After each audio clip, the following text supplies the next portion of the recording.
Britain's rental market is at breaking point. Give me hope, please. With not enough homes to go round and soaring rents. Squatters are every landlord's worst nightmare. I love you! They took off the water heater and now there's water coming in because the drains are blocked. Look at it. Get out! Jesus Christ. Look at how they're living. It's just absolutely horrendous. Some squat as a lifestyle choice. No, you're trespassing. I've got permission to go on here. Not by us. No, it doesn't matter. It doesn't matter. Others because they have nowhere else to live. I'm not going back on the street. I'm not doing it. Whatever the reason, conflict is inevitable. Move it out of my face now, do you understand that? Don't touch me, son. Well, I already just did, didn't I? What are you going to do about it?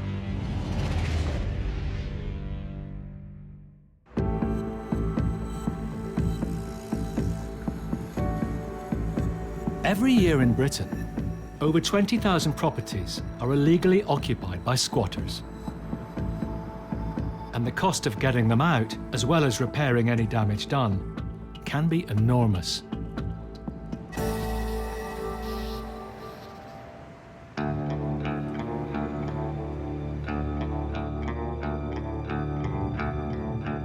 Lawyer Chris Sharp has a number of difficult cases on his books involving squatters. His clients hire him out to get the squatters out as quickly as possible, and sometimes conflict is inevitable. This morning, he's heading out on a tricky job. We're on our way to the site now, and my client has already informed me that we are dealing with travelling squatters. Now, I'm not going to lie, this part always fills me with a bit of anxiety. You always have to have your wits about you because you do not know who or what you are about to meet. There were 10, perhaps 12 caravans on the site, but it's changing all the time. Sometimes there are more on there. It's added up to 20 on there this morning. Chris needs to inform the squatters he's started legal proceedings to keep them out, so things could turn nasty. I think there are going to be about 20 to 40 people there potentially. If there's any sign of confrontation, if I feel it's a proper or real threat, I will simply call the police. We're nearly there now, so it'll be interesting to see what we find in a moment. Site is here behind these walls and this fence. The law says Chris must put up notices about the upcoming court hearing on every entrance. There is a way around the back. This is the side entrance. I can observe what's going on then from this angle. Chris can see some of the caravans, but there's something shocking he wasn't expecting. There are A mountain of dumped waste. carnage. A week ago, this 1.5-acre site was completely clear. It's a disgrace. It's taken them 2 to 3 days to do this. You know, they will fill this site. It's as simple as that.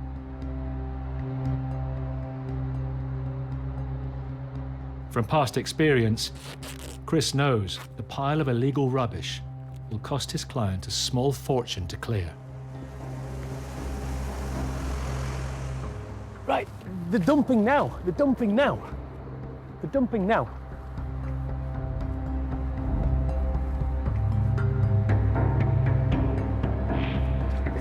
The truck's just pulled up now, and it's reversed up to where they've been tipping before, and it looks like it's about to unload another load of house clearance.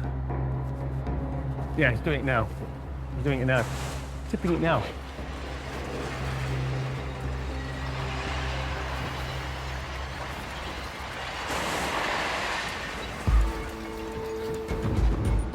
Okay, let's go to the top. Chris can't be sure whether the squatters themselves are doing the fly tipping or letting others in. But either way, it's essential he gets them out fast.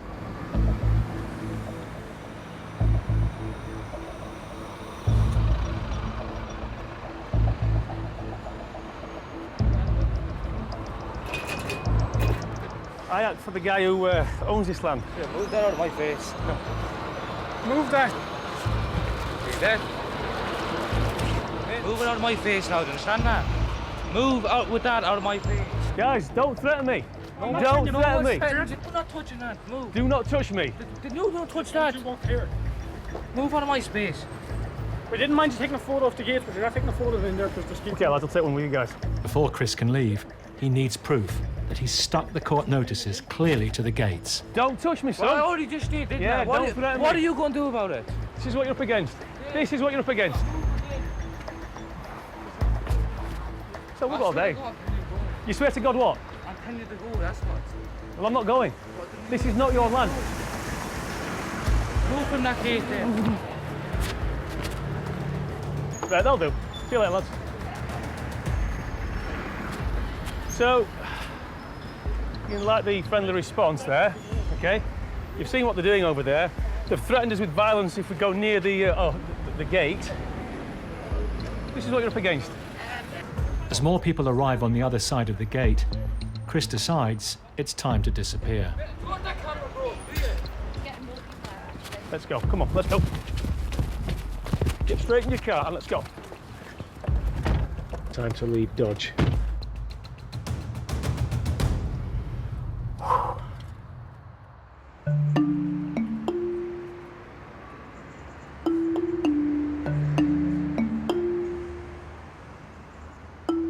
The purpose of taking the picture was to show that we've actually served the documents at the main gate of the property.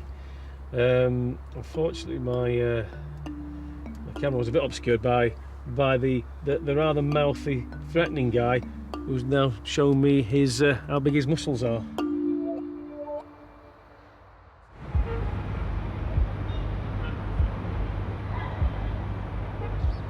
In 2012, squatting a private home was made a criminal offence in England and Wales. But many squatters now target commercial premises instead, which aren't covered by the new law. In South London, Pauline Evaldi is on her way to visit a shop she's been leasing for almost 10 years. I ran it as a fishmonger's for 5 years, and we've since turned it into a production kitchen and base for our catering company. 5 months ago, her shop was occupied by squatters. The authorities told me that it might be better to negotiate with this group of squatters because they seemed of a slightly higher caliber than the usual. They didn't seem like crackheads, that was their phrase, and that they were less likely to cause any damage or to overstay their welcome. For months, she's been trying to persuade them to leave her shop, but with no success. I know there is a problem with affordable accommodation in London in particular, but squatting in commercial premises when you're actually harming people who are trying to run businesses isn't the answer.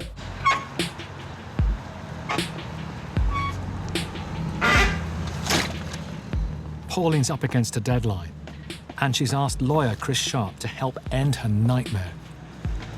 Her lease runs out in about 3 weeks' time. She has to give it back to the landlord with vacant possession. If she doesn't, then her landlord will hit her with severe financial penalties. It has really impacted adversely on my mental health and my emotional well-being. It's surprising how much of a toll it takes on you. Today, they're going to court to try and get a possession order.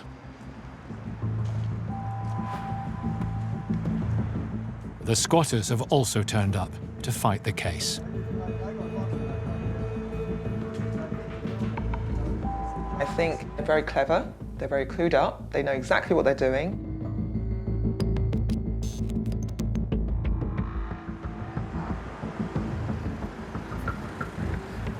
Well, those guys didn't make it easy for us. They told the judge that they had a right to be there. The judge said, "You're trespassers, you've got no right to be there." Pauline, how do you feel? So relieved, honestly. It's the order, it's what it's all about. Absolutely. Next, in Norwood, Are you going to leave? In Bristol, Entry or attempt to enter into this premises is a criminal offence. I love you! Hello? Anybody home? and in Chelmsford. I'm not going back on the street. I'm not doing it.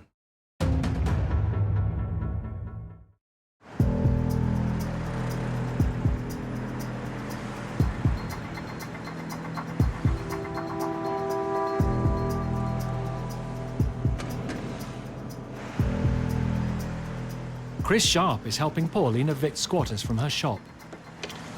The court has awarded Pauline possession, so Chris needs to serve the squatters in person. Hi, mate. We've got the court order. Yeah, do you want to open up a minute? Hi there, mate. How you doing? We're here on behalf of the landlord. Do you know that they've got to give this place back with vacant possession in 3 weeks' time? Are you going to leave? Yes, I will. When are you going to leave? We'll organise leaving. How many of you are there in here? There's about 8. About 8 of you? Yes, sir. So you will be going very soon, yeah? Yeah. Papers have been served. He said he was going to leave. Let's see if he does. If the squatters aren't serious about leaving, Chris will have to call in High Court enforcement officers to physically evict them.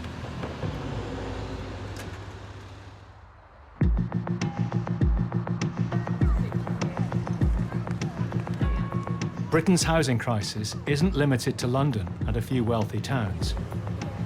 With rents soaring, the number of homeless people in the east of England has also been rising.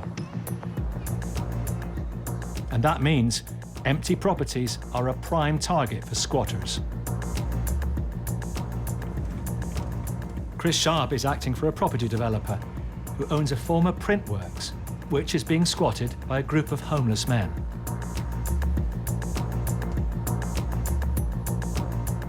I have heard some rather disturbing reports that they aren't shy when it comes to throwing themselves around, pushing people around and making a nuisance of themselves. The very nature of a squatter's action is that you never quite know what you might meet or expect. There's always a sense of anxiety. Chris has just won a court order telling the squatters to leave the property or be thrown out by the High Court Sheriff, and he needs to serve it in person.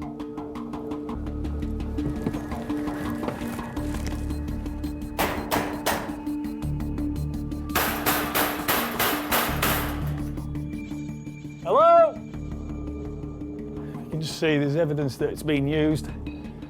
Tins, cans, dirty mattress. Hello? Anybody home?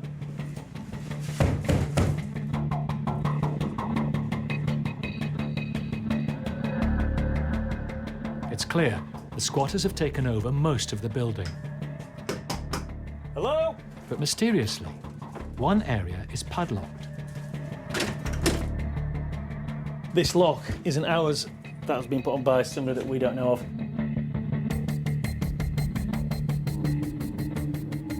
There's lots of recently opened, discarded cans of beer, bottles. Yeah, absolutely reeks in here. Anybody in there?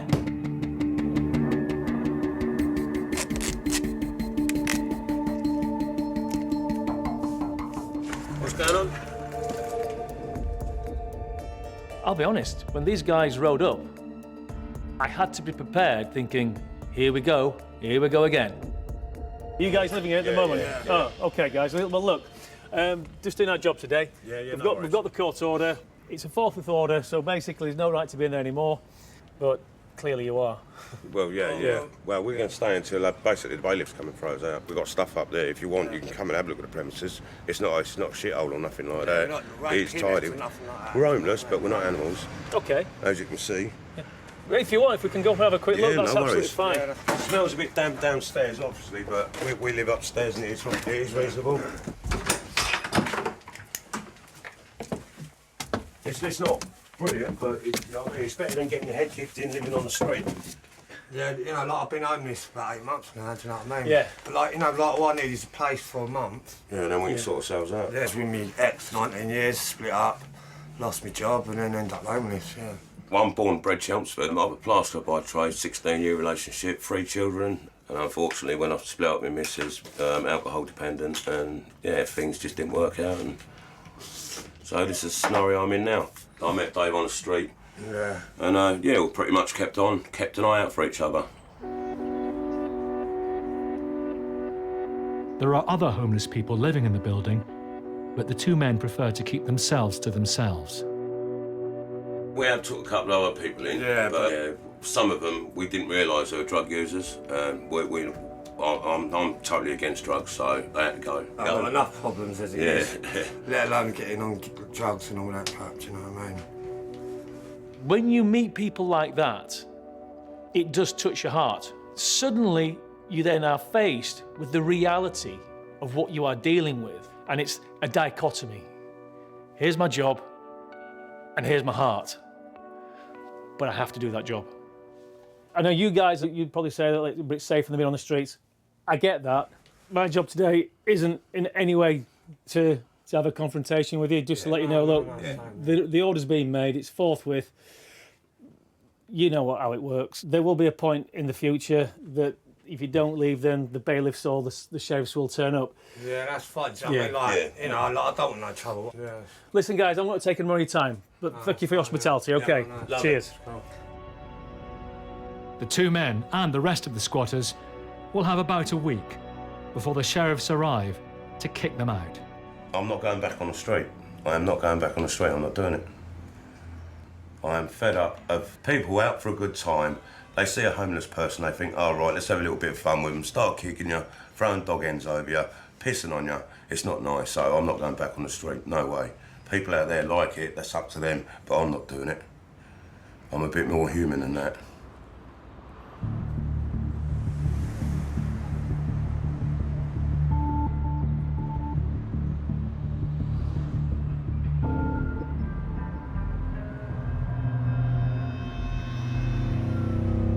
In London, there's been progress in Chris's battle to evict squatters from his client's land.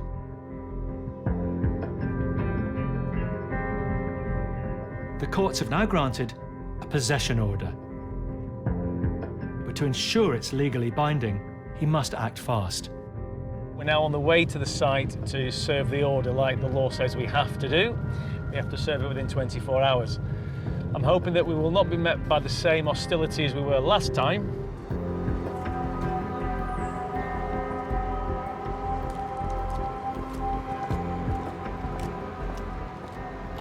I'm just looking through here, it looks like they vacated. In case they return, Chris puts up new warning notices. If anybody comes back, they'll see this, and this pretty much tells them it's a criminal offence if they come back.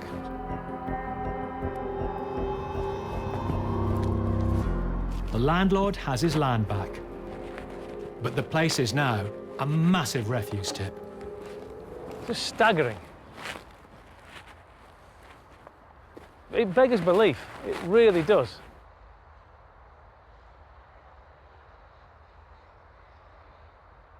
What you have to remember is this, whilst this was a derelict piece of land, it was clear. There wasn't one bit of rubbish here.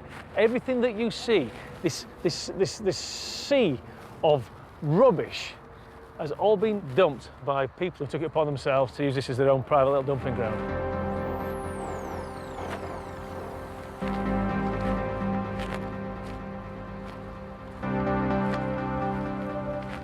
It's bittersweet, isn't it? Because, yeah, we've done a job for the landlord and we've got rid of those people, but look what they've left. It really is a disgrace, an absolute disgrace.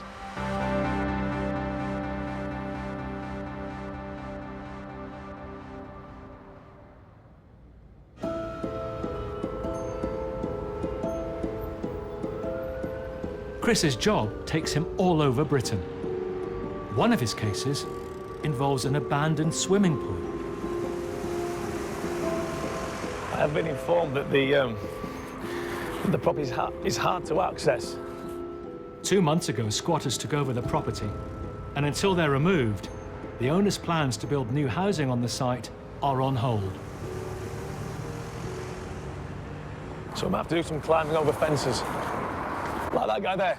A court date has been set for next week to get the squatters thrown out. Right, guys, can I just give you one of these now? It's a Bristol County Court. By law, Okay. Chris has to tell the squatters in writing and in person. All right, then. Yeah. We're acting on behalf of the landowners in relation to clearing the site out, OK? What? So what's this? This is notifying you of the court hearing and proceedings. I'm going to climb over, I'm going to put one on the caravan, just a few around the building. So that'd be trespassing, wouldn't it? No. It would be. No, you're trespassing. I've got permission to go on here. Not by us. No, it doesn't matter. It doesn't matter. Should we call the police then?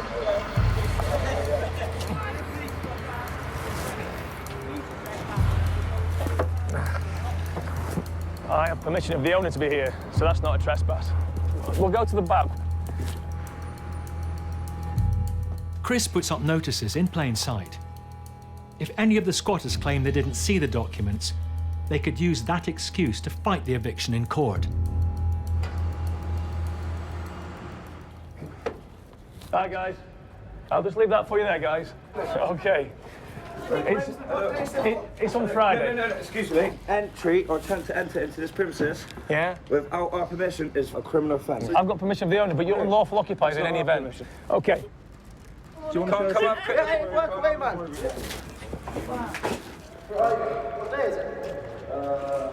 Well, we come by a couple of times, and I had a look in because we've gone over to live, and it was open. Just walked in. The electric was on and everything. Anybody could have walked in here. Yeah, this is a communal area. That's why it's such a mess. This is a nice room. This is the master bedroom. Nice and warm, nice and toasty. Yeah, I sleep in here. Have done for the past seven weeks. All we've done today is serve you with the papers. You have been served? Yeah, mate. Cheers. Absolutely, sir. Here you go. I'll leave it with you anyway, OK? Maybe see you again, perhaps, maybe not. Thank you very much. Goodbye. OK. The squatters have 5 days before they're due to go to court. Next. Hello? In Bristol. Hello? This is just a sty. It's just a hovel. It's awful. In Norwood. I feel like just blowing my stat. I really am. I'm so angry. They have wrecked it.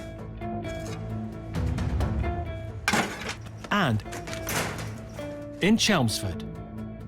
Guys, just be careful, our needles. Plenty more over there.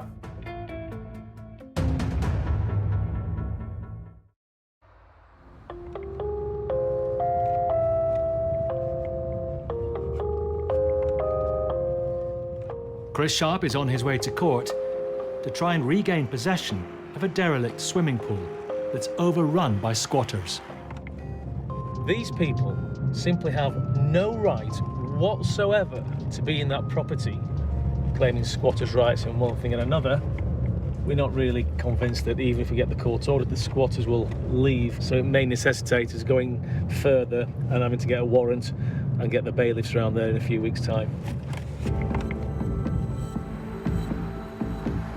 Chris's client is Bristol property developer Brad Hughes, and he's meeting him at court. We bought the property from a bankrupt company. We bought 3 sites off them, me and 2 colleagues. For 70 years, the swimming baths were at the heart of East Bristol's community. But in 2005, the council closed the doors. 8 months ago, Brad paid £400,000 for the property, which he wants to turn into much-needed housing. We had a couple of different phone calls from neighbours saying that there was people climbing over the fence, looked like squatters. And then it's kind of snowballed from there, more and more phone calls. And more so in the last week or so, it's been more and more phone calls, people saying that there's been parties in there till 4 in the morning, loud music, stuff like that, frustrating the neighbours. The only way to get them out is to go through the courts, and that takes time and money. I said, what's your plans? And they basically said that they were there for Christmas, believe it or not. And they were going to be gone after Christmas, and they would make sure they repaired any damage and cleaned up behind themselves, which is obviously nonsense, because now seems like there's more of them there, and there's more of a mess, and there's a caravan on the front. So they've certainly not kept to their word, not that I ever dreamed that they would. We'll see if they've turned up. I've not seen them so far. Right. And we'll take it from there. Do they normally turn up? Sometimes they do. Sometimes they do. There may be a surprise waiting for us. OK, Ben.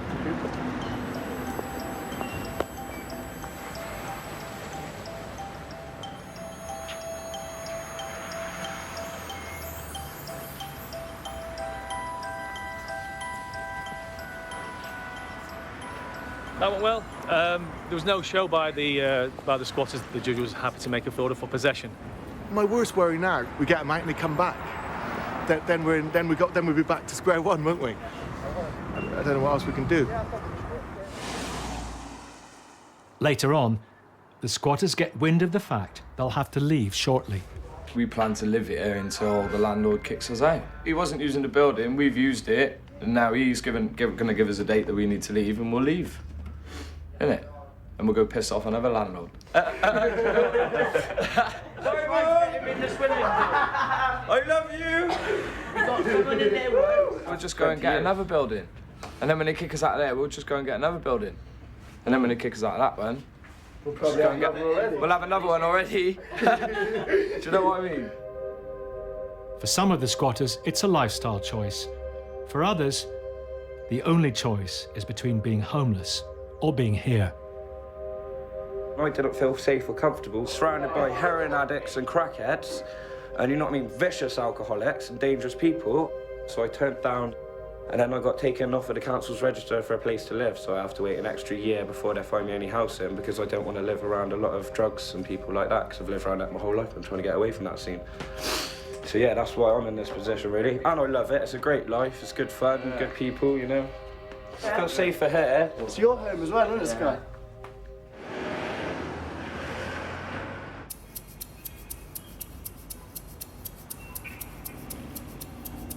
It's D-Day for the squatters at the High Street shop in West Norwood.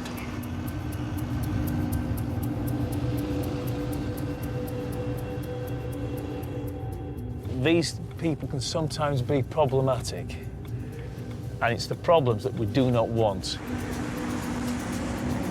Chris, his client, Pauline Evaldi, and High Court enforcement officers are planning a dawn raid. You don't know what to expect. You've got to expect the worst and hope for the best.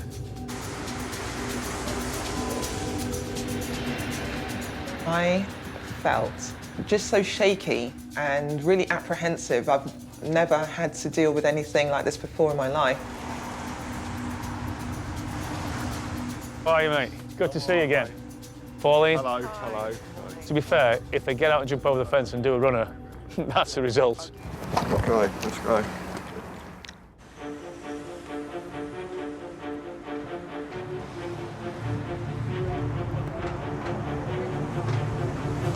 Hang on, Postman. Hang on.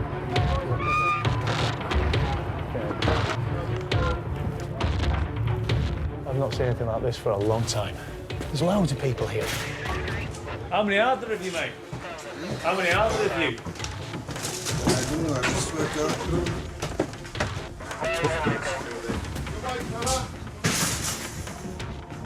Right, quick as you can, mate, please.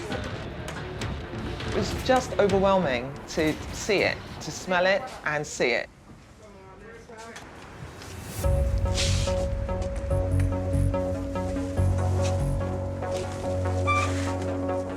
Pauline, you said there was nothing in here? Nothing. It is absolutely jam-packed. It was empty. It was not just the amount of stuff, it's just what they had collected. It just seemed bizarre. I'm stunned. I really am. I'm speechless. I can't believe they've got a piano in there. Well, this one is for the book.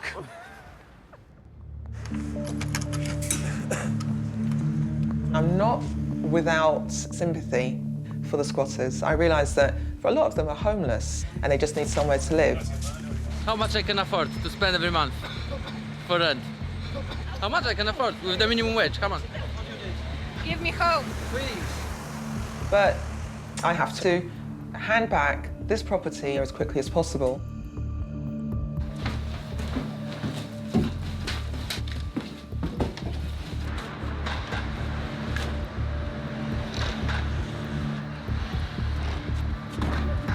in any hurry to get out. Pauline's business lease runs out in just 4 days. Any overrun will bring significant financial penalties. This is costing me a fortune. I'm going to have to clear out whatever they don't take and then have it all renovated in time to hand back to the landlords. Pauline is facing financial ruin because of these guys. We all are. You think you're the only one in this world that's suffering? We're suffering too. Get your stuff, get your stuff. We're getting out now. Get your bags, get your stuff, and get out.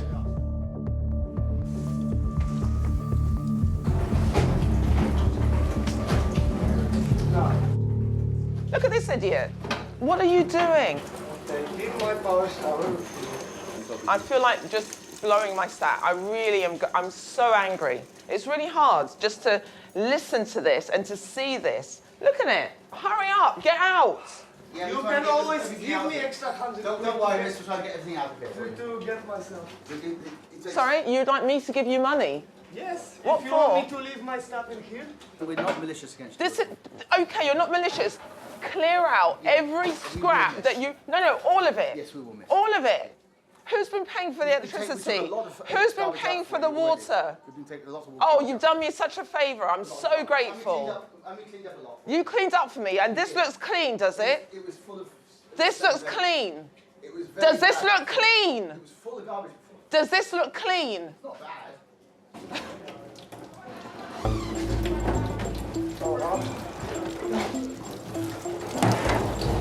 They took off a water heater, and now there's water coming in because the drains are blocked. Thank you very much. Cheers.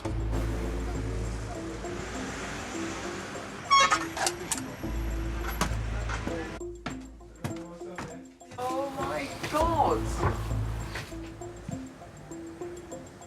This was empty!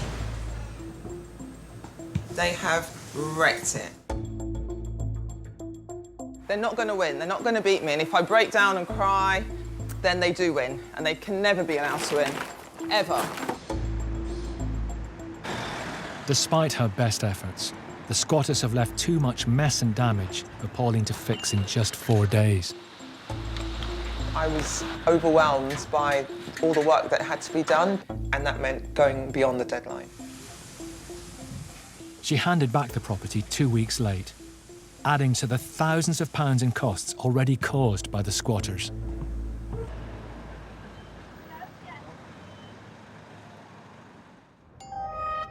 For the past 2 months, a dilapidated swimming pool in East Bristol has been home to squatters.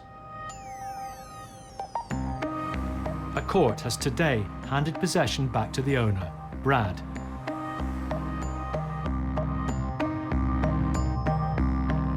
We've had the hearing, we've got the order, now's the return date for the bailiffs. Today, Chris is set to kick them out. The adrenaline does get pumping somewhat when you go to an eviction because you just never know what's going to be there. We're hoping that everybody's left.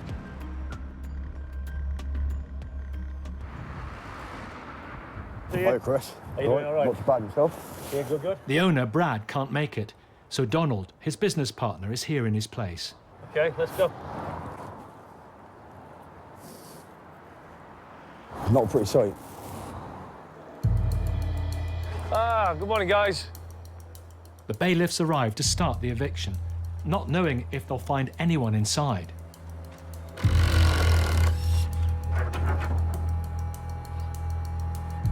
Hello? Hello? Anybody here?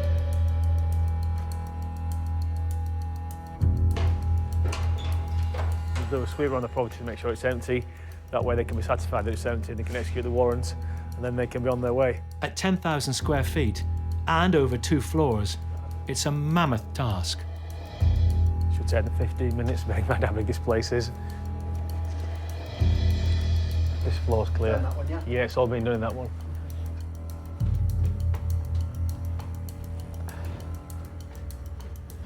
Guys, just be careful down here. I know you don't need telling that.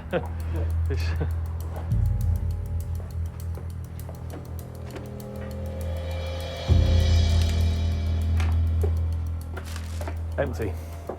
The building appears to be clear, but Chris still has his concerns. This lot here suggests to me that, yeah, they've gone, but they may have plans of coming back. Well, I did think that. They usually do carry around with them their own bedding.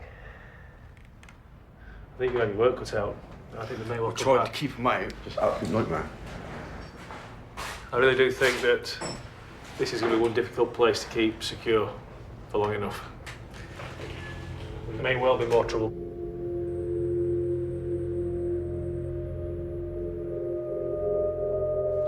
It just stinks, doesn't it?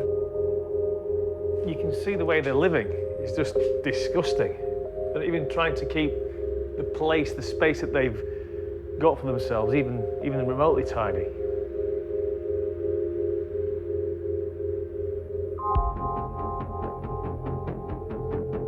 Absolutely disgraceful.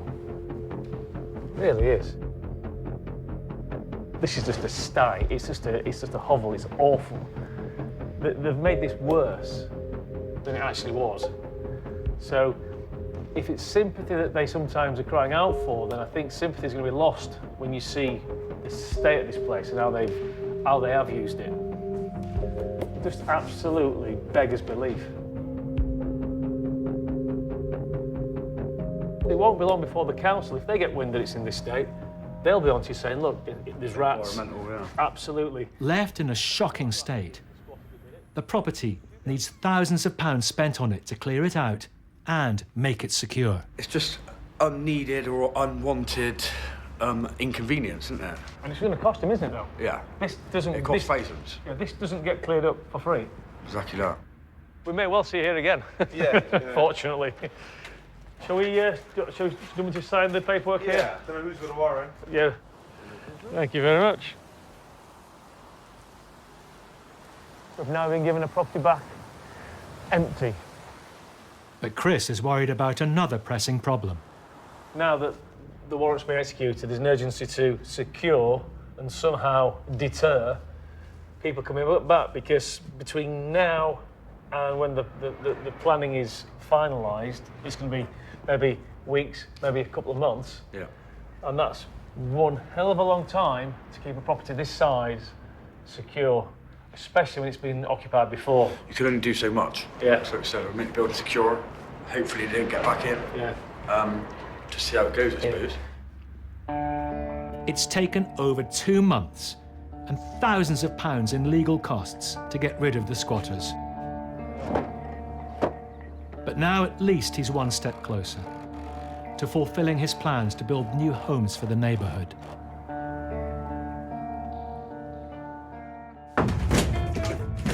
Next, Sheriff's office! in Chelmsford. You see the needle there? Look at how they're living. There's needles everywhere.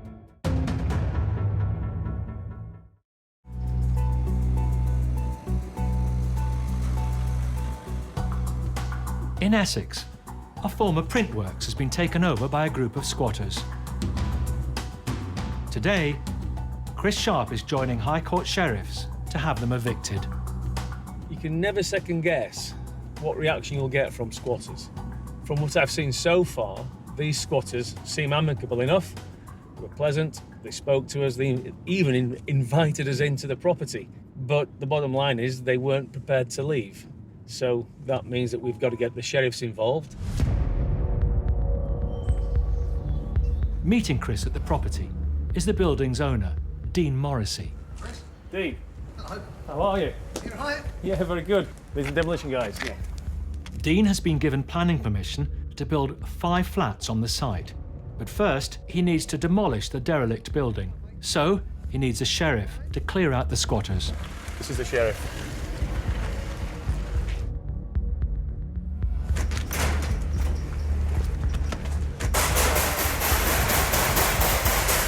Sheriff's office!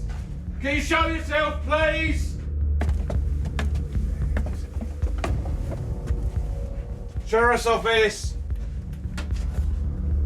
It looks like the 2 homeless men Chris met before may have left, but the other rooms still need to be checked.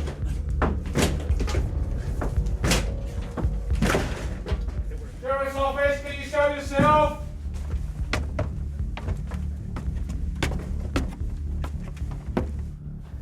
You see the needle there? be careful, guys. Guys, just be careful. Our needles. Plenty more over there. Yeah.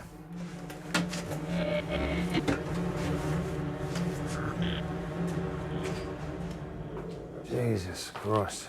Look at how they're living. They're living on a piece of insulation and there's needles and stuff everywhere. It's just absolutely horrendous. Now they're sure that every room is empty. The demolition team move in. If your guys want to start... We're going to fence off. We've got to fence off because obviously health and safety. Nobody's coming back in here now. No, good.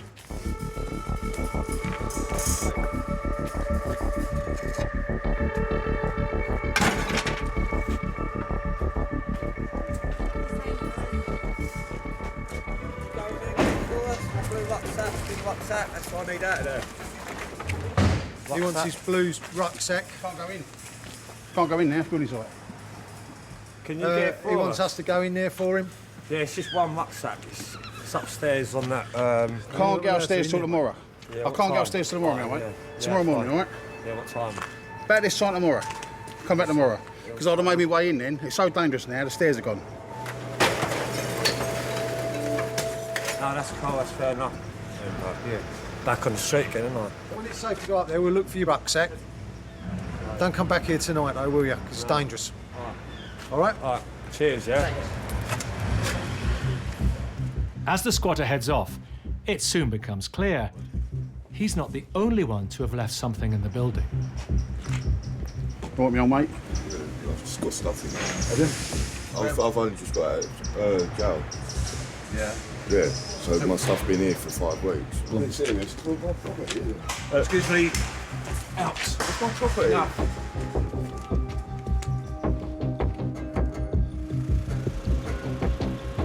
If the guys just come out of prison, you know, he needs to be going to the authorities because this isn't a place for anybody. This is no halfway house. I've been incarcerated for couple of months. That's HM prison, so I've just got out of jail. This is my belongings. That's all I've got. You know, I'm disgusted about it, to be honest, because I've lost my job. I've got 5 children. I've lost my job, everything. My life's just gone bang. I need help. I need help. I'm not asking for help. I've gone. I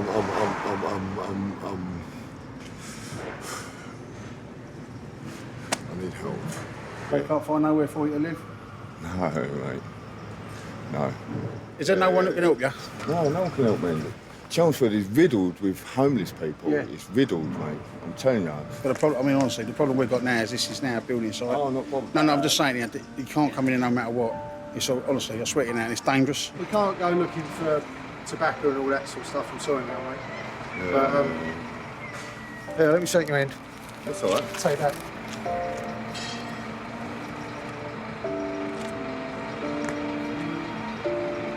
And there's some good people around who do things like that.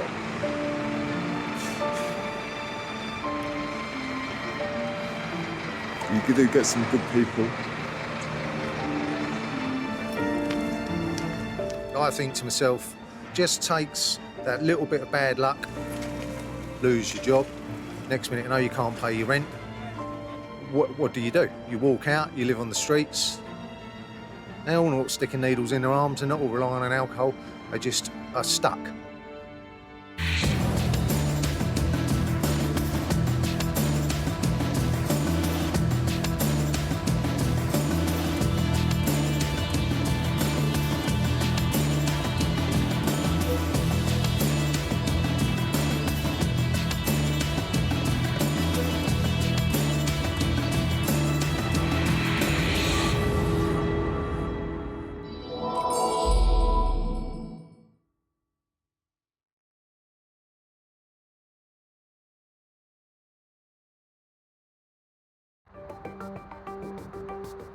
Britain's rental market is at breaking point.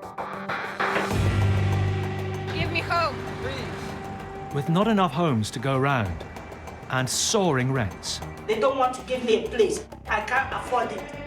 some unscrupulous landlords are squeezing tenants into squalid, overcrowded properties. Oh my God.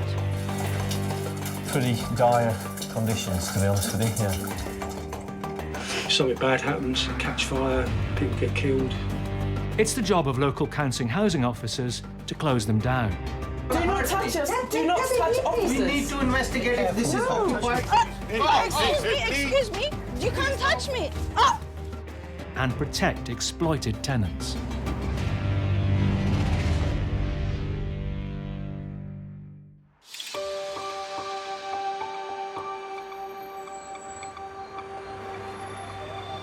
It's up to council enforcement officers to ensure that properties built without planning permission are taken down.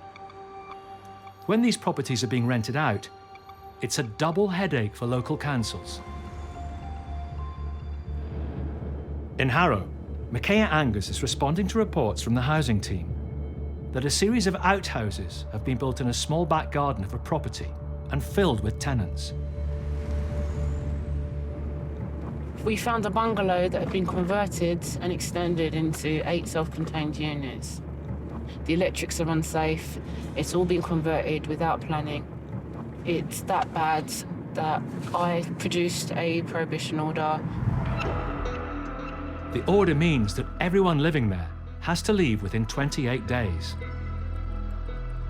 Micaiah is on her way to serve it and has no idea what sort of reception awaits. We don't know how many people or who or what is residing in there because there's more than one body in each of the 8 units. The 8 flats have been built by illegally converting the bungalow itself and building 5 separate mini bungalows in the garden. As Micaiah serves the notice, a resident arrives. Sir, what unit number do you live in? All right, please wait, 'cause I need to talk to you. Please. Yeah, put this thing inside. Can you leave the gate open so I can come through, please? Thank you. With access gained, Oh, stroke alert. Micaiah can inspect the garden. Once you open the doors and you start to see what's going on, it's like, wow, okay then. It gets really frightening. The owner of the property has neither planning permission nor a license to rent the 4 mini bungalows out. Good morning, is anybody around? Look at this. This is a cell stack, just like dumped in the middle of the place. Hello? Yeah. It's just a copy of what's been posted on the front door. Not only are these structures illegal, they are also unsafe. It's a total mess. You've got internal quality electrics outside. We've got electrics and water in very close proximity. They've just crammed as many units on site as feasibly possible. This is another unit, which is in the process of being dismantled. It's sad and it's dangerous and it's frightening. It's extremely frightening. This is an extension of some sort. Excuse me, you cannot get in like that. Yes, I can. You under don't the have... process, under the housing. You just put it like that and you come Yes, I can. Under the Housing Act, I have rights of entry. Oh Under the Housing Act, I have rights of entry. I'm not arguing with you. Micaiah's inspection is interrupted by a woman, who she later discovers is the property owner's sister. This is private property, look. Under the... You say... Do not you touch me. cannot. Do not touch me. Please do not touch me. Rubbish, Under the you Housing don't go. Act 2004, I have rights of entry. You don't have right. Yes, I do. It's not up for argument, I'm just telling you the facts. You have to... No, I do not. Okay, I'm calling the police. Call the police. This is an illegal conversion. I do not have to leave. Another resident arrives home, Sir, you will have to present to the but the owner's sister doesn't seem keen on Micaiah talking to him. Come on! Go to the Housing Advice Centre. Yeah, walk Okay. I can come back with a warrant and I will be doing that next month. Come in, come in. She's not letting us talk to any of the occupants. Okay, private help. How dare you to put other people's lives at risk? The notice means that the tenants must leave, and the facilities in the mini bungalows will have to be dismantled. I don't kill anybody. You're breaking law. Micaiah will return to see if the prohibition notice has been complied with. That's the private property. As you can see, she's lovely. Wow!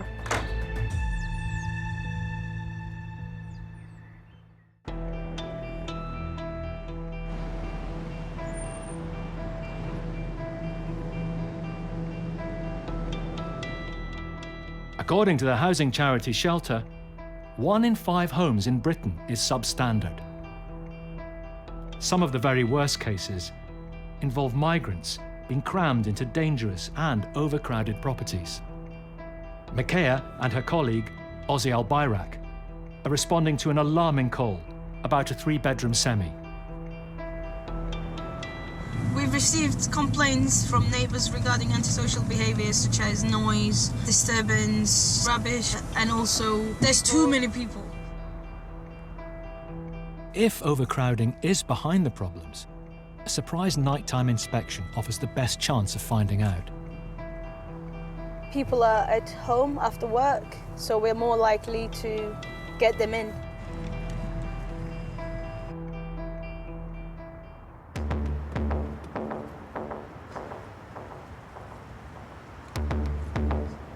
The lights are on, so somebody's in. We're always cautious, and we are aware that we could face a really dangerous situation. Badge ready? Let's go.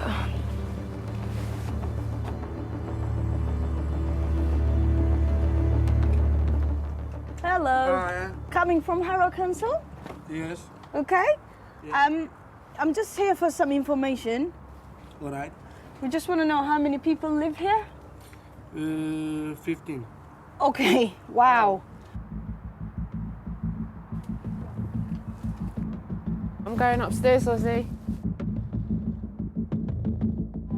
Thank you, gentlemen. There you've got a double bed and a single bed. Apparently there's 3 guys in here. 1 double bed. At first glance, it looks like there are at least 15 people living at the house. It's a classic case. Mattresses on top of each other. You got 1, 2, 3. So they line them up 1 by 1. That's how they fit so many people in. Okay. His wife is working in Edgeware. Okay. He stay here with wife? By chance, evidence there could be even more people arrives on the doorstep. Ah, who is these guys? Where are you going? What's with these mattresses? Where are you going? There was a guy who was dealing with mattresses in his van. To us, that was a bit suspicious. Ozzy and Makaya suspect the mattresses are earmarked for new tenants, so they decide to widen their search. Let's have a look here. Sometimes they hide.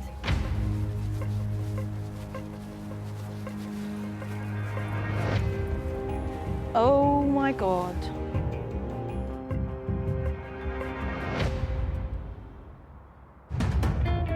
Next, in Birmingham. So you've still got no hot water, no heating? No. In Harrow. Hello guys, I need all of you to give me some information, okay? And in northwest London. Do not touch us. Do not touch officers. We need to investigate if this is occupied or not.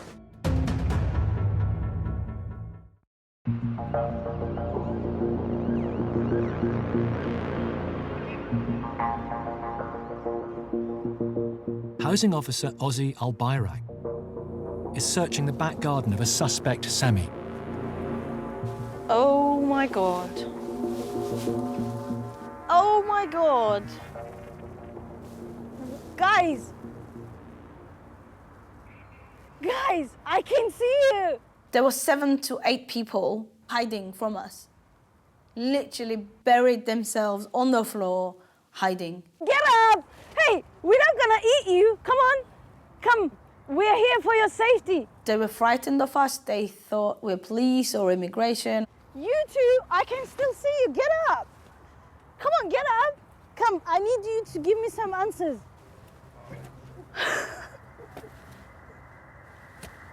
There's a tent. Hello? Wow, this is first in my career.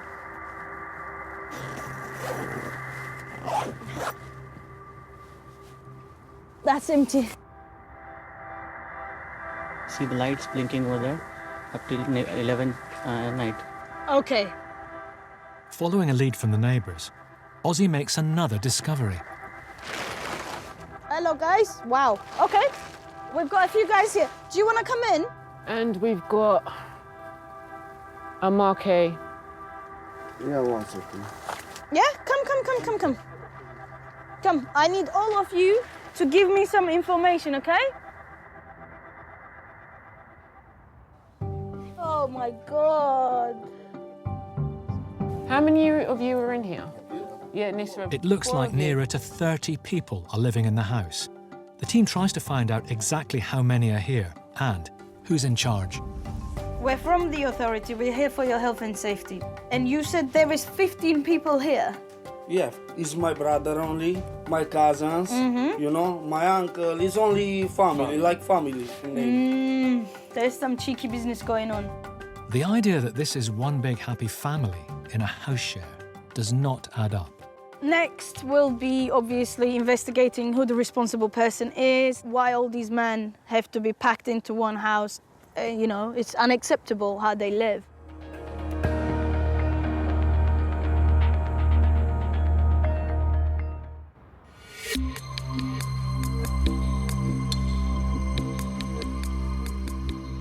A big part of the job of local council housing officers is to protect vulnerable tenants. Enforcement officer Steve Broderick has had a call from a man who is living in appalling conditions. We're off to see a gentleman that lives in a converted flat who I visited a couple of weeks ago. The property is in a bad condition and one of the worst we're likely to see, so on a scale of 1 to 10, probably somewhere near an 8 or a 9. From the outside, the building looks derelict. But despite appearances, someone is actually paying good money to live here. Hi, Jason. You all right?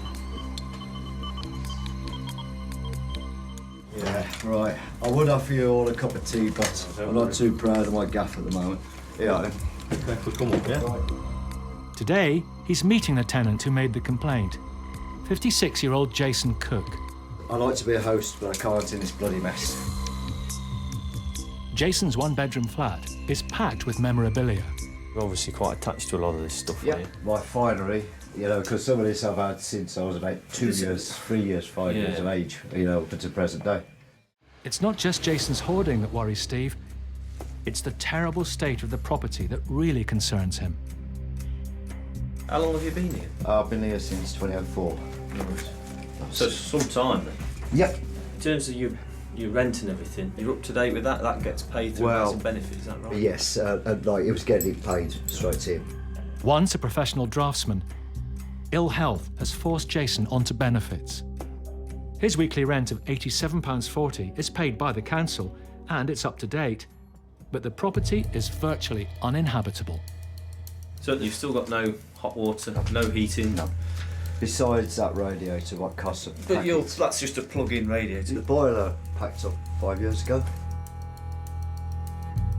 You've still got no lighting, is that right? I've got no overhead light at all. So you're just using lights plugged into the socket?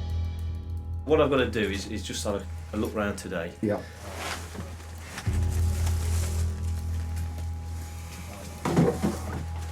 Does look like the bath's been used for some time. Obviously with there being no hot water supply, it's difficult to use anyway. The toilet looks like there's been a long-standing leak. The floorboards around and beneath the toilet are quite rotten. It's quite unstable, the floor there.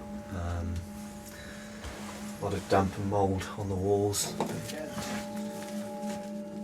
In the kitchen, water from the boiler is dripping from leaking pipes. There's 2 or 3 large bowls and a bin there collecting water that's coming out of the pipework. Obviously, they've overflowed, so there's water all over the floor as well, and it's falling through into the flat below. Because of the leaks, Jason is forced to turn the water off at the stopcock. Jason, just to confirm then, when you want to use the water, obviously, you just turn it on very briefly, fill up what you need to fill up, put the bucket under the boiler to catch the water. Your water's turned off. Oh, yes. Oh, yeah. To prove just how bad things are, Jason turns the stopcock on and sends Steve down into the empty flat below. So we're stood below where the boiler is upstairs, and we can see that there's just water cascading through here. The ceiling's collapsed partially, and it looks like the rest of it's about to come down fairly soon as well. So pretty dire conditions, to be honest with you. Yeah. It's certainly one of the worst properties I've been in. There's a catalogue of serious problems that need to be sorted out. With no heating, running water, or proper lighting, the flat is both miserable and hazardous. But Jason doesn't see any other option. Well, put up with it because I've got a roof at least, you know. I'm not on a park bench or in a bus shelter like some of these poor people are, but he's getting rent, so why should I live like this? There's a mountain to climb to make the flat habitable. But first, Steve needs to find the landlord.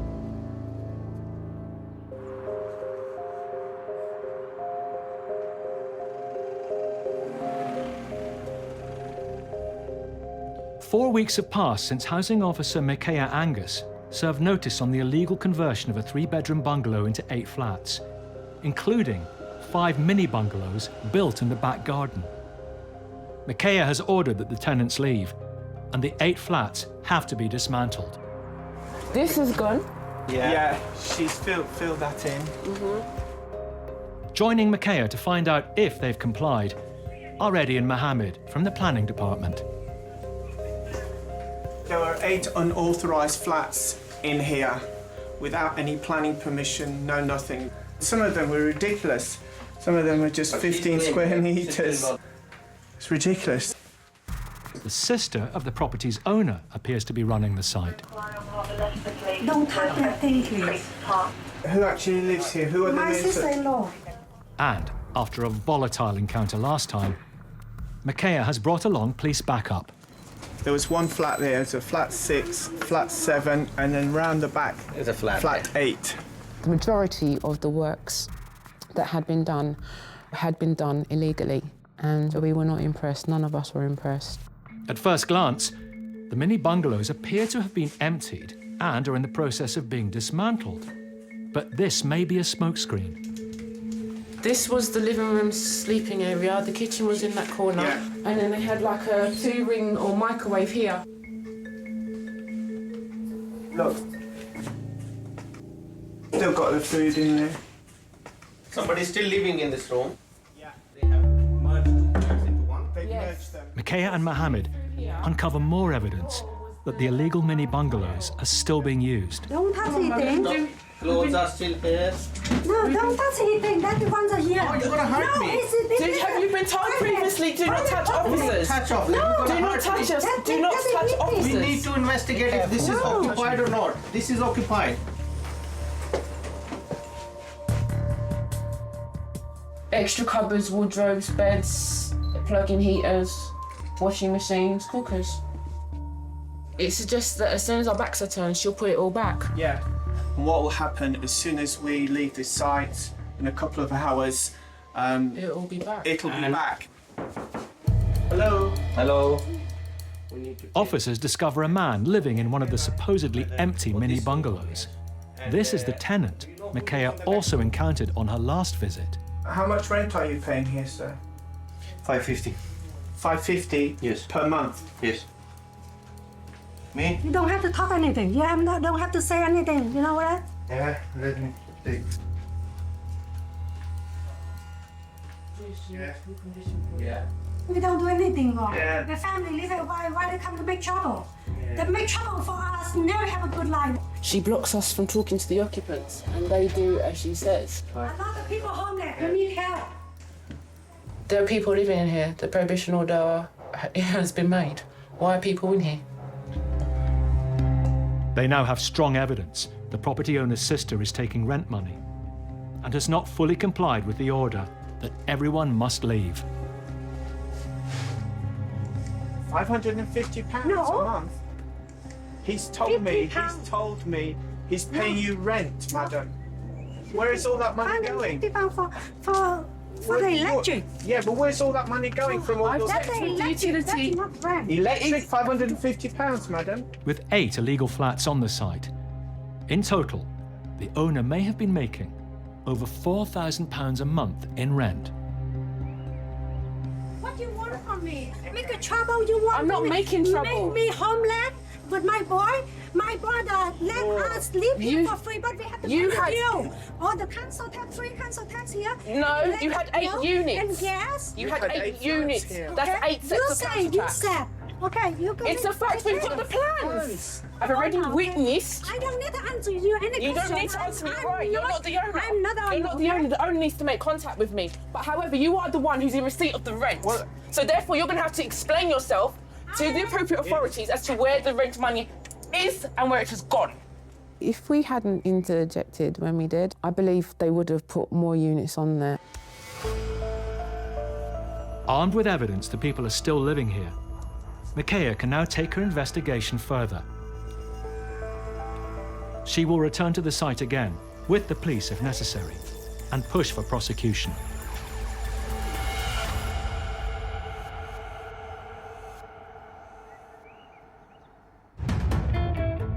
Next, in Birmingham.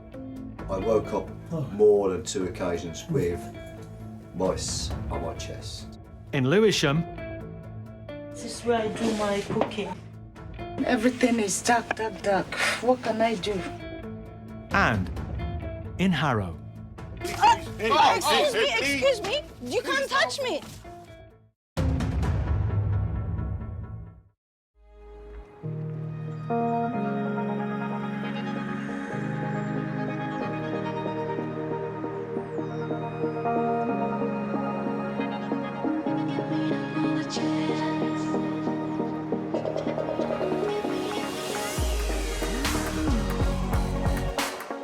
In Lewisham, southeast London, Ben Reeves-Lewis leads a specialist council unit tasked with rooting out rogue landlords and protecting the most vulnerable tenants.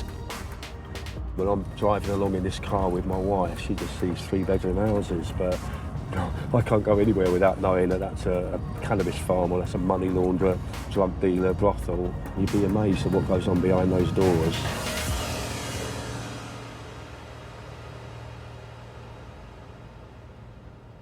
Today, Ben and Micaiah are acting on a tip-off from their planning department.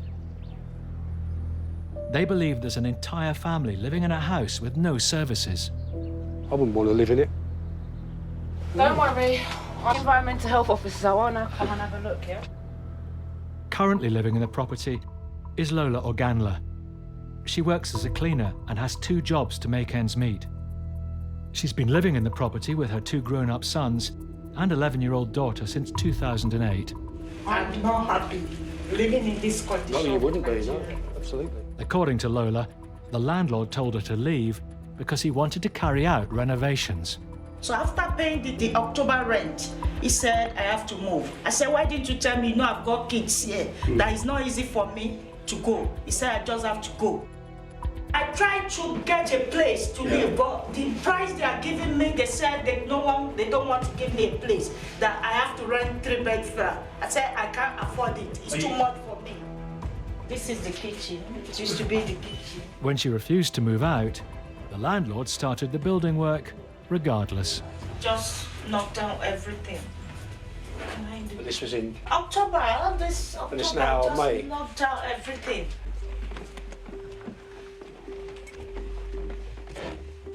For the last 7 months, Lola has had no kitchen. This is where I do my cooking. It's so dangerous. The most common fire is cooking fires, and if you have a fire here at the top of the stairs, you won't be able to get out. My 2 sons sleeps there. Not only is there no kitchen, there's no running water, and they've been without heating through the winter. See, normally I used to wash it, the heater is not working, but when I see that the wall is spilling, I stopped. This is my room. I'm sorry to... This is where I sleep with my daughter. She's now 11. You can see where I put my microwave. You can see the wall. You can see everything. You know, sometimes you get tired of things. See the ceiling. Everything is dark. What can I do? It's so stressful for me. Cooking there, bending down every day. We have to boil 2 kettles to take our bath. Although the power sockets still work, the house has no lighting. In the night when we switch on the TV, you know, the reflection will brighten the room. That's how we've been managing. I have to buy candle. What can I do? In the night or in the midnight when my daughter wants to go to toilet, I have to light the candle for her. That's the bad. Lola's 11-year-old daughter is very unhappy with where they live. She always complains. No living room, that she's staying on the bed, that the house is not clean. What can I do? There's bare mains wires sticking out here. I'm not going to touch the electric, there's no way. The house is clearly unfit for human habitation. There's no kitchen, no bathroom, no nothing. And I'm going to prohibit it. Emergency. Micaiah is issuing an emergency prohibition order, which means the council have to act immediately, giving no notice to the landlords or tenants. So, Lola and her family will have to move out straight away. It's really dangerous, the whole thing. If something bad happens, catch fire, people get killed. Doesn't bear thinking about. You and your family can't stay in this. Yeah? I don't like it. This is 2015. No one is supposed to be living like this. If I should move out of this house, I'll render myself homeless.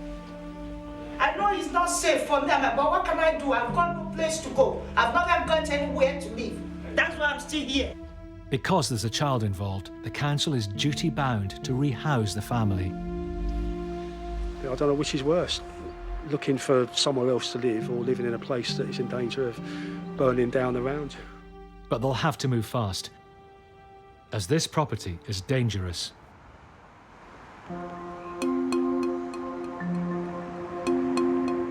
Three months have passed since Harrow Council uncovered a dangerously overcrowded house in the borough.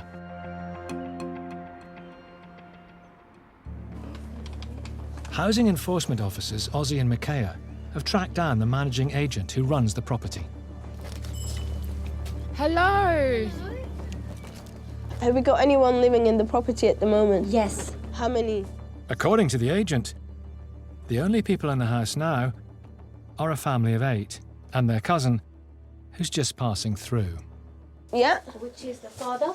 Yes. Hello, guys. Hi. How are you? Fine, thank you. We've got the cousin who's come down. So Okay. He doesn't live here, he lives somewhere else. The guy is coming in to sort out the mould in the bathroom. But as the team and the agent inspect the property, it's the visiting cousin who takes a special interest in the housing officers.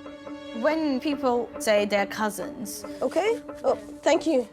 I always feel a bit suspicious. The fact the house no longer has up to 30 people crammed in is good news for the housing officers. But Ozzy fears that after she's gone, they could fill the house all over again. I do my inspections every 3 months on a quarterly basis. You guys turned up before I got to my inspection due date. 3 months is too long. I wouldn't leave it 3 months. You need to just keep on top of your inspections. Thank you. Thank you for coming. No overcrowding. Yeah, no. I don't want to see any more people you're putting in. I will shout at you, okay? We are here to advise you for your safety. All right. Okay? Promise me? Yeah. Okay. Take care, yeah? Have a nice day. Now it's down to the managing agent to keep control over who's living in the house. She seems to be cooperating, and so if it's not done, then she'll definitely be in big trouble then.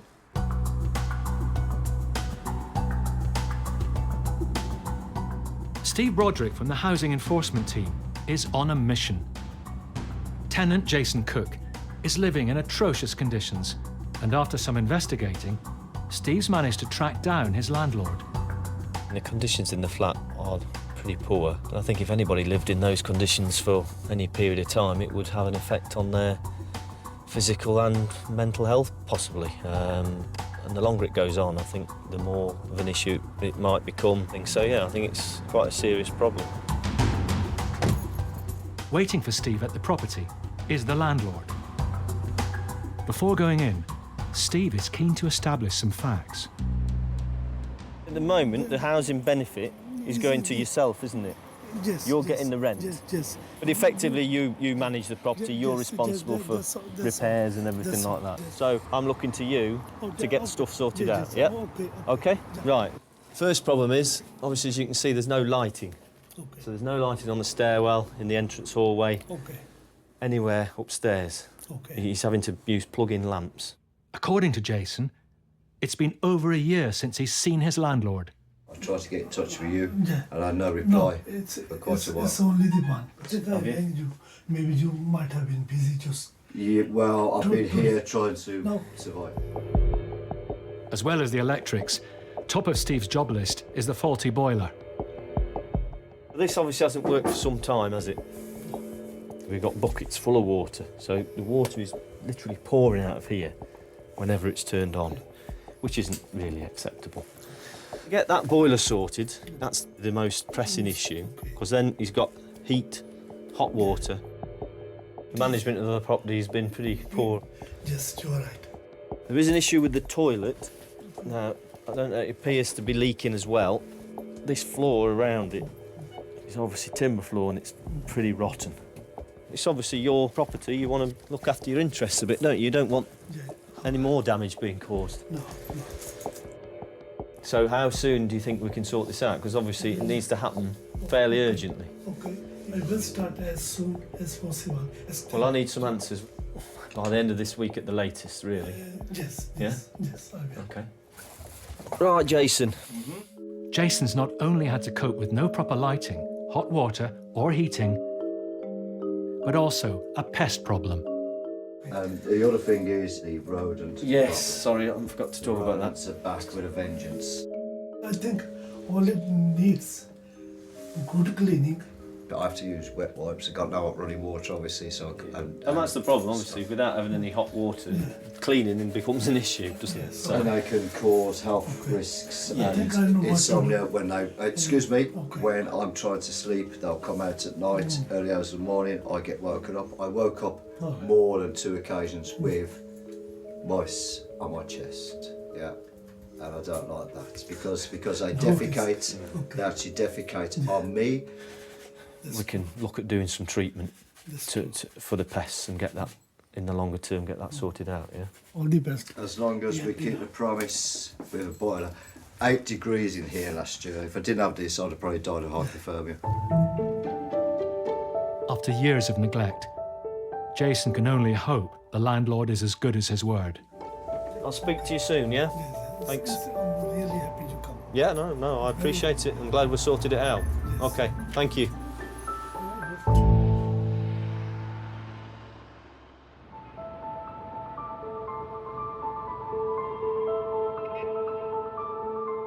Six weeks ago, the managing agent of a dangerously overcrowded 3-bedroom semi assured Harrow's housing authority that it was now home to a family of 8. But there's been a worrying development. We've received a complaint saying that there's still lots of people coming in and out of the property. I suspect it might be true because the managing agent seems very lenient. So I want to double check if they are complying or not.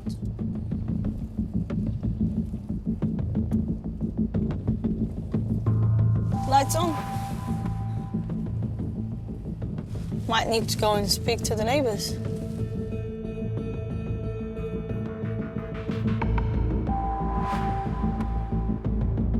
Hello, I'm coming from Harrow Council. Yes. I just want to ask you a few questions about that house style right next to you. I was just planning to... Complain? Yes. Shh, yeah, wait. The neighbour claims there are up to 20 people coming and going, even entering by his garden. Thank you so much.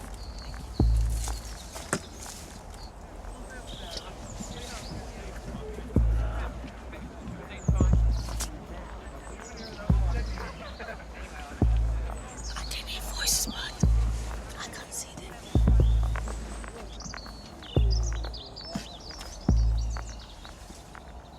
One time they access my garage, they just cross over the garage, jump in my garden and then just been in that side, yeah? Okay. This is offensive. How can we live like this in this kind of neighborhood? Don't worry, we will get to the bottom of it, I promise you. Ozzy needs to see inside the property. And on the way, I am going to call our lovely managing agent who claims that there's 8 people max. Doors open. Hello, can I speak to Taz, please? As a housing enforcement officer, Ozzy has power of entry if she suspects an offence has been or is likely to be committed. Who is calling? Hang on. I'm calling from Harrow Council. Hello? Yeah. What is this? What is this? Taz, 1 second. Standing in Ozzy's way is the mysterious visiting cousin who seems to recognise her from the last inspection.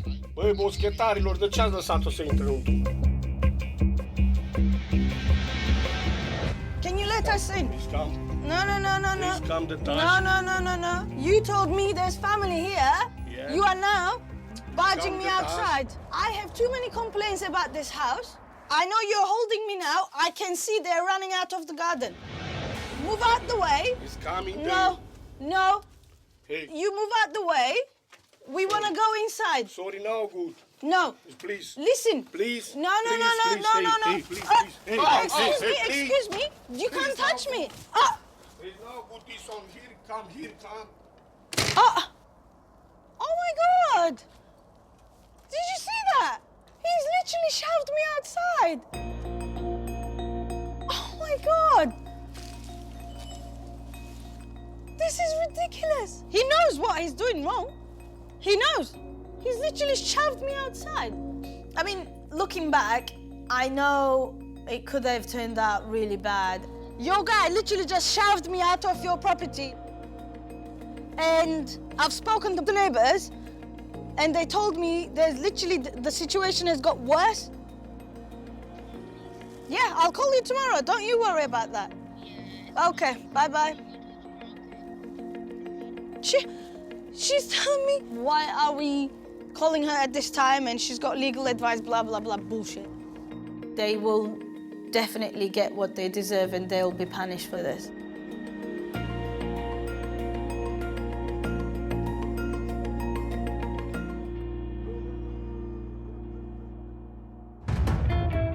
Next, in Birmingham. Yeah, you could almost fry an egg on that. In Lewisham. We have to leave this place by 11 tomorrow. I don't know where to start.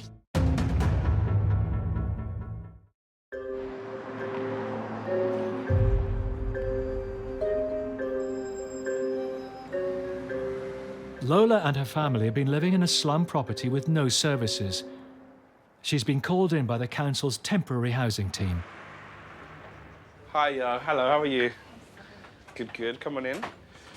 We managed to secure a hostel space for you, okay? It's a 4-bed hostel unit, and this is the weekly price. Okay. Your accommodation is going to start from today, okay? So I'm going to give you the keys for it today.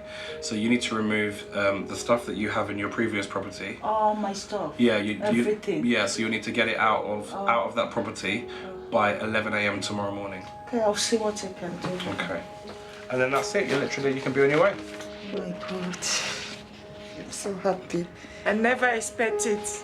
I'm so grateful. God bless you. Congratulations. God, thanks so much. All right. No problem. You take care. It's fine. Yes. Lola gets home to break the good news to her children. Well, 4 bed. I've got the key. We have to leave this place by 11 tomorrow. So we need to start packing things. He's so happy. Calling his brother. He's happy. I have to move. Most people would find packing up possessions accumulated over 7 years a daunting task. I don't know where to start from. But Lola's over the moon. Bed. Put them in the back. Just move out. Get out of the building. Oh, I'm happy now. Her daughter has been picked up from school by Lola's eldest son. I have the key. Oh my God, I'm So happy. We are moving now. We've got a place now. Forest today. You have to move out, find out tomorrow. Temporary. Yeah, she said. At least we are moving out. On a hook. That's good. You're happy now? We're happy now. She's happy now. Tonight is our last night here. So we have to start sleeping there from tomorrow. I feel shocked because I've lived in this house over the years, so I never really thought I was going to move. So yeah, I'm happy. I can sleep properly, yeah, and then I can be relaxed and stuff. And I don't always have to sit on the bed. Oh my God.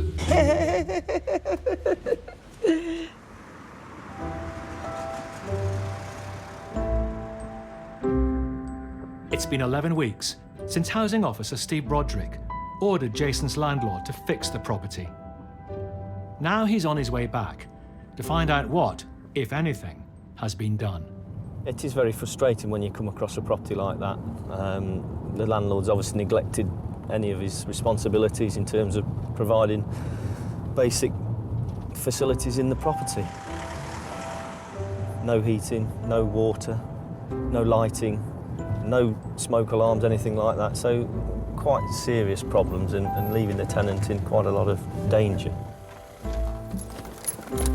A lot of the tenants that we come across tend to be vulnerable tenants, and some of the landlords do tend to exploit them a little bit. More often than not, the landlords Steve deals with are full of empty promises. Certainly. Thank you. But he's in for a real surprise. So, it feels a lot warmer in here. The radiator's working okay? Oh, yes. You could almost fry an egg on that. It's nice and hot. That's good news. You know, instead of going to the library to keep warm, it's just wonderful. Got lights as well, which is a bonus, isn't it? Indeed, it's good it news. is. We can see what we're doing. It all looks good, but Steve needs to confirm all the work he demanded has been done. And this is the new boiler. Oh, look at this. Excellent. This is a darling. Excellent. Yeah. And there's no problem since he's fitted it. The heating's working fine. Heating's been constant. Excellent.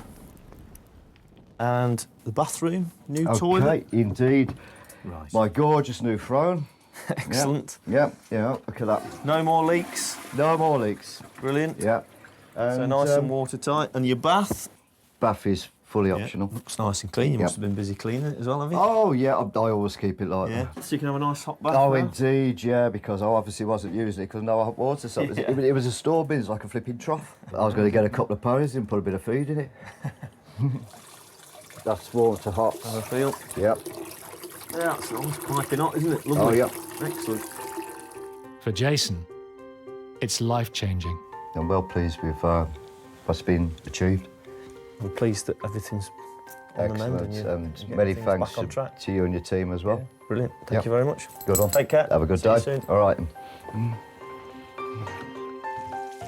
After years of living with no hot water, no central heating, no proper lighting, Jason at last has the flat he deserves and a legal right to.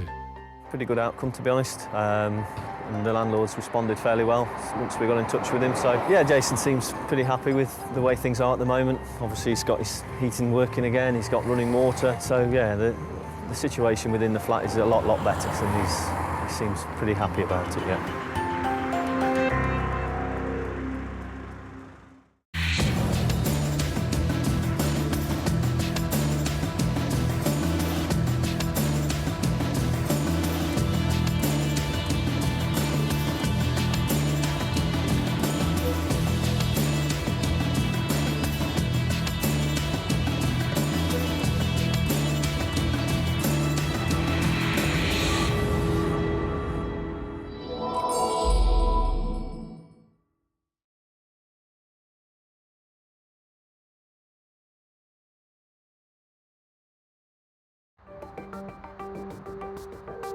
Britain's rental market is at breaking point.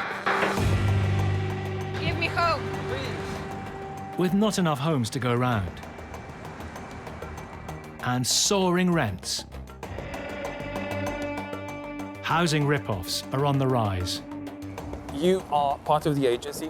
You haven't paid me the last 3 months. I want to know when I get that rent from you. Rip-offs that target tenants. Well, sorry, hold on, wait a second. I got this place to be safe. And unwitting landlords.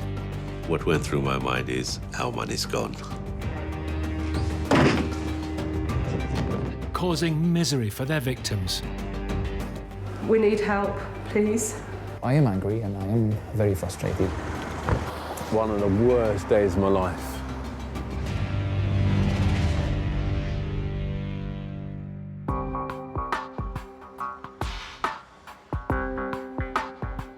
Out of the shadows of our overstretched rental market, a new breed of unscrupulous letting agent has emerged.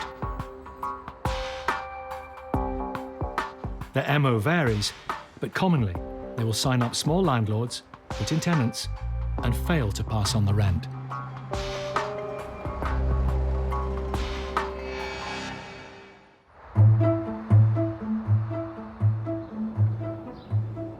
Oh, come on! What is it? Gear change. How did you do it?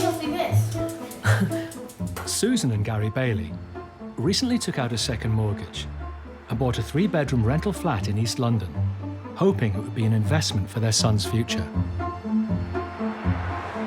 As soon as they advertised the flat, the couple were approached by a man claiming to be a registered letting agent, saying he could guarantee their rent for the next 3 years. He went to see it the next day and then emailed an offer over to us straight away. And it was on letterheaded paper, it had his business card attached to it, and it looked really professional.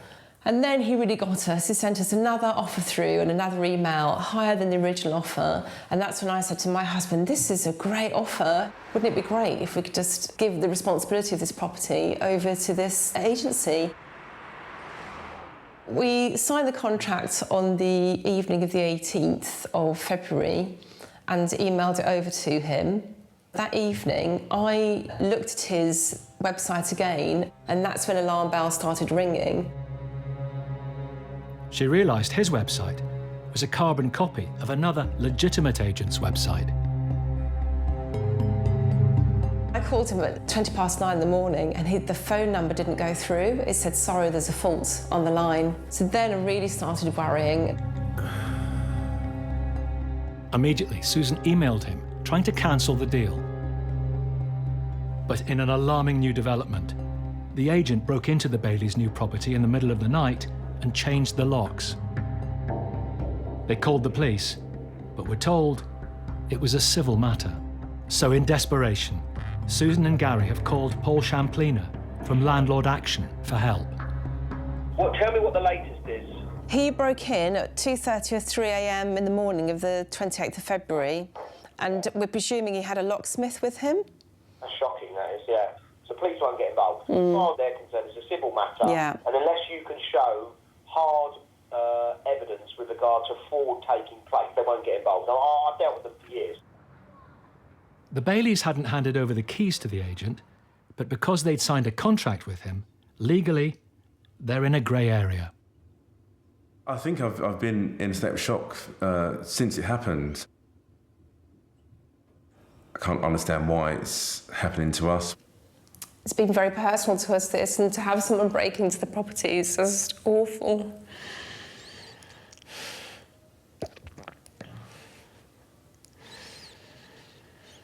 And to have nothing that we can do about it. So yeah, it does make you feel a lot less secure. In another twist, the agent has put tenants in the Baileys' flat and is collecting their rent. Rent he's not handing over to the couple. While he's earning money out of your property, he doesn't want to give it up. No. We need to try and remedy that problem so that you can get control of the tenants. That's the key to this. She wants the property back. He doesn't want to give the property back because he's earning money out of it. I do blame myself. By signing that little piece of paper, we've allowed this person into our lives. She's really stressed. She's desperate to get her property back. The most likely likelihood is that she might have to do a deal with the subtenants, give them new tenancy agreements, and they pay the rent directly to her. Yeah, I've got the keys, yeah. Taking Paul's advice, Susan and Gary are heading to their flat to talk to the new tenants, but they're nervous. Worst case scenario that he's got associates of his in the flat and they might be quite aggressive, so that's something else to be concerned about. Here we are. They're hoping they can persuade the tenants to tear up their contracts with the letting agent and sign new contracts and pay rent to them. Hello, hi. Hello. I'm Susan, this is Gary. We're the actual owners of the flats that you're staying in. Is your house? Yes. Yeah, okay. Yeah. Okay. Oh, not good. So I'm Yes. sorry, it's a problem for us and also for you. Recently arrived from France, this tenant is one of 5 the agent has put in the Bailey's property. In total, the agent is charging them £2,500 a month in rent. He broke into the flat at 3 o'clock in the morning, at night, broke into it, changed all the locks. This tenant, originally from Italy, has been in London for 10 years. Lots of the jobs. I obviously couldn't get in. Well, sorry, hold on, wait a second. I got this place to be safe because I need the work. I need this place, and now you come up with this stuff. Yeah, really sorry. I'm really sorry. I know it's a lot to take in. This is one of the worst things that's ever happened to us, actually. What we're absolutely not here to do is say everyone out and you lose your money. The only thing we want is to be rid of him. We don't want get rid of him. No we don't want anything to do with him. I'll become your tenant. Yeah. Yes, yeah. And I'm so sorry. It's a life. Thank you very much. All Susan and Gary can do is get the locks changed and pray they finally got the rogue letting agent out of their property once and for all. Thank you, bye-bye. Bye. The story almost sounds too far-fetched to believe. Turn their world upside down with this bombshell. That guy there was saying, I need to check your details. I'm going to check, who can I speak to check? I just feel really bad for them. Yes.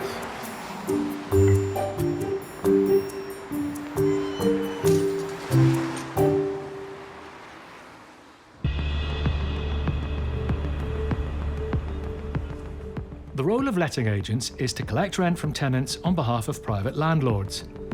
Most are fair and honest. Nonetheless, for Paul Champliner, going after rogue agents is an increasingly important part of his job.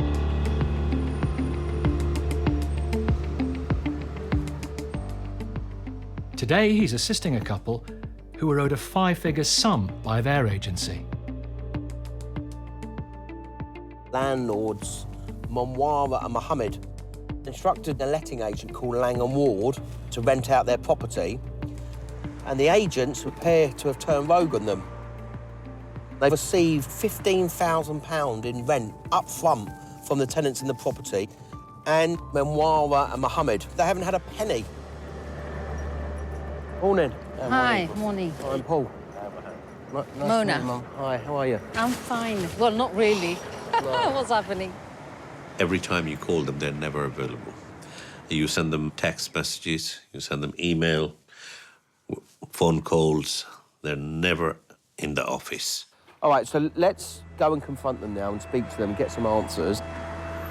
And the frustration has grew into anger in a way. It's a huge amount of money, and it's a sum that no one can afford to lose. It's a huge amount. Let's hope that there's someone in the office. With the couple owed up to £20,000, including legal fees, today they're paying a surprise visit to the agency. But there's a problem. Change the name. What was Lang & Ward's office is now home to a company called Strathmore Asset Management. What went through my mind is how money's gone. Next, in the Isle of Dogs. In Barking. I need to speak to you about Daniel's rent. And in East London. Who are you again? I'm your friend. No, I don't know you. I don't have. Well, you know me now. You are not my friend.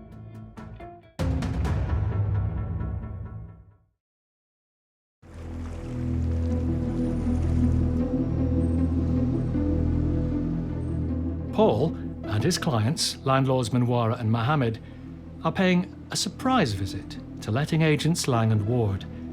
Now called Stratton Asset Management, the agency owe them £20,000 in rent they haven't passed on, and legal fees. Lang and Ward? No? No, we've got... She's owed some money from Lang and Ward. And Lang and Ward are in there, are they? Who's in there? OK, let's have a chat. Hi, guys. Lang and Ward? There might be a different name above the door, but Paul suspects there's a link between the current occupiers and Lang and Ward. So they're owed about £20,000 for their property. Okay, that's got nothing to do with me, so... Huh? That's got nothing to do with me. I'm just working here, mate. Let me say. You're just working here. She's owed £20,621 for her property from Lang and Ward. Come on, what, she needs her property back. She hasn't had a penny's rent. A lot of companies, they were Phoenix. They would close the company down and then they were set up again. It's really rife. Have you met these guys before? Yeah, the guy who was sitting here. Yeah. He was working for Langham. Right. Then trying to collect the money is really, really difficult because, of course, as soon as they close down or go into liquidation, the money's lost. We want £20,621. Also, we want to make sure that you're not instructed as the letting agent. What about her property? She's had no money for her rent. What do you mean? Yeah, but you've had £15,000 rent in advance. You had it in September. But staff are denying they're responsible. Pardon, but and we've had other complaints from other landlords from Lang and Ward, but you've changed your name. 2 months ago. Pardon? But who's Strathmore? Who are they? Strathmore is the estate. Is there anyone we can speak to? Is there anyone we can speak to? Because I've got the letter here. I mean, they just want their money for their rent. Okay, so if I joined 2 months ago and I joined while the Strathmore property was active, when I joined here, this was Strathmore Properties. Right. Nothing to... So how are you telling me that I know about Lang and Ward? I've been here only... They've been here before. They just want their money. You're telling me... Lang and Ward were here, weren't they? Okay, I'm not too sure. Look, he said he doesn't know about Lang and Ward. He's actually sitting on the Lang and Ward. He's on a Lang and Ward... Yeah, he's on a Lang and Ward website. It's ridiculous. You know they're Lang and Ward. They've changed the name. Yeah. It says Lang and Ward there. It's all Lang and Ward, so they've changed the name. They come across as really genuine, things like that, but it was very hard to believe anything coming out of anyone's mouth. Mohammed puts in a call to Faisal, Hi, Faisal. Yeah, it's Diwan here. the man who originally let their flat. Who's that, Faisal? Yeah, Faisal just spoke to Mohammed. What did he say? But what did he... He's going to be here in 5 minutes. He said he's going to come here in 5 minutes. Thank you. Yeah. Meanwhile, another member of staff shows up.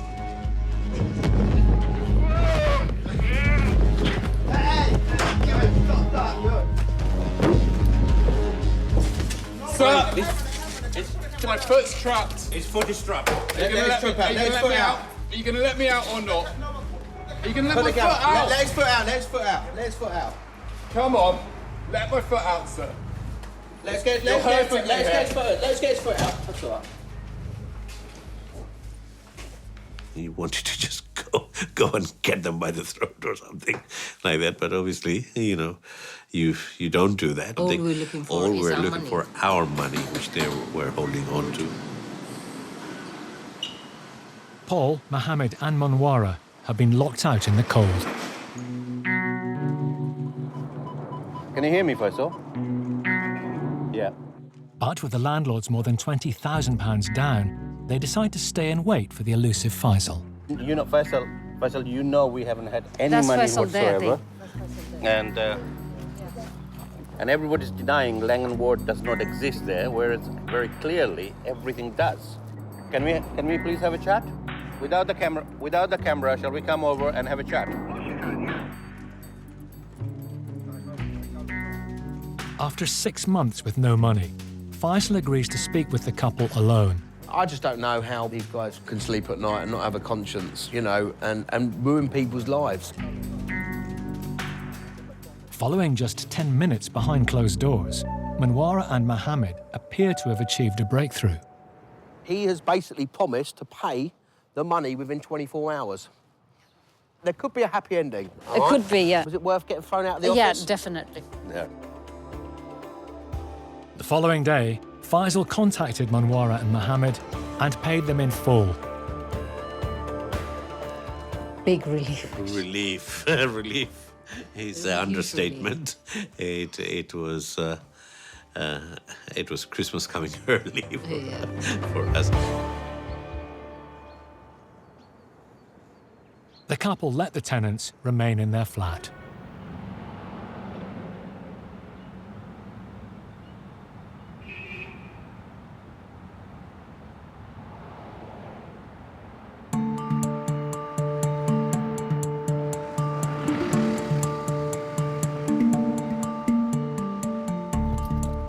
Gary and Susan Bailey are battling to take back control of their rental property from an unscrupulous letting agent. You live in the top floor flat. They've put in new locks and persuaded the tenants to sign new contracts directly with them. Thank you very much, thank you. It's really nice to meet you as well. Things are very much looking up. Now the tenants have signed with us. We feel pretty confident that they're happy to be with us. And straight away we've done loads of things for them anyway. We got the internet sorted out for them and other little bits and bobs. You know, they completely believe us. It feels good to feel like we're starting to get back in control, and in the near future we'll start to get some money back on the property, because obviously we've lost at least 2 months' rent now. This is a huge blow for us. So far, the Baileys are down around £3,500, but they should start getting some rent in soon. I'm being more cautious than Gary at the moment. He keeps saying, we've won, we've done it. I'm like, we're not home yet. We'll have him. We'll get him. They look good if you can wear them again, can't you? You can wear them to play football in. 2 days later, there's a shocking development involving the letting agent.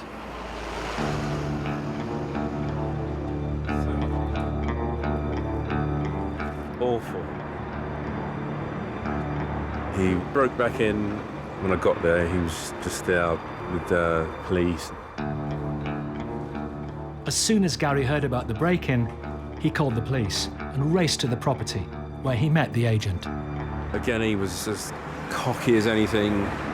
Said, this is my property, I can do what I want with it. The police have basically said it's a civil matter. I could absolutely kill him now. I could absolutely do him some damage. I really could. I kind of want to beat the crap out of him, but at the same time, he's not even worth my effort to do it.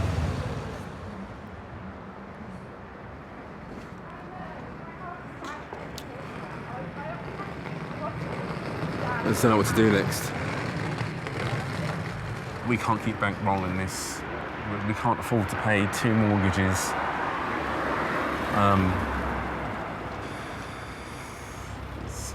It's you know, it's my work is suffering. You know, home life is suffering.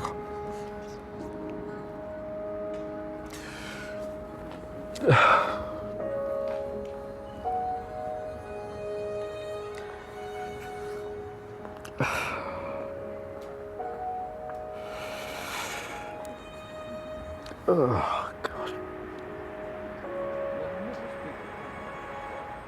I can't let him win. He absolutely cannot win this.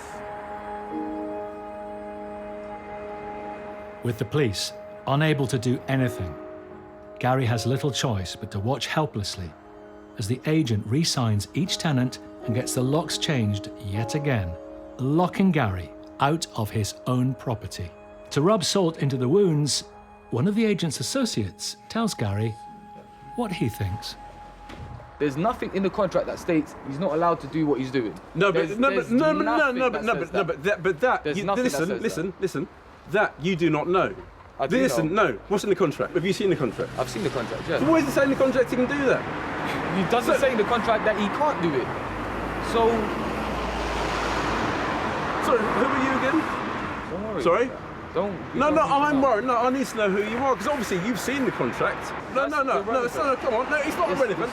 No, it's not irrelevant. You've come in here. Listen. Listen. It's got nothing to do with the situation. No, it has. I'm trying to help you out. It's like you're almost confused about the agreement. No, I think you're confused. How am I confused? Actually, who are you again? I'm your friend.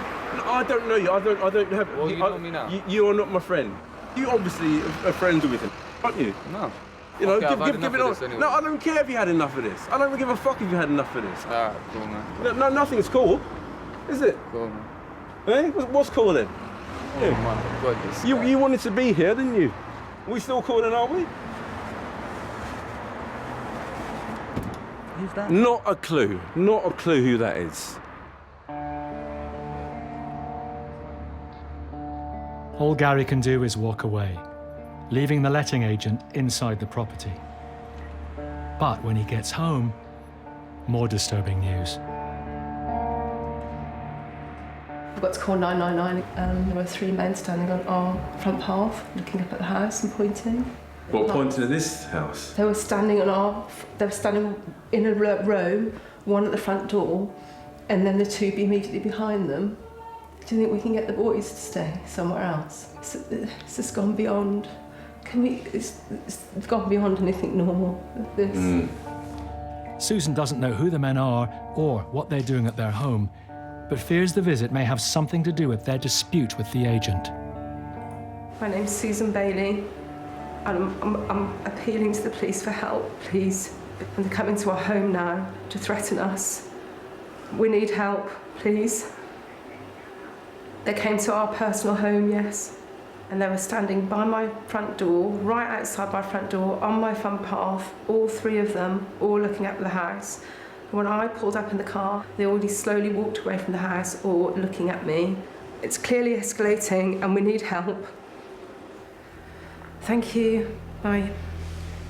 I'm just going to make an appointment for another policeman to come round and see us. Tonight? It might be tonight, yeah.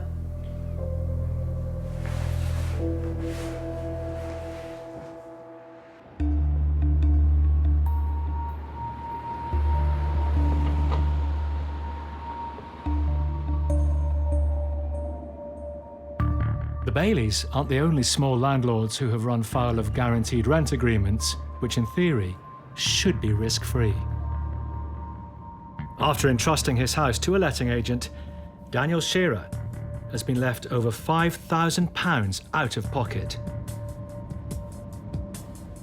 Paul is helping Daniel to chase his missing cash. We are going to the offices of a letting agent who Daniel signed a guaranteed rent agreement with, who was supposed to guarantee and pay his rent for his property, and he's owed 3 months' rent. 3 months ago, payments for the 3-bed semi stopped without explanation, despite the agency's own contract stating they would pay up even if tenants didn't. We signed the agreement, and I thought I'm in safe hands. But after 4 months, they stopped paying me altogether. I kept calling them, asking why they're not paying me. They got uncomfortable about it, and they made excuses. So I am angry, and I am very frustrated. After 20 emails and over 50 phone calls failed to produce any answers. Where's the place? In there? It's just there. Right, so I need to park. So this is the back of it. Paul and Daniel plan to serve notice of Daniel's intention to break the contract, allowing the agency, Signature London, to rent out his house. Second floor. It was really stressful to deal with non-payments because I'm not a property tycoon. I basically remortgaged my flat in order to afford to put down a deposit and buy this house. And I had to ask for money from my family to cover all the mortgage payments.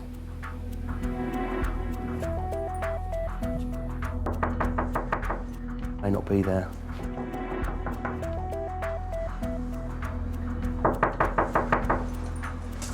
I think I should call them. Yeah. There's no answer on the phone.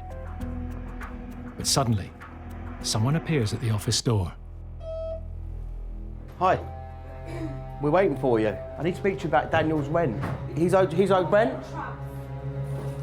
He's owed 3 months' rent? I need to speak to you about Daniel's rent. Sorry? About Daniel's rent.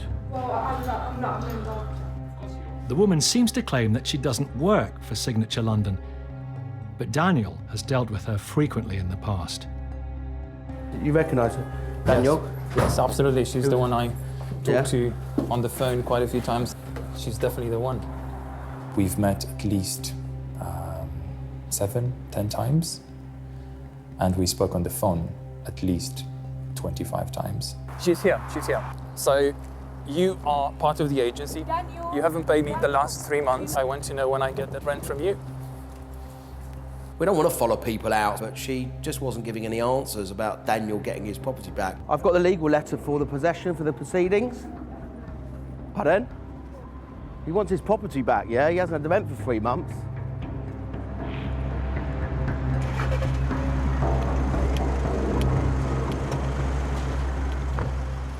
The woman heads off in a cab before Paul can hand over the legal letter. Well, let's go and serve the letter. So they decide to return to the empty office. Next, in Barking. He just said to me he hasn't got 3 months' rent. Proof. He has me proof. Yes, I'll show you proof right now. And in East London. The police said if he does this, then they're going to arrest him.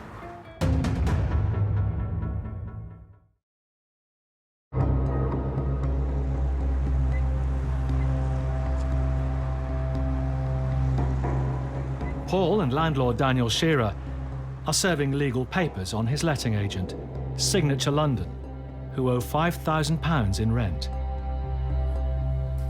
And it's been served. So what happens now? We have to wait. We've given a deadline on the letter. I hope they will come back and say we're surrendering the lease, but at least we're a step closer of gaining control. As they leave, Paul and Daniel bump into the woman from the agency, who just 5 minutes earlier fled in a cab. Rob, they're outside. I'm lucky I come out the office and I see these are outside. She's now denying that the company has failed to pay Daniel. Daniel, you've got your rent. He hasn't been paid. He's owed 3 months.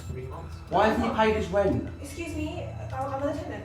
Pardon? No, you're managing the property. You guaranteed rent. Signature property, guarantee the rent. Signature, Yeah. He's got a mortgage to pay. Do you not feel for that? Fine, so how can he get his rent? So why don't you get one? Fine, get one of the directors on the phone. He'll speak to the directors if it's not you. Okay, yeah, okay, I will. So 3 months' rent, okay? Why? Just wants his rent. You've got your rent. No, you didn't pay Yes, me we the last pay you. 3 months. He's owed 3 months' rent. Show me proof. The agency office is being manned by only one member of staff, Yeah, no, speak on. and she gets a colleague on the phone. Yeah? Okay, let me just have a quick word. Hi. So we've just served a letter, which is giving notification of forfeit the lease. Sorry? Yeah, carry on, talk. Yeah, I'm talking. He signed a rent guarantee agreement with you guys, so he hasn't had the rent for 3 months. Pardon? Even though the tenants have not been paid, we have been paying him. She made out that they weren't getting the rent. Well, that's not our concern. You know, Daniel signed a contract of guaranteed rent. Whether the tenant doesn't pay you or not, you're still liable for the rent. It's rent guarantee, you know the score. We are paying him. We are paying him the rent. Right, Daniel, you're such he just said to me he hasn't got 3 months' rent. Proof. We need proof. He has proof. Yes, I'll show you proof right now. When she called me a liar, I realized that that was her way of dealing with the fact that she was lying. Daniel has no way of knowing if the tenants are paying, but he can prove he hasn't received any rent. I'm going to hand you back now, let you get on with your day. Yeah, you should. We'll get on with our day, but deal with the issue in hand, which is the letter that I've just served. Fine, but because what I'm saying is, he wants his... Oh, is that right? He's not going to get property back? Really? Okay, all right. She was trying to make out that she was a victim. There was only one victim, and that was Daniel. Good luck. Have a good day. Bye-bye. I thought rent guarantee will keep me away from those kind of problems. So it's really frustrating. It appears that the visit does have an effect. Because an hour after Daniel and Paul leave the office, the letting agency pay up part of the debt. Hello? Hello, Paul. I've got some good news from the agency. They basically paid me for 1 month. They still owe me 2 months' rent, but they did something, so I think that's great news. In debt to his family, Daniel now needs to get the rest of the rent money and his property back as soon as possible.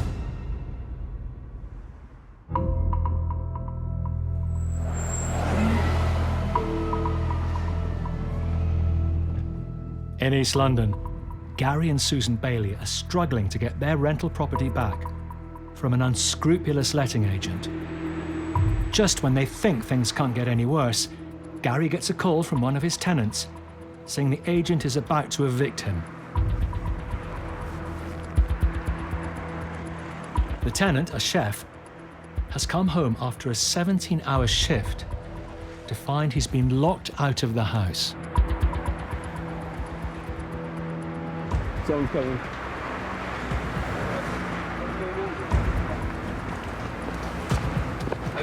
Where is it? Is it not closed? Yeah? Why is it, yeah? Why are you wearing my glasses? What's going to do? Was that him, was it? Yeah. The tenant's belongings are in the hallway. Why he's been singled out is unclear, but Gary suspects it's because he re-signed with him and Susan. So did he give you any indication he was going to do it? Did he say anything, or did he? Not from him, not from the other guys. Normally, evicting tenants without warning is illegal. Gary hopes this might be enough for the police to finally arrest the agent. And is now in the process of evicting someone. But they're coming, basically. So the police said if he does this, then they're going to arrest him.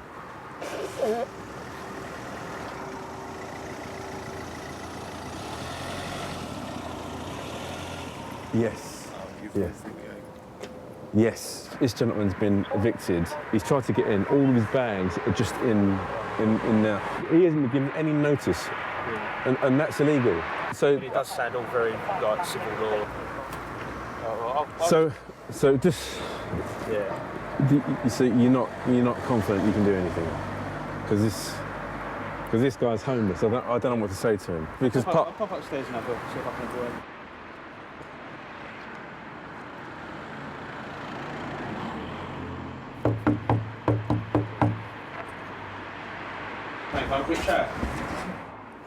I'm not confident at all. He's not confident himself, so I don't see why I should have any confidence in the situation. It feels like we're going backwards.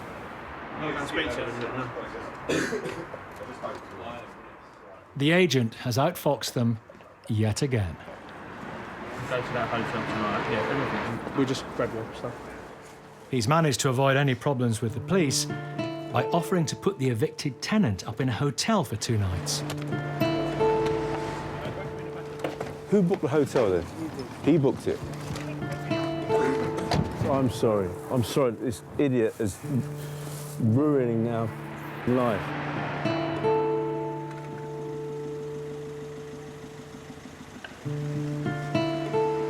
After 2 nights, I don't think he's going to give a 2 hoots where he's going to be staying.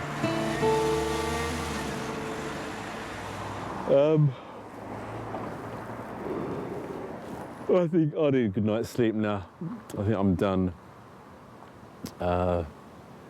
It's been, I'd say, one of the worst days of my life.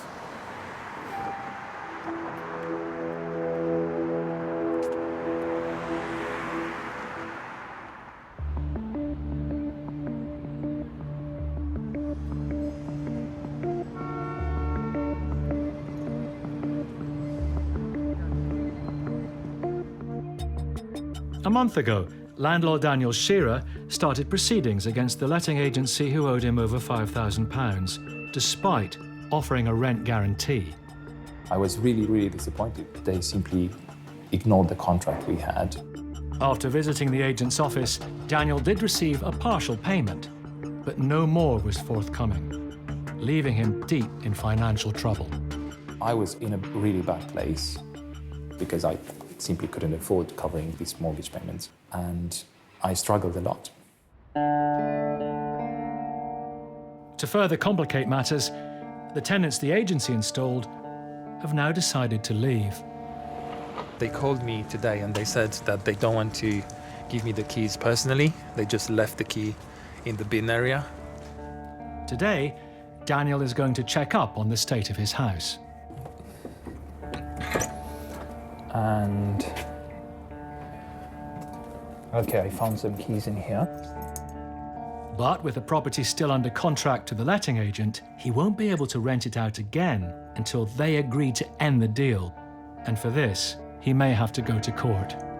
Excited and nervous at the same time. Okay, I'm nervous. I might need to spend more money to repair it.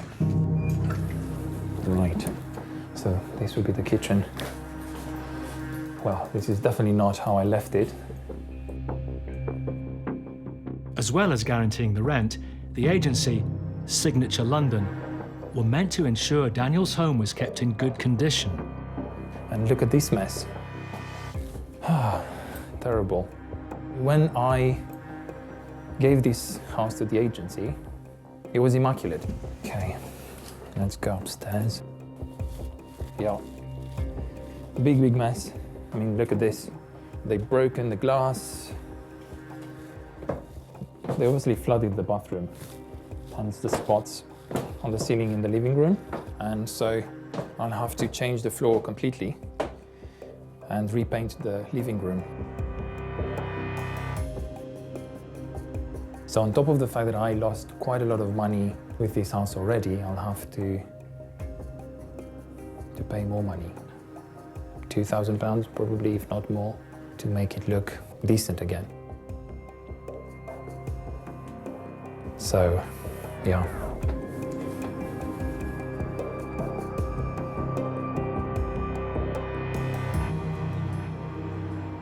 But before Daniel can begin work fixing up his property, he needs to get the letting agency to tear up the contract. Next, embarking. Have you got anything to say to me? So the total amount comes to £6,263.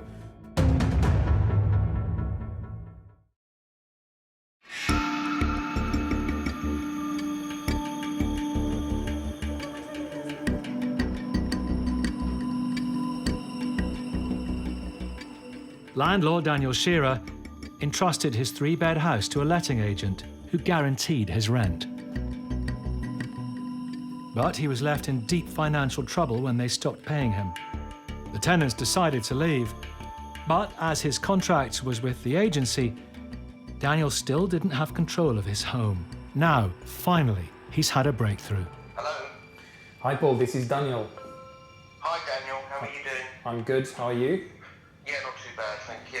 I've got some good news. What's that? So they basically surrendered the house. That's good. Thankfully, Daniel has got his property back, but he's still owed some money from outstanding rent to utility bills, because believe it or not, the actual tenant in the property changed the utility bills and put them in Daniel's name. So I'm here today to serve a debt letter to try and get the money back for him. Daniel, we meet again. With arrears and other costs, Daniel has been left over £6,000 down. The letting agent, Signature London, are refusing to discuss paying off the debts, despite offering a guaranteed rent contract. So Daniel is returning to their Barking office, along with expert Paul Champliner. I realized that I need to pay back all the debts I have, and so there was no way I could just give up.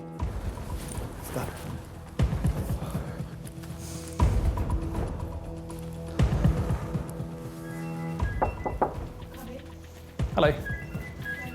I'm here with a solicitor to sort things out. Hi, 1 second, let me pull you back. I'm just going to give you this letter. It's the debt letter for Daniel. It's the outstanding debt that he's owed. Part of it is rent. Part of it is damages to the property. And then actually the tenant that you put in, they put utilities in Daniel's name, plus legal fees. So the total amount comes to £6,263. Okay? I mean, have you got anything to say to me? When are you going to pay me for, all the repairs and the rent you owe me and the legal fees and the money that I lost, basically? So still nothing to say. Okay, thank you very much for your time. Bye-bye.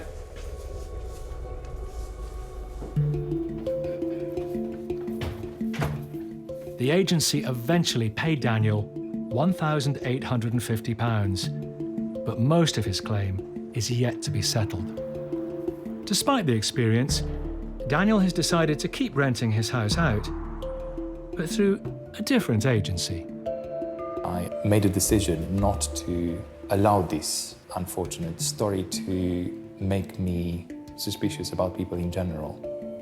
Because if you do that, your human interaction becomes poisonous, and you poison yourself in the end.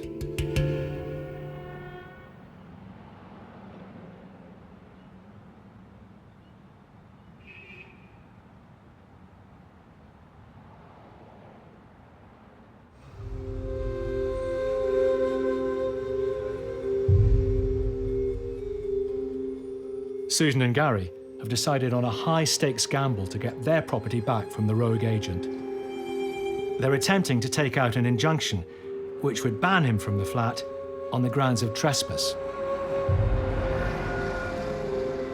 How are you? You okay? Yeah, good. Meeting them outside the courthouse is their barrister, Leon Glenister. Today, the couple's main worry is that the letting agent will turn up and challenge the injunction. We're not expecting it, are we? I don't know. Play the wild card on that one. I really don't it's know. 10. Fingers crossed. If it goes against the Baileys, not only do they lose thousands of pounds in rent and legal fees, they will also have little choice but to accept the agent has control of their property for up to 3 years.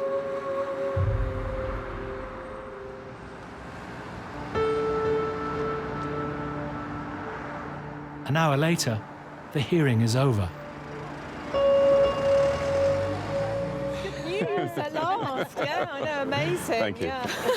We didn't actually know. Yes, there was lots. Actually, during the conversation with the judge, it seemed to swing one way and then another way. We were literally hanging on every word, but yes. Yes, it finally went in our favour. Yes. So, they were in shock. Oh, you give me a hug, Gary. An injunction has been granted, meaning the agent will be arrested if he attempts to enter the property. Can't believe it's nearly the end, isn't it? Yes. What's more, they've also won a possession order, allowing them to take back the flat. There's the injunction. And there's the order for possession. That's brilliant. So good, that's amazing, yeah. Right. Thank you so much, really. Thanks a lot. Take care, guys. Thanks. I know you're going now, but... Yeah. No problem. Well done, guys. Thank you. So good. Never been so happy to get anything in my whole life. So, yeah, I don't know if you can notice, we're quite happy. We've got this. Within minutes of the hearing, the couple race around to their flat and tape up the legal notices.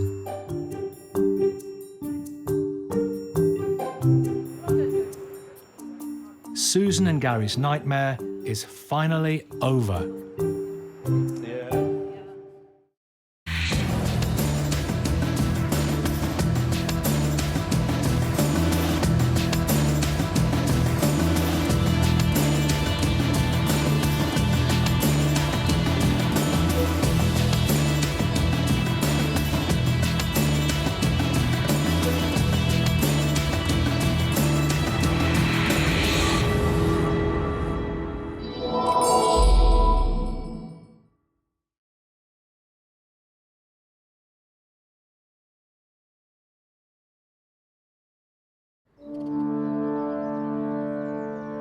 On Britain's streets, a battle is raging. I have 2 children. I'm living in what is like a crack den. Please! Oh, God. On one side, 2 million private landlords. Put a hell of a strain on me. You shouldn't have to kill a person. This is our home! This ain't his land! On the other, 11 million tenants. I'm going to have to mortgage my pension to pay this debt off. For those on the front line... Oh, my God. Dog crap on the curtains. This could be criminal negligence. From housing officers... No one should be allowed to live like this. This is unacceptable. To eviction specialists. Oh, dear. I'm here from the landlord group to give you the possession order. You are tossed. And letting agents. Get off my land! It's a frigging full room. The cases they're dealing with are becoming ever more extreme.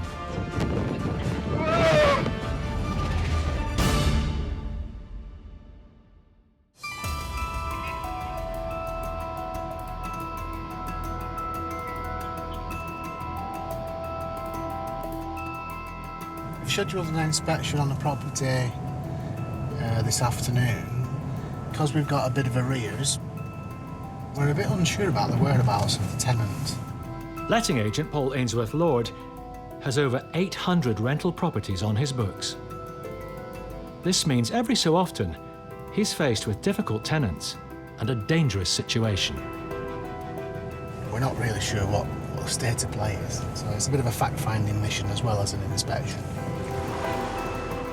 Today, Paul is chasing one of his tenants, Lee, who hasn't paid his rent in 4 months.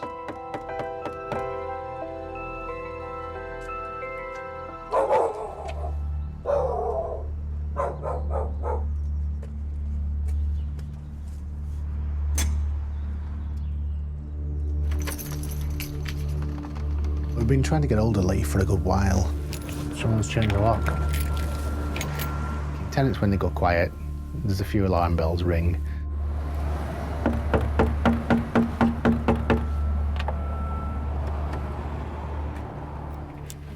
I'll just get my step ladders to go out back. Fearing Lee may have abandoned the property, Paul decides to check out the rear garden. Because we've got a changed lock on the front door, quite often they don't change the back door. So a good old telescopic ladder's come in handy on this job.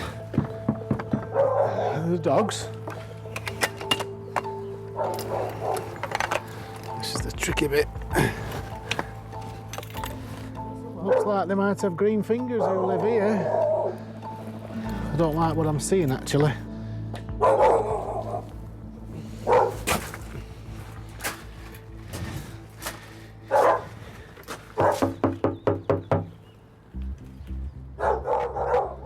Change the back door lock and all. This is the polythene that they use for growing. It reflects all light.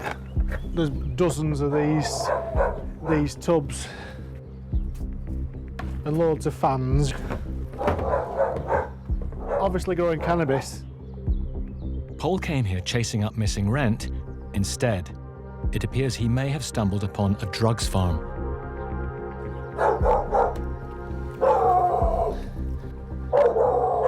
I'm going to come back tomorrow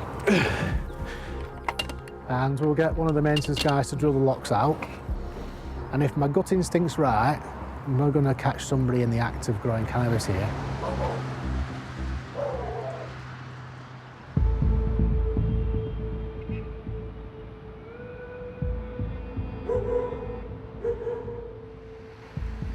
Just in case we have a problem with these dogs, we've got some chicken fillets.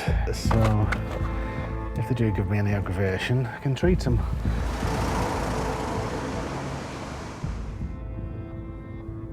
The following day, Paul returns. As soon as we open the door, I'll chuck them a bit of chicken, and hopefully they'll be interested in the chicken instead of my leg.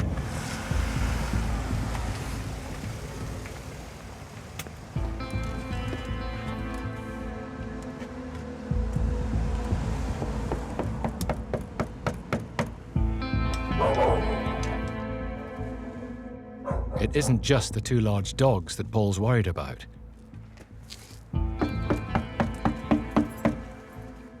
called one of the lads to come and drill the lock out so we can put the correct locks back on.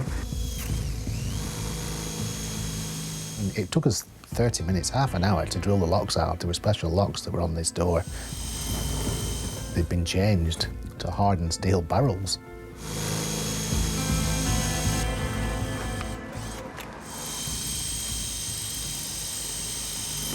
In fact, I was dead certain that we were about to encounter some sort of cannabis growing activity, yeah. A bit too good to be given to a dog. Right. Hey, chicken. Come on. Hello. What are you doing, guys? Come on. Come on. Come on. What's to do? There you go. Oh. God, it's nipped my finger. The tenant may be AWOL, but the property is clearly still occupied. These are like hydroponic trays. There's definitely either a supplier of kit or there's something going on here. I knew that we hadn't got to the bottom of this. I knew there was a grow in this house. I thought there must be. These two here, these should have been in the bottom of this side. So what they've done, they've put it directly into the fuse, so it's bypassing this completely. So they're robbing electric, are they? Yeah, completely. A couple of snooker balls in a sock. I thought, oh my God, just as well nobody's home. Could have been a different story. You could have grabbed a sock with a snooker ball and you just lash out, and next thing, you know, blue lights and ambulances. British champion. Men's English Thai boxing champion. This guy can clearly handle himself. The whole thing's just a bit weird, really. Oh yeah, here we go. This is where it's all. What are you doing in my house? Hang on a minute, lad, who are you? It turns out the house isn't empty. Who are you? A man's been hiding in one of the bedrooms, and it's not the tenant, Lee. Where's he gone? I just don't believe what just happened then. There was no sign of life one minute, and the next minute, all the hell breaks out. The fleeing man lets the dogs loose. Why have you done that? So, a female neighbour arrives to assist. Can I please? I've got a situation at 7 Onion Street. I need some police assistance. Can I get the leads for the dogs, please? Because of all the comings and goings outside, I need to make sure we've got possession of the house. Just need to have a look upstairs.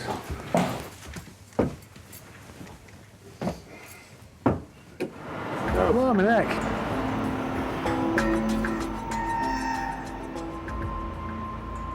In terms of how well constructed this is, I'm quite impressed with, you know, it's clean, tidy, neat.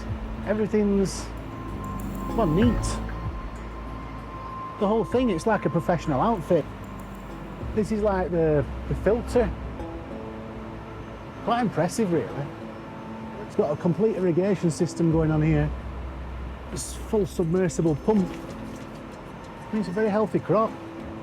I mean, like, all beautiful and green, it's just a shame it's what it is. A bit like some weird salad. You know when you've been to some fancy place and they give you some fancy salad and you think, what's that meant to be? A bit like that kind of smell. This is the very reason this house has been secured up. There are anti-vandal security barrels on the front and back door of this house. You know, a lot of thought gone into this. You know, it's like, this is all black market money. This is clearly a drugs farm, but the whereabouts of the official tenant and his unpaid rent is still a mystery.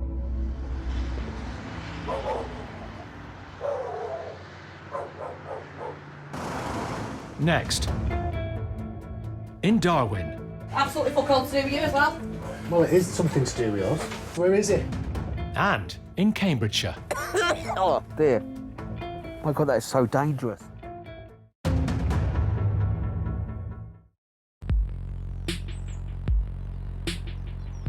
One of them was hiding in the house and has just come out. Letting agent Paul Ainsworth Lord has just found a cannabis farm in a property he manages. Now the police have arrived. And so has an unannounced visitor. Excuse me. Oh, where's all his fucking claws? While a man has fled the scene, there's no sign of the tenant himself. Absolutely take a fucking piss. What the fuck has gone on here? That last there, she's tipped up, wanting to get some belongings for the guy that was hiding in the front bedroom here.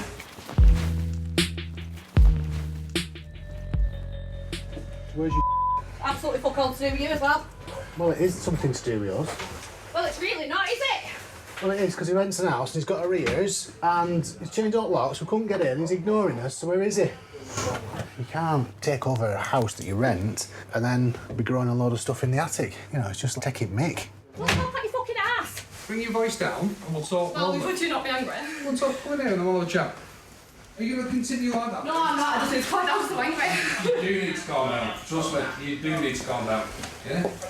Just stand to one side just in case she comes out like a banshee. It's a bit all of a tiswas right now. Just trying to keep a track of what's going on myself. Paul gets a call from the office. Ooh, I wasn't expecting that today. Which appears to shed light on the whereabouts of the tenant, who hasn't paid rent in 4 months. This house is rented to Lee, and rumour has it he's in the nick. He's been banged up. Do you know when he'll be back, roughly? I do not know, and like I said, that's got nothing to do with you. And soon you'll be finding out, won't you, obviously? Well, it is to do with us, because he's a tenant here, isn't he? Right, anyway, got the keys, all I will say. Right. Bye! See you later!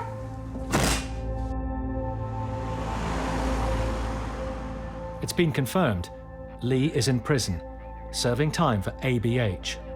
So it's possible he had nothing to do with the weed farm. Now, Paul and the landlord have to decide what to do with the property. My job to my landlord, to our clients, is to protect their assets. I really need to get a grip of what's happening here. This could be a mess.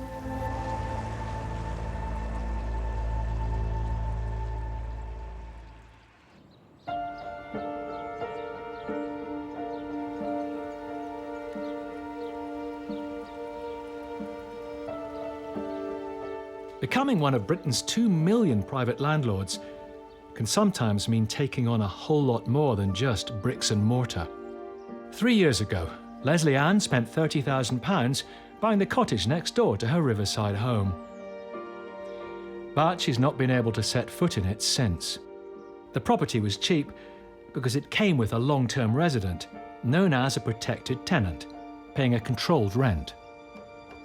I was a neighbour for 7 years and landlord for just over 3 years. She moved in February 1983, so she's actually been a tenant in the property for nearly 34 years. Leslie, a retired social worker, had serious concerns about her tenant's welfare and the conditions she was living in. She was a holder. Because of her holding mental health issues, she wouldn't sort of engage in any sort of form of conversation. Years spent trying to get her tenant and neighbour help proved fruitless. She was very articulate. She was very forthright. She was at times very aggressive. So there was a personality there that meant that she could actually scare people off. She denied that she needed help.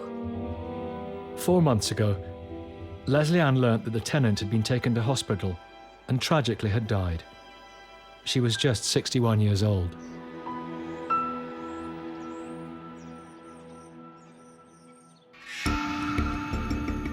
Eviction specialist Paul Champlina has been helping her with this unusual case.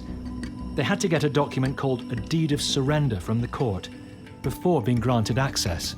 It's quite incredible that if a tenant passes away and the property couldn't be passed on to someone else and to carry on the tenancy, we still couldn't get possession. We still had to pursue it through the courts.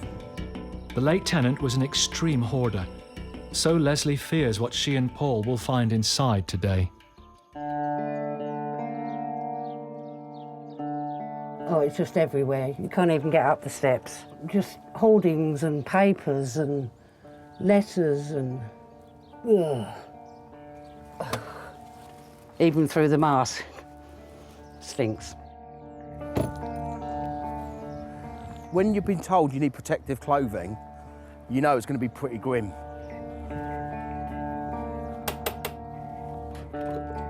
Leanne, we finally meet. How are you after all this time? My relationship with the tenant was really strained. I'd never actually been allowed to gain access inside the property. She was reclusive, like she was a hoarder, wasn't she? Severe hoarder. Really? The last time anyone has been inside, either yourself or Ian, was in 2015? Yep. Okay, right. The next stage is what's in there and how do you deal with it? Leslie Ann's friend and builder, Ian, is joining the inspection. To avoid the risk of infection, protective clothing is a must. I'm ready. I don't know what I'm ready for, but I'm ready. This was a really unique and very strange case because it wasn't an eviction. It was us to take formal possession of the property. But God knows what's behind that door. Right, oh God. Oh dear. It's horrendous. This is the first time in 3 years that Leslie has seen inside her property. Oh my God. Perfect cooker. Oh my God, that is so dangerous. Yeah. So she never cooked? Obviously. No. When I walked into that property, I was just flabbergasted of how someone could actually live like that.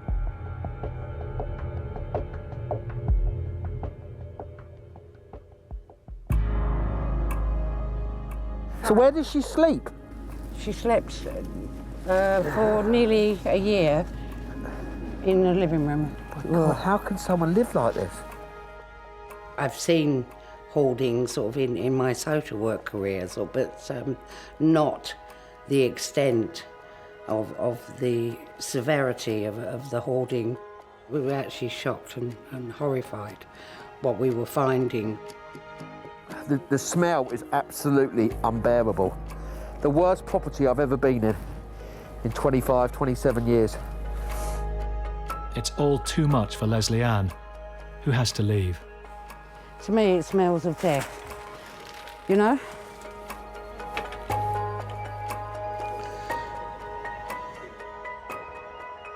The woman, she was only 61. She wasn't an elderly lady. It's just really, really tragic, isn't it? How people have got themselves into. She literally had a little pathway and she was sitting there. So tragic. This is upsetting because you know that someone was dying in that chair. Someone's rubbish is someone else's belongings. You know, these are all her personal belongings. Paul needs to inspect the whole cottage, but that's easier said than done. Everywhere you walked, you thought something was going to fall or you thought you were going to put your hand through something. This is so dangerous, you can put your foot through it. Well, I don't even know, where's the stairs? Oh, right. That's how bad it is, I don't even know where the stairs are to go upstairs.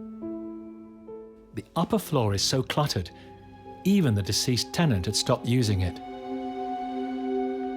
Oh my God. Let me put my torch on.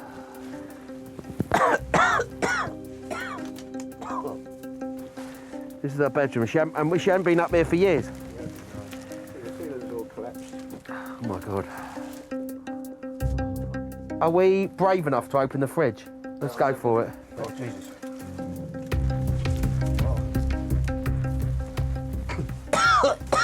Yeah, I need to get a bit of fresh air. Oh.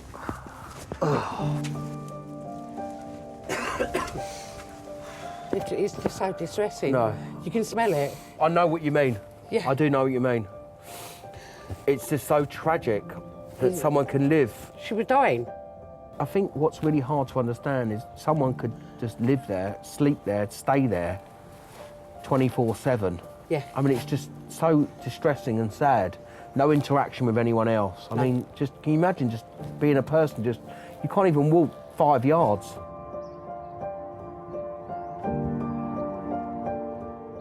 The only regret is that I couldn't help her, I couldn't save her, I could, you know, that's truthfully sort of, that's the only regret, sort of, you know. Leslie's next challenge will be cleaning out the cottage and discovering exactly what state the building is in.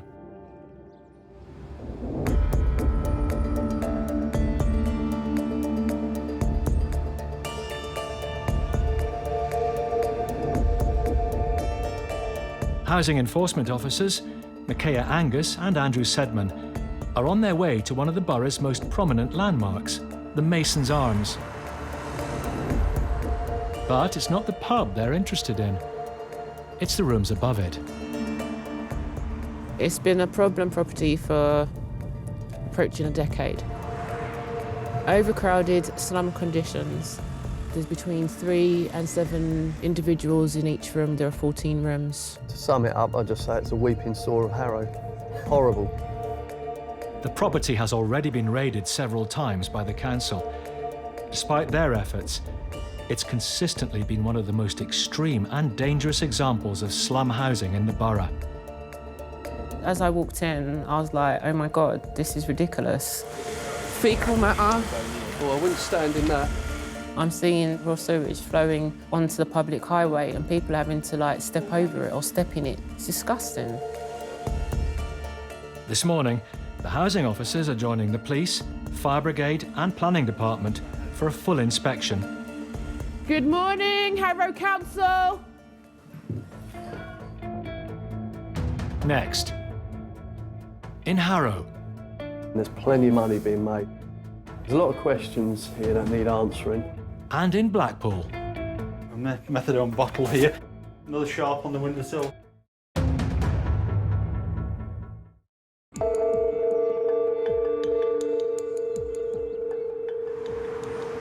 Housing officers and police are raiding a former pub. Hello, we need to inspect all the rooms. The property has permission to house up to 9 people. It's soon clear there are far more than that living here. Come on, this is desperate. Squeezed into each of the 14 rooms are 2 to 3 beds and at least the same number of fridges. Got 2 fridges. 3? 3, oh yeah. Andrew decides to check in with the housekeeper. Excuse me. How many people live here, please? Where? In the house? The whole property upstairs. Now it's 14. 14? Yes. There's a lot more. You must have had at least 3 people in each room. You've got 14 rooms there. So there was well over 30 people living there. As well as the housekeeper and her son, the only other person present is Nikolai, the man who collects the rent on behalf of the landlord. I wish to talk to him.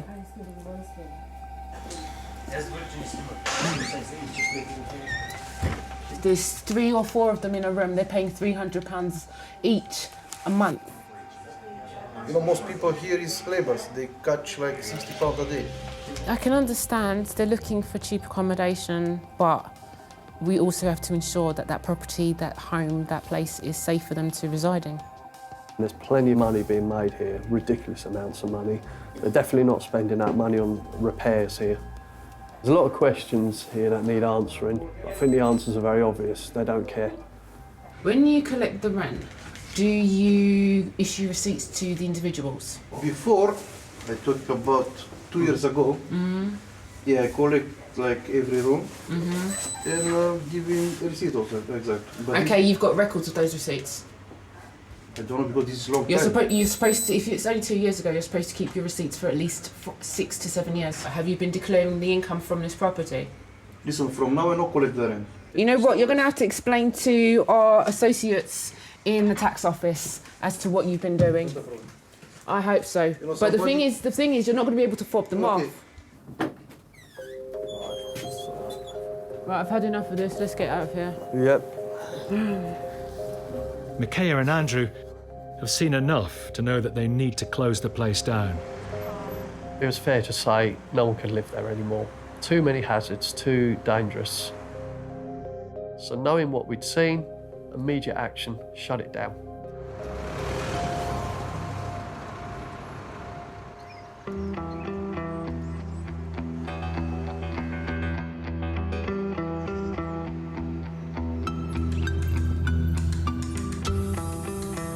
I think I'd be lying if I was to say there's a little bit of something going on in the back of my head saying, are you sure this is going to be okay? Over a month ago, letting agent Paul Ainsworth Lord discovered a marijuana farm at a property he manages on behalf of a landlord. The tenant Lee was in prison at the time, so the police don't know who was responsible. I'm a bit worried about going up to Lee's house. He can definitely handle himself. Lee has just been released, and today Paul is meeting him to discuss whether he'll be able to stay in the house. You know, in my job, you've got to manage these things holistically. Because, you know, I don't know when I might bump into this guy again. It could be next Sunday when we're out with the children, with the kids, you know, and the last thing you want is some confrontation. Lee, a former British kickboxing champion, owes 6 months' rent. Well, all sorts of things going through my mind. I'm thinking, you know, what sort of reception am I going to get? I really didn't have a clue as to how that meeting was going to go. Hiya. You all right?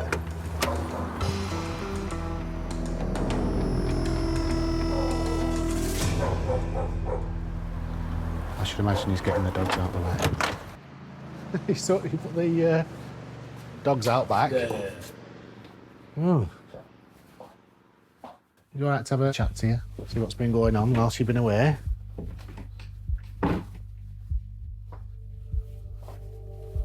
Dogs ain't back? Yeah.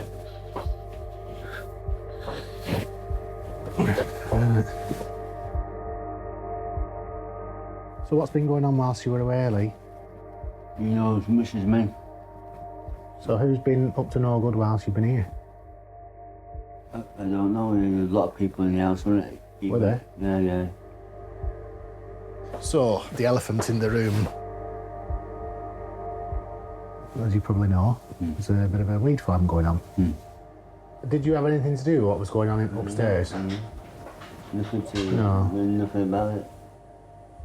Well, that's what... I was in prison, I was in prison.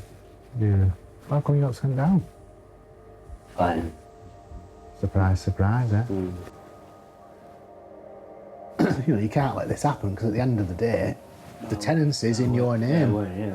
But the tenancy, the responsibility for this house is in your name. And if we're looking for somebody to bollock, if you like, or blame, or take responsibility, it falls to you. Yeah. So the benefit of the doubt was placed on you having nothing to do with it. And that's why it was agreed that you could move back. You know, don't let it happen again. When the question of should we let Lee move back into the house cropped up, my initial reaction was, can he else like? And you sleep on things for a day or two, and he'd been with us a long time. We'd never had any problems with him. If he hadn't been away, maybe this would never have happened. So we're going to step up our inspections more frequently. Oh, I need you to keep your ship running tight. You know. So, ship shape, Bristol fashion, they said, aren't they? All right, Lee. Yeah. Okay, good enough. As it's unclear who's responsible for the weed farm, the police take no further action. See you later, Lee. Cheers, fella. Thanks.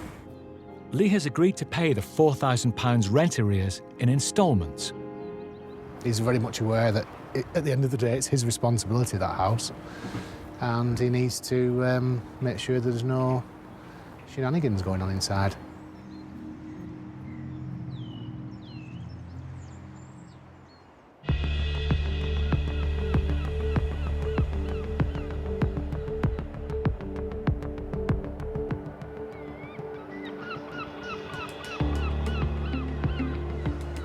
Former coal miner John Bartram runs a letting agency with 400 properties on his books. Most are let by the room, and the majority of his tenants are on benefits. Drugs are a big problem, and some of the situations he comes across are extreme. I don't know what to expect. It could be fine, the property could be absolutely fine. But on the other hand, it could be half ripped apart, the mess. John has taken a new property onto his books. He's yet to see it, so today, along with his handyman Billy, he's carrying out an inspection. Hi, Billy. Billy? Billy? What's up? You got the keys to the front door? We don't think there is any. They're locked from the outside, them doors. The them ones what's self-locked, so you can't get in them. Perhaps to snap it or something. Yeah.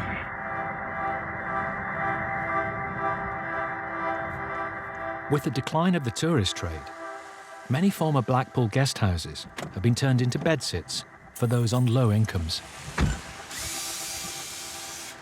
This former hotel has been empty for the last 2 years. Something behind it. Front behind the door. Suspiciously, the front door seems to have been blocked from the inside. Something behind that door. I'm gonna get past that. What we see as an agent is the darker side of life. You see a lot of poverty. So do we try and get around the back, Billy, or what do we do? That looks really. Can we get around the back? I wish we'd got a portfolio where there was all family houses. I don't know whether it's secure or not. But you see prostitution, you see your drugs, you see properties that's been broken into, being squatted. This actually looks pretty secure. A lot of these people are down on the backside. Where the window was boarded, the board has been taken off. It's a sure sign that there's squatters in there. Absolute nightmare, honestly, absolute nightmare. Well, no more once Billy's got his access. Let's slide that one away. Go in, let's have a look through here.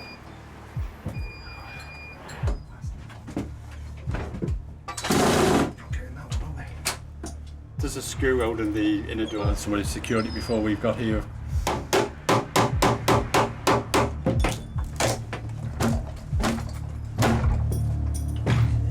Let's have a look downstairs first. It's soon clear that the building has been recently squatted. Needles everywhere, you know, everything all over the place. There is an issue with drugs in places like Blackpool. Heroin, foil heroin burns. Methadone bottle. A methadone bottle here.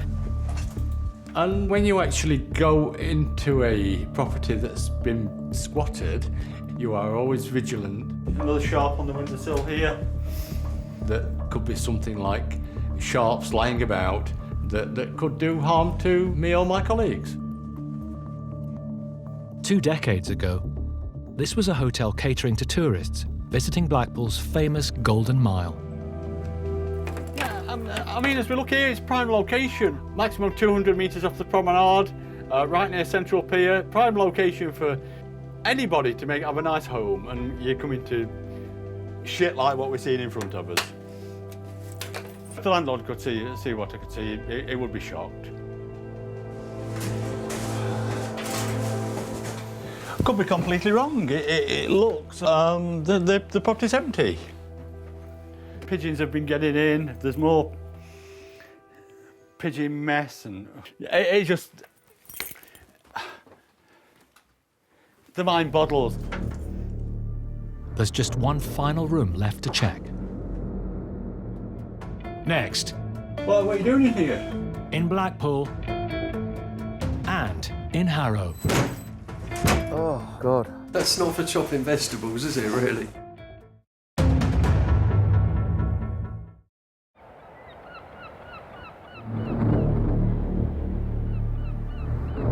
Letting agent John Bartram is checking a former hotel, which is set to be refurbished and turned into bedsits.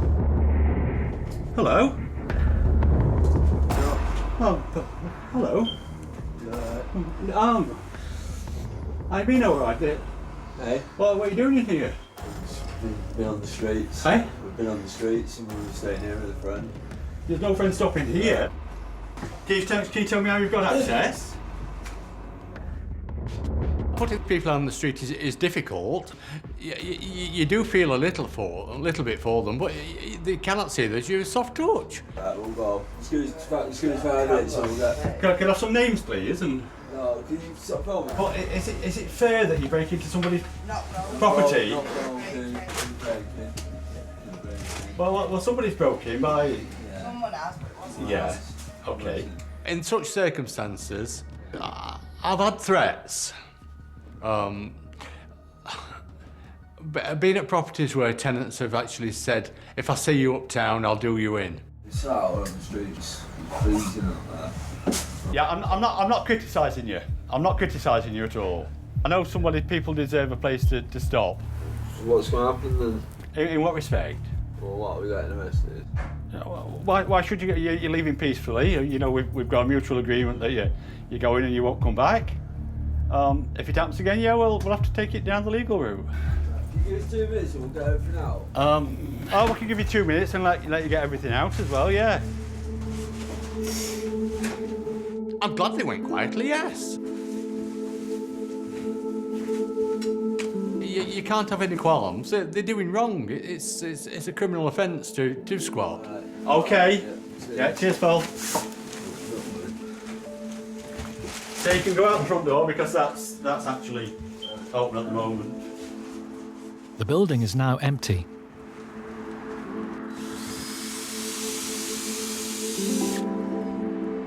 But with homelessness and drug abuse rife in the Blackpool area, John will have a tough task keeping it that way.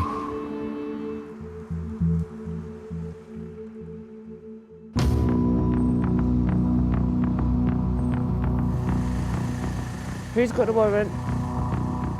It's 6 a.m.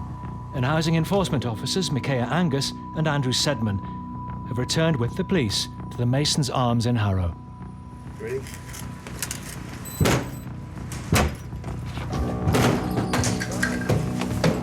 Please! Please! They suspect the rooms above the pub are still occupied. Prior to getting a warrant, we had actually passed by, seen the property, seen a TV on in the property, seen lights on, knocked on the door, lights had gone out. So I thought, yeah, we'll find someone in there. Good morning, is anyone here? A month ago, Micaiah and Andrew demanded the place be closed down. Yeah, I think so.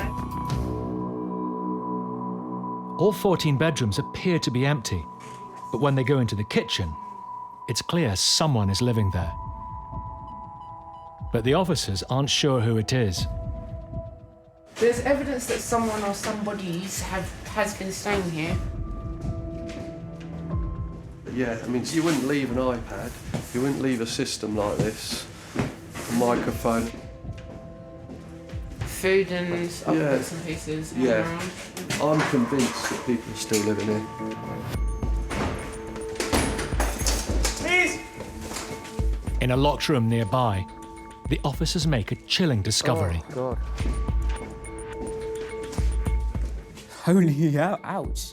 Wow. Those need to come off the street. Those can't hit the street. They will do some serious damage. They're such big knives. What are you going to use those for? That's not for chopping vegetables, is it, really? They were horrible things. Those things are designed to kill people. And to have so many of them, what on earth is going on? What are they doing there? There was a rifle in one of the rooms. It turned out to be an air rifle, but things like that do make you wonder what else there is going on in there. While the police take the weapons away to be destroyed, the housing officers continue to look around. You're not going to leave your washing like that and vacate. Despite the obvious signs of habitation, Micaiah needs to know exactly who's living there. We've got to find somebody in here to prove our case at the end of the day. Yes, there is evidence, but we don't have enough evidence. It has to be tight to ensure we can carry it further. I was slightly upset that there were no bodies in there, but it was clear to see people were still living and sleeping there. Loads of stuff in here, look. Ooh. The prosecution process may take time, but until then, the lucrative rental business is closed until further notice. We're not beating about the bush anymore. This is now the end of a line. We've shut the property down, end of.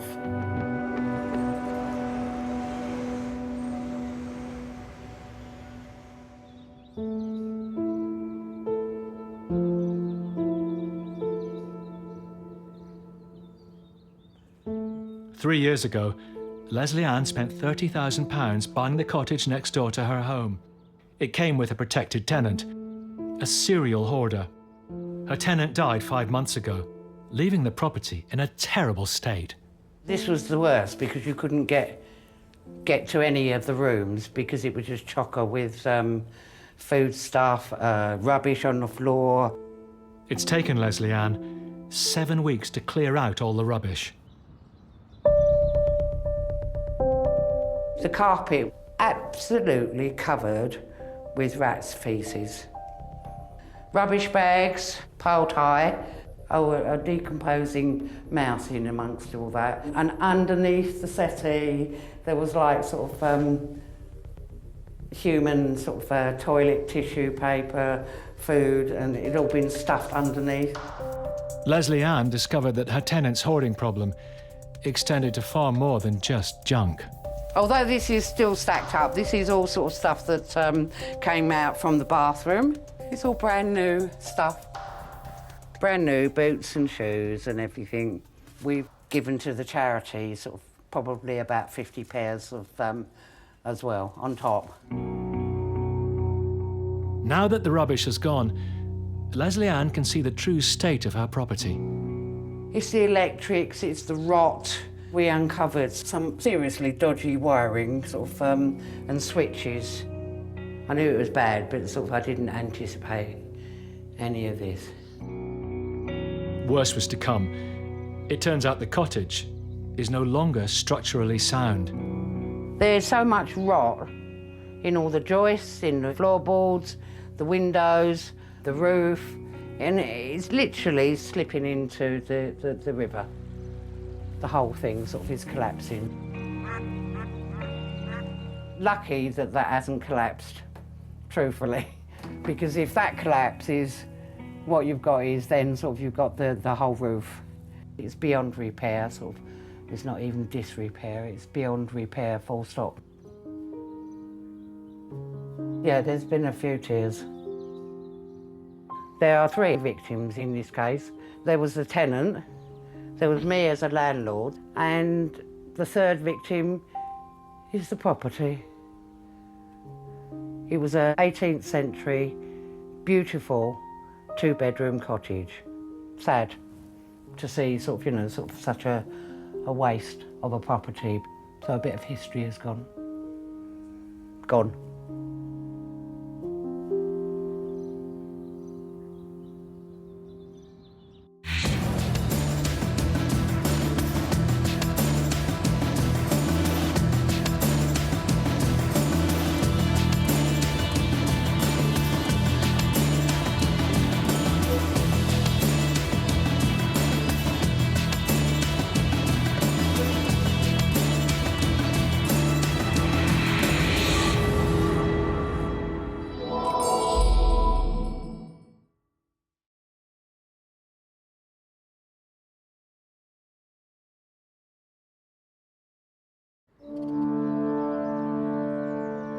On Britain's streets, a battle is raging. children, I'm living in what is like a crack den. Please! Oh, God. On one side, 2 million private landlords. Put a hell of a strain on me. You shouldn't have to kill a person. This is our home! This ain't his land! On the other, 11 million tenants. I'm going to have to mortgage my pension to pay this debt off. For those on the front line... Oh, my God. It's dog crap on the curtains. This could be criminal negligence. From housing officers... No one should be allowed to live like this. This is unacceptable. To eviction specialists. Oh, dear. I'm here from the Landlord group to give you the possession order. You are tossed. And letting agents. Get off my land! It's a frigging full room.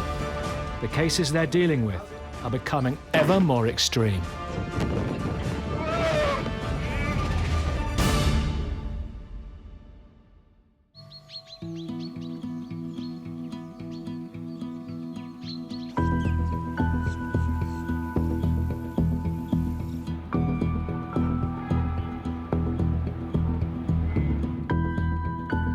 Letting agent Paul Ainsworth-Lord is heading to a 2-bedroom house he's been renting out. It's one of 800 rental properties Paul manages with his wife and business partner Debbie on behalf of local landlords. Many of his tenants are on benefits or low incomes, and they don't always pay their rent on time, which can cause conflict. But Paul has no way of knowing that this will turn out to be one of his most extreme cases. I need to call around at this nice semi that we've got. It's a proper nice house. 6 months ago, Paul let the property to 2 new tenants. Ticked all the boxes, everything came back fine. But Paul's heard the couple have split up, and the remaining tenant, Dean, is 2 weeks late with the rent. When there are arrears, the thing that sort of sparks that most of the time is some sort of life-changing experience. Whether it's redundancy, relationship problems, that sort of makes the wheel fall off. Are you waiting here? No.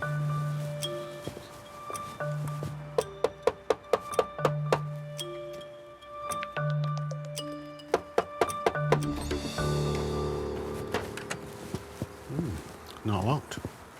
Must be in then. Hello? Hello? I'm thinking, well, nobody's in. House is unlocked, it's insecure. So I thought, well, I'll go and have a chat with these guys at the front to see if they knew anything. Paul has seen Dean's photo on the tenancy application, but never met him in the flesh. Is it Dean? No, it's not Dean. I'll get to ring you. I'll look next. You look like Dean. Huh? You look like Dean. I'm not Dean. No? Do you know where Dean is then? He's on holidays away. Is he? For a week. Well, it's not locked up. What? It's not locked. His girlfriend lives here. I thought she'd left him. Huh? I thought she'd left him. You know a lot more about Dean than Dean. Then what? You know a lot more about Dean than I do. Well, who are you? Huh? Who are you? I'm David. David? Yeah. Apparently he's on holiday. But why would you go on holiday and leave the house unlocked? Hello? Hello? All sorts of things go through your mind, one of which is, have they done a bunk? Hello? But there's dogs in there. For all I knew, he could be dead. Hello? It's a funny how do you do, isn't it? So I'll look upstairs, see what's going on. Hello? Nice and warm. Wow. Yeah, there's something not right here, isn't there? Obviously.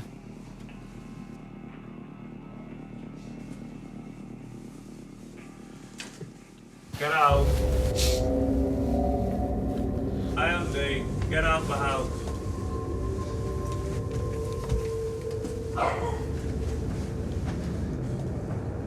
You're not allowed in there. Yeah, I've got every right. Under the circumstances, I've got every right. No, you don't. Yes, I do. I come to a house, Dean, that is abandoned. The door's not locked. It's not abandoned at all. Yeah, because It's not I spoke abandoned. to you. The door is a yellow lock. I spoke to you clearly outside and asked you if you were Dean, and you said you Yeah, weren't. because I don't have a clue who you are. You said Dean was on holiday. Yeah, right, because I don't trust people. So I tip up, and the door's not locked. It was locked. I didn't come with a key. It is, I'm not stupid. I didn't come with a key. Please leave, I spoke to I him. didn't come with a key. I'll take this to court, trust me, I'm not stupid. Now, I didn't please come leave. with a key. This house was unlocked. It wasn't, I'm not stupid. So whilst I'm here, we have a situation with money.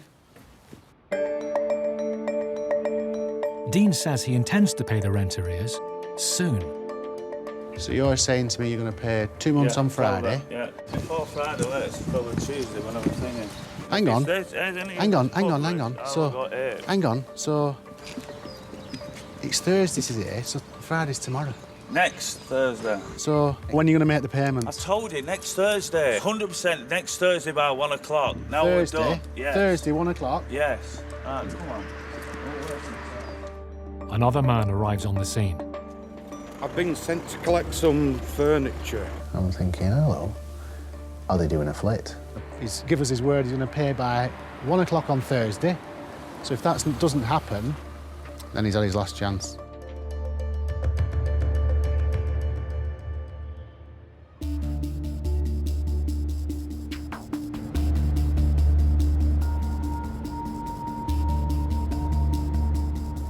It's 7:30 a.m.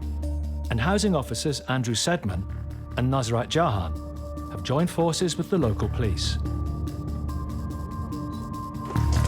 They're used to coming across overcrowded and squalid living conditions, but even by this measure, what they're about to uncover is extreme. Who's up there? Let me just have a look. Hiya. Has Ozzy gone in there, do you know? Oh.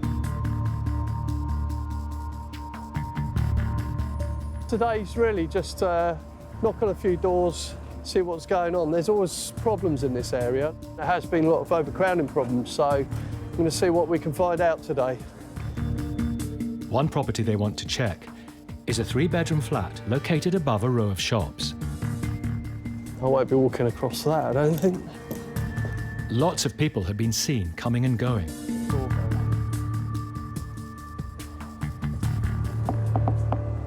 But the police think they know why it's been so busy. We done this place as a brothel last week. Oh, really? Yeah. Ah, OK. Might still be... They got picked up. Oh, right, OK. So hopefully there's no one in there. Fingers crossed. It's the council with the police. Despite the earlier police raid, it looks like the brothel's back in business. Yeah, you're working here. How many people are here? 3 others.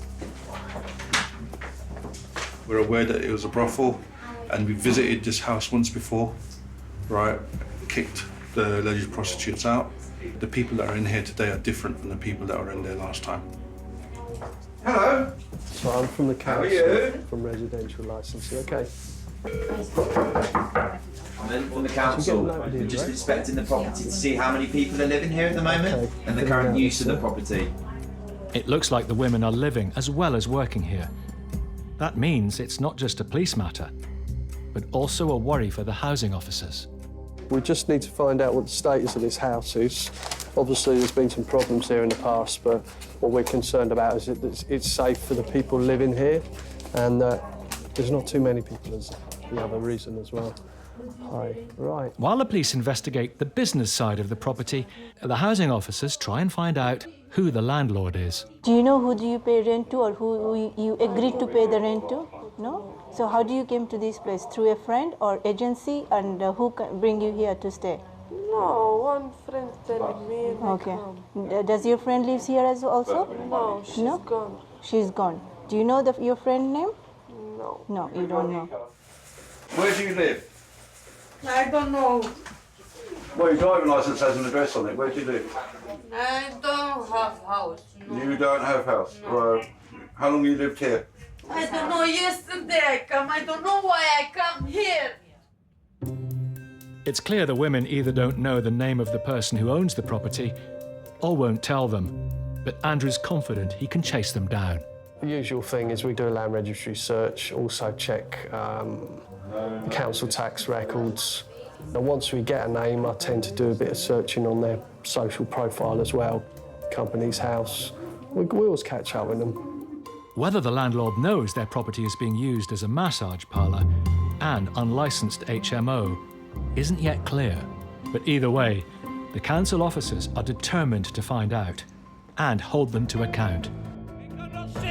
Next, in Darwin. You ain't got no serious, no. Fuck off. No, get off my land! And in Lincolnshire. I'm here from the Landlord Group to give you the possession order. OK, thank you. You were tossed.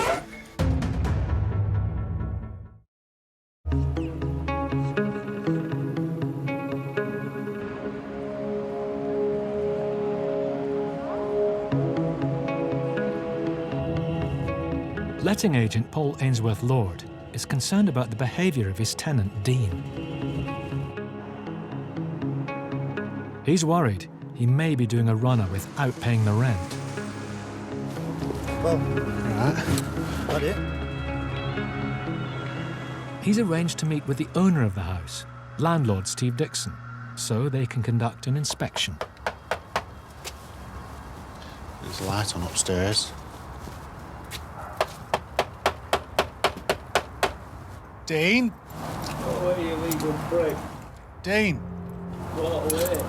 I need to do the inspection, mate. No, my contract. No suspension in the contract. Go away.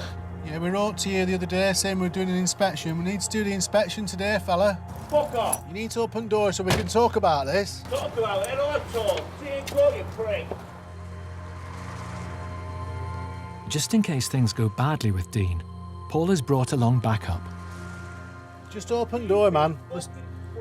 Don't be silly, let's just talk.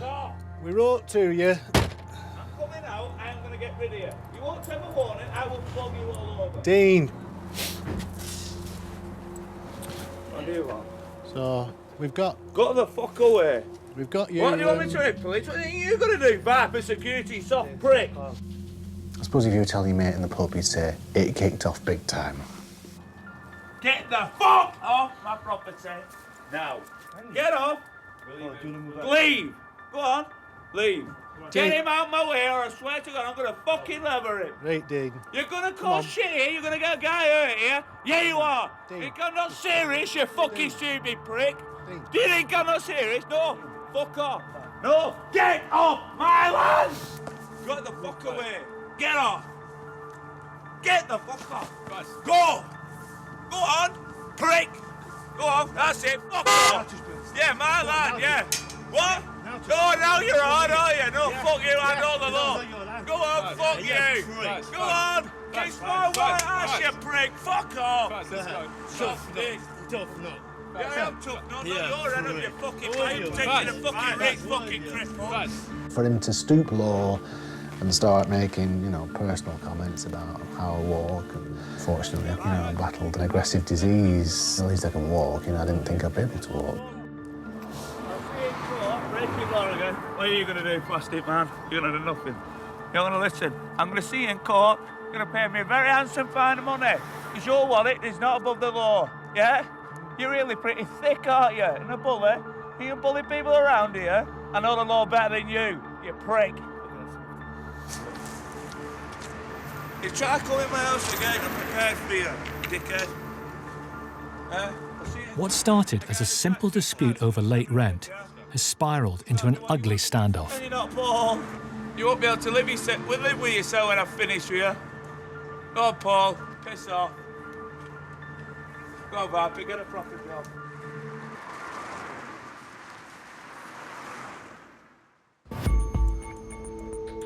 Evictions are fraught for both landlord and tenant, and can sometimes spiral into serious conflict.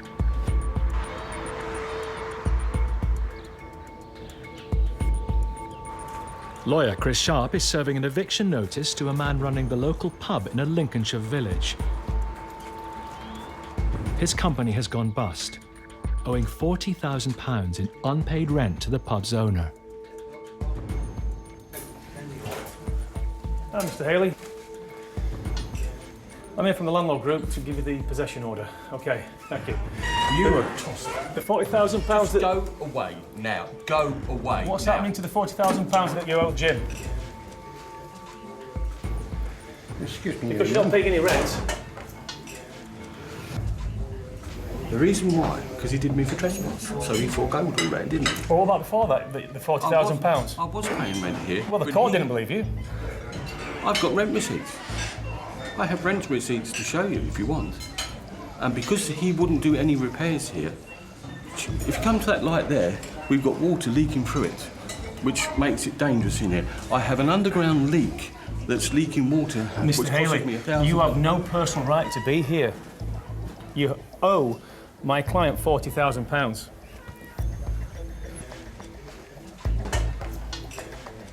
You don't pay any rent. You're a trespasser. Thank you. Thank you very much, Mr. Haley. Bye-bye. Chris is shown the door. But inside, it's clear that John Haley knows the game is up. We'll be leaving over £40,000 worth of fixtures and fittings that we've put in the pub and we've paid our own money to.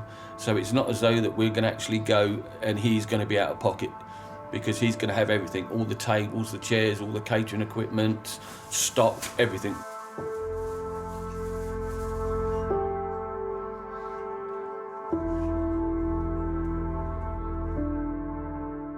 I can't even get a job in a pub trade because of this court case being done for trespass. I can't even rent a house for myself because of this court case, because it comes up on the record and nobody wants to touch me. When I walk out here, I'm homeless. I've got 2 dogs going into a caravan and we're going to be pulling up on the side of the road. He's got the order. He clearly wasn't expecting that. The fact is, he's got no right to be there. He's still trading there, not paying my client a penny. Where's the money? What's he doing with it? He knows he's got a few days left, but he's going to wring every penny he can out of this business. In a bankruptcy case like this, everyone loses. Chris and his client, owner Jim South, have to hope John Haley leaves the pub without a fight.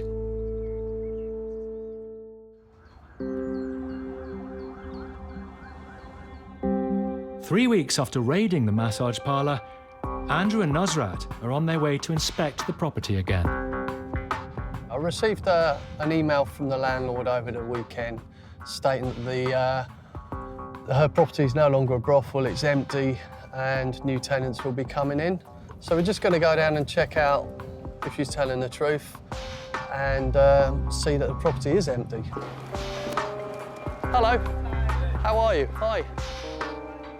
The landlord has given her property to a new agent. But Nusrat checks she still knows she's responsible for whatever happens here. Do you come to visit the property or I never every did 3 months? visit the property. Because as a landlord, you should, because Yeah. then you know what's going on in your property. Now I know, because the agent was dealing with it and I thought everything was fine. They done all the checks, all the referencing and all that, and I was totally shocked to hear about that. It is your responsibility, although agent Yeah, are now I involved. know, but you... No, we you don't- this is your opportunity to come across Yeah, and exactly. say, like, what, You don't- because we are you not don't blaming think you. of this kind of thing. I didn't even think that this kind of things were possible. OK, let's have a look. All empty.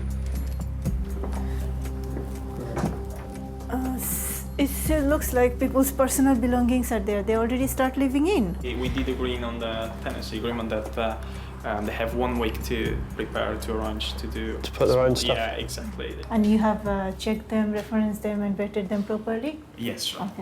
Okay. We will be taking extra care of this place now that we had those problems previously. We are planning to do monthly inspections at the beginning, and yeah, hopefully everything will be all right. Satisfied that the brothel has closed down, Andrew and Nusrat's job here is done. Take care and good luck with everything. Thank you. Bye-bye. This is a good result. I mean, now that we've met the landlady, we've now met the new managing agent who's on board. He seems to be quite sincere and on top of things. We are happy with that, and Yeah. she is happy to make the application for license. So hopefully everything will go well. And now we have the agent in front of us as well. So if anything goes, we can hold the agent and the landlord both accountable. There's one less brothel in our borough, so they're not there now. That's great. Yeah.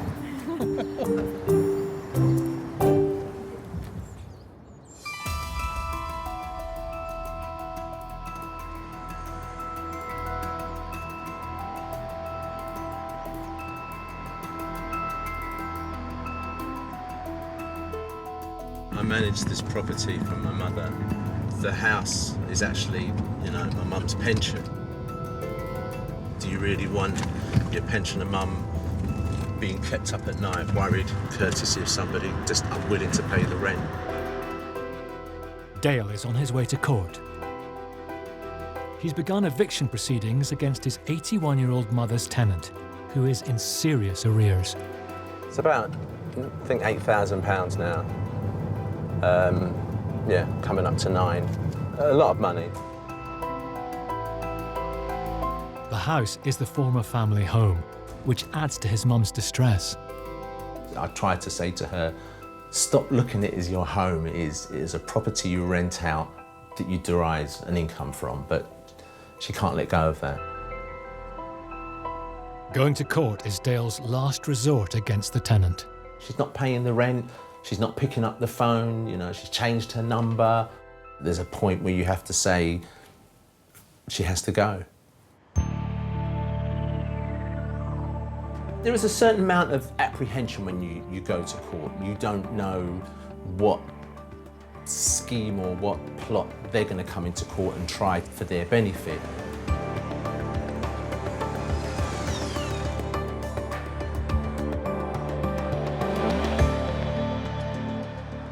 We've got possession, so she's got 14 days to vacate. I can't wait to ring my mum and let her know that she'll soon have her property back. But as Dale calls his mum with the good news... Getting your house back on the 2nd of November. Praise God.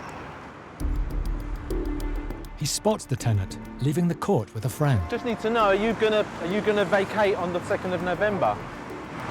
Are you gonna go on the 2nd of November? Wait, walk away. Walk. Are you? No, you don't do nothing. No. Can you stop filming her, please? Exactly. Can you stop filming her, please? You don't need to film me. Why are you Please stop filming that, me? please. Do you want me physically to me to hold the camera before you to realise that? Stop filming her, please. Please. I've asked you nicely, please. Thank you very much, sir. Yeah? Don't be rude. I'm not being Please. rude. Thank you, sir. Have a wonderful day, sir. So he's accused us of being rude, and how rude is it not to pay the rent? But that's the kind of people we're dealing with, unfortunately. Hopefully she'll be gone when we turn up. If she's not, we'll just engage a bailiff to have her forcibly removed.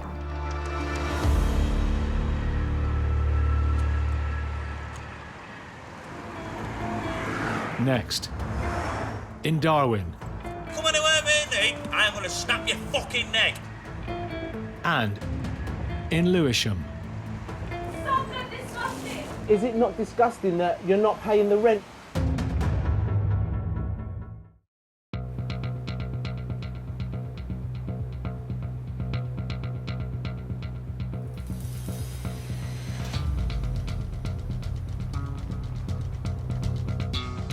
Good afternoon, Ainsworth Lord Estates. Letting agent, Paul Ainsworth Lord, has decided to take action against his troublesome tenant, Dean. His extreme behaviour has only strengthened Paul's resolve. Have you got that notice, Sal? Yeah, it's there. All right, Ta. Even though Dean has now paid his rent arrears, the landlord wants him out. So Paul and his wife and business partner Debbie need to serve him with an eviction notice. Right, so after all shenanigans, we're on, man. Gonna serve these notices tonight. What, and you're gonna take them? Well, yeah. I'm not being funny, do you think that's a good idea for you to serve it? If he starts kicking off, I'll just come away. Well, I'm not too happy him going by himself, because you really don't know what he's capable of.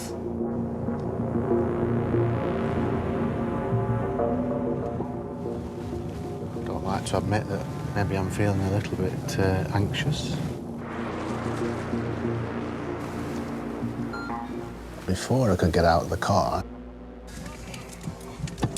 I'm going to get you done for harassment if you carry on. he was out the house.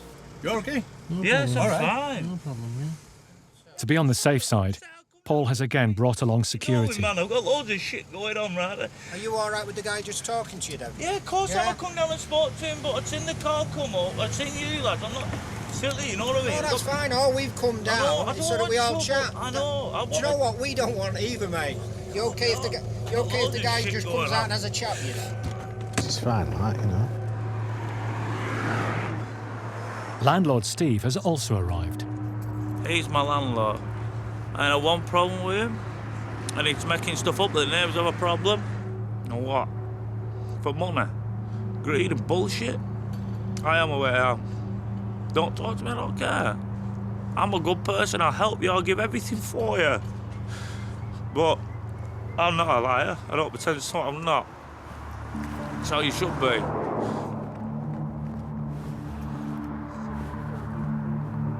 Wasn't quite expecting this. Bit of a contrast from last time we came. He was all the big hard man. Today he's the kid in tears. Don't know what to make of it, really. A little bit of me in my head saying I do feel sorry for him, but I can't let that get any bigger, you know. But then things changed. Paul, really? I just want to give you this. I just want to give you this. I'm giving you a warning. You come anywhere near me, I'm going to snap your fucking neck. Give it him, I'll talk to him. Do not push me, because you will never see the light of day, really. All I have to do is give you this, Dean. No, give it him to give it me and I'll read it. That's all I want to do. You give it him? No, because I can't just sell me, because I want to fucking hit you. I don't know why you're being like that. Because you're a prick. No. Really? I'll shove that stick so far at your eyes you'll have a human kebab, you prick. Dean, Whatever. he has to physically hand it you. Let me just give you this, No. then I can go. No. Give it to him. Go home. Come on. Go home, I know where you live. Hell, that player with a new No. Here, Paul, do you want me to whack you? Because I really will. You come in, I swear to God. You want to? I'll give you enough warning. Right, come on, you big. Just take the letter. Just take it. No, fuck! No. Take the letter and we're done. You're a prick. I am going to end you. Get him away. And he came straight for me, and it was like, I wasn't sure what was going to happen. I thought maybe for a moment he was going to actually take the letter. But oh, no. And then sticks the head on me, and it's like, don't really get paid for that. Fuck off in your car, you fucking sorry excuse of a man. That's the mailbox. Served. Job done. Right, we're done, Dean. I've done my thing now. Yeah, see you in fucking court. I'll see you at that nice little lane. Whatever.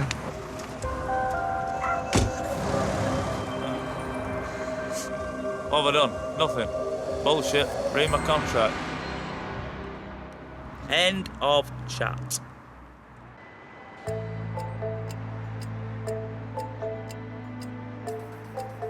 Two weeks have passed since Dale won the case against his mum's tenant, who owes £10,000 in rent. And today, she's due to leave. Hopefully today she might do the decent thing and just move, you know, stop costing my mum even more money. It's difficult for my mum having to visit the bank, rain, shine, snow, to find out if someone's paid money in, to find out no, they haven't. It just adds to the trauma of it. He's heading to the property to see if she's complied. I don't see any removal trucks, so... Hi, yeah. Today is the 2nd. Are you moving today? I can't move today till they give me the eviction notice. So you do want us to bring the bailiffs? You do realise it's going to be fairly disruptive. Is there a reason why the rent hadn't been paid?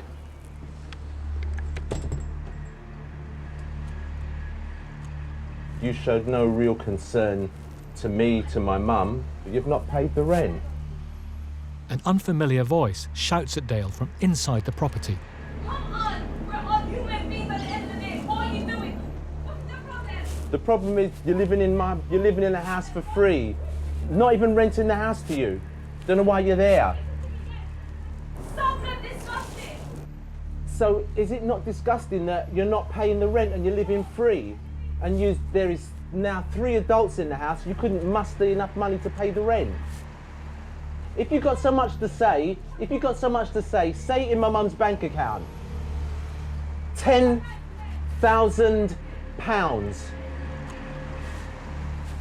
Yeah, I thought you didn't have anything to say about that.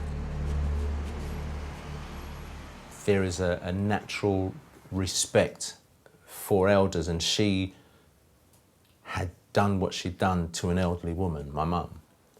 And that's almost the unforgivable sin.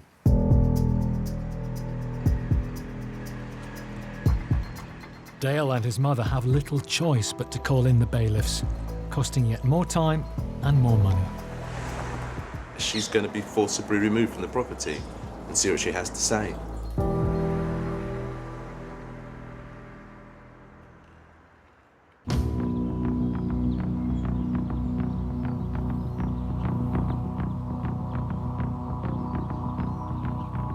It's over a month since the court ordered pub manager John Haley to leave the pub he runs in Lincolnshire.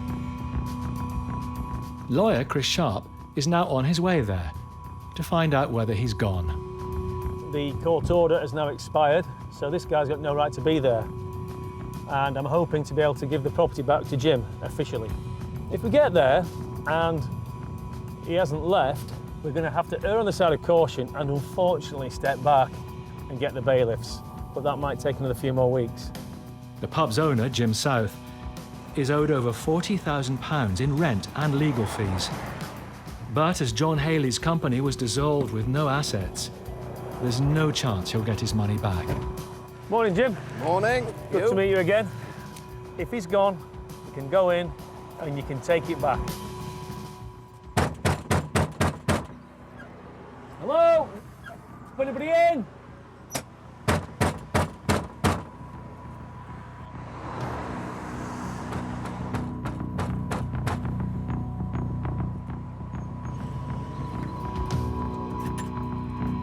Okay, Jim. Right. Hello? Anybody in?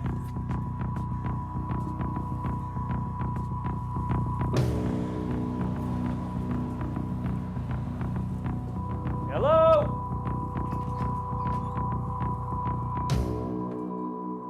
It's soon clear that the pub manager has left and the property's empty.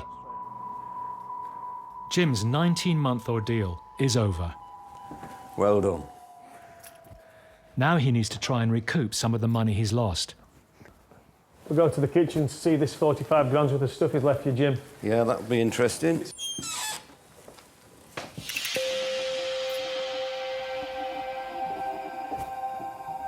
So is this what has pretty much been left? He said he wouldn't pay me because he'd spent £45,000 on the building. But when we asked him for what was done, when it was done, who did it, how much was it, and receipted invoices, he then said, well, it isn't actually that. It's equipment I brought into the building from other pubs. Is that in another room, then? It probably is. Because there's no 45 grand's worth here, mate. No, I know. Outside, the only thing Chris and Jim find is a fridge full of old dog food for the pub landlord's pets. No.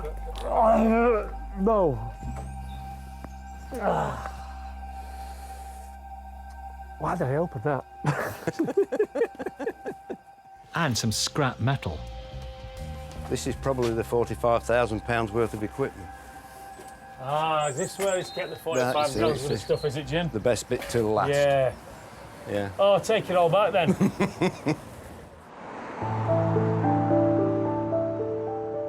Now that John Haley has gone, Chris's job here is done. One last thing. There's the keys.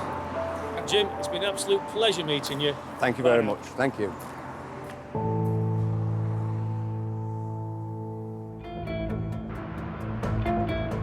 Next, in Lewisham. Is that her? Is that her? What about the rent? And in Darwin. For me to go, you best go up with something really good. If not, basically this place won't be open tomorrow. Okay.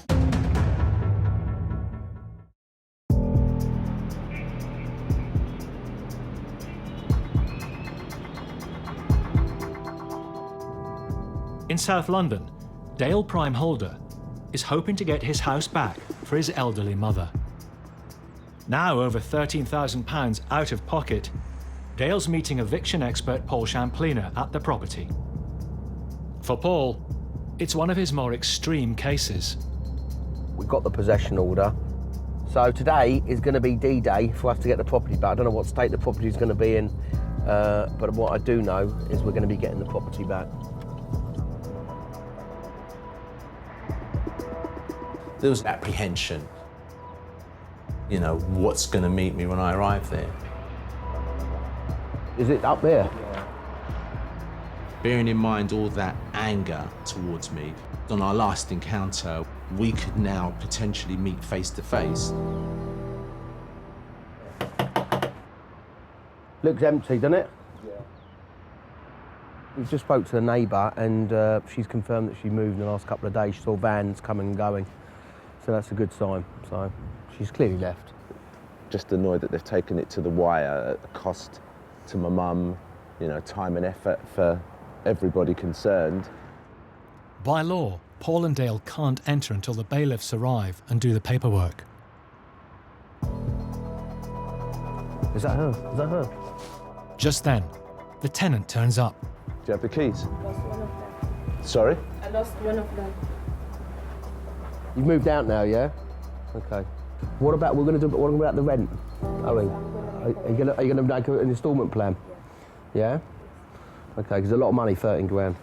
But heads up, just to understand, you know, your sister's a guarantor, so that means her property is at risk and her business is at risk if that arrangement isn't made soon. Yes, I'll make it. You can understand how stressed my mother would be and put yourself in a situation you didn't need to be in if you just pick up the phone and spoke to us. Even if you said, I'm going to leave, but we're going to pay this amount, but to pay nothing.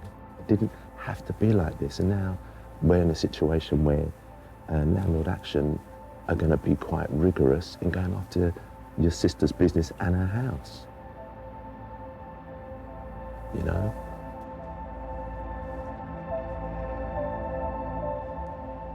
The tenant's turned up because she wants the document from the bailiff to say that she's been made homeless. So she can take it to the council and be rehoused. So yeah, so the tenant's just getting the document signed with the bailiff just in there. No, it's not bad condition, is it, Del? No. Normally tenants, they just leave a whole load of rubbish, the stuff that they can't take. No, it's not too bad, is it? Could have been a lot worse. Thank you. Thank you very much. Because obviously you've got a family, and you know, then the council said there'd be temporary accommodation and all that. They said they will put me up for 56 days. 56 days in temporary accommodation, yeah, which could be like a bed sit and stuff. It can't be easy for you with your little ones having to deal with that. To see her standing there, almost sort of stripped of everything, it brought a different feeling to me. Okay. Yeah. Oh, we'll let you get anyway. All right. Okay. I'll see you later. Thank you. Thank you. Bye. My attitude changed because I'm now looking at somebody who's homeless, in effect. I'll see you later. Good luck. Bye. I feel awful for her, really. I'm not vindictive in that sense. No, there isn't. You know what you need to do? Yeah. You need to call your mum. I do. Call your mum. Need to, give her the good news. I do need to call my mum. Hi, Dale. Hi, Mum. She's gone. Praise the Lord. It has been a long time coming. Yeah, very much so. It caused me lots of stress and what have you. Yeah. Name it, yeah.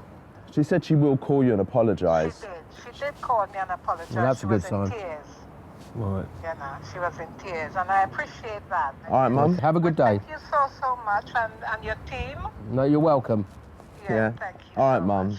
Okay, God All right, bless. you too. Bye-bye. Bye. Bye. Bye. Bye.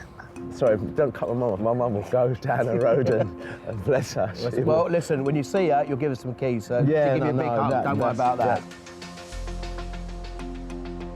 Now that my mum has the flat back, it's altered the relationship of the past 2 years. You know, I can have normal mum phone calls now. Just back to asking me when I'm going to start going back to church.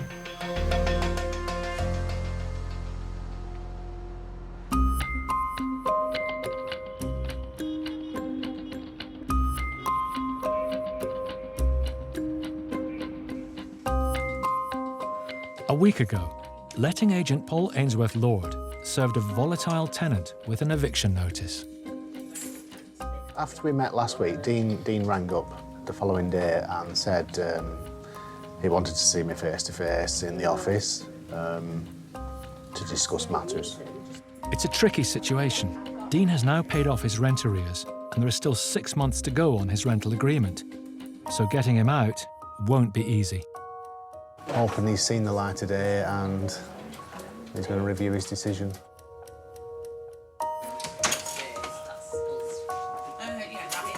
Yeah, I think we should do, yeah.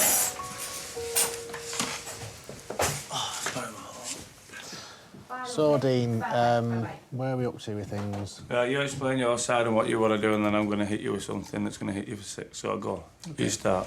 So, as you know, the landlord's asked us to get you to leave, yeah? Just come on, just you say what you've got to take, because I'm going to hit you, because you're pretty thick, to be honest.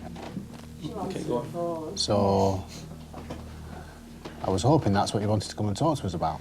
Right, are you finished with that? Yeah. Right, are you ready? So if this is how clever you are, I ain't going anywhere. There you go. Now, where do you want to go? You know what we want. The landlord's asked us to get you to leave. Yeah, right, yeah, but So right, that's no what one we about want. that. So that's what I'm we not want. going anywhere. So you're not leaving? I'm not going anywhere. Dean, would you rather deal with me? I'll speak to anyone, I'm not bothered. Because we really would like to resolve it. Why don't you come and sit at my desk? I'll come sit out. I'll speak to anyone, I'm not bothered. With negotiations going nowhere, Paul's wife, Debbie, steps in. I don't like it, Dean. And I'm sure you don't like it. No, I can't want any of this, you know. Well, Obviously, the landlord, yeah, I know the landlord. he wants his house back. I'd rather resolve it amicably. It's up to him, isn't it? No. Would you resolve it with me? But how's it going to get resolved? 'Cause it's like you're an isolator. I can help.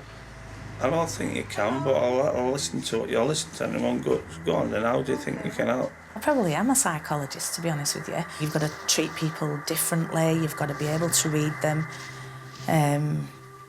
It's not as easy as it looks. We just want to part company, amicably. We don't need to be fighting. We don't need to be arguing. We don't need to be calling each other names. I didn't say that. I said that, but he started it all. Can we bring this to There's no way. I can help you. Well, what? How are you going to help it? Because honestly, you'll be looking for a new job when I finish with all that of this. But I'm just looking for a way forward. I've always looked for a way. I've always looked for a way forward. What would it take for you to say, OK, I'll surrender tenancy, I'll go? What are you asking for? Monetary? What? Monetary compensation? For me to go, you best come up with something really good. If not, basically this place won't be open tomorrow. Okay. Because they'll be investigating every single house you're in charge of. It seems Dean and Deborah have hit a brick wall. So, over fact, you talk to me, do what you want, mate. Yeah.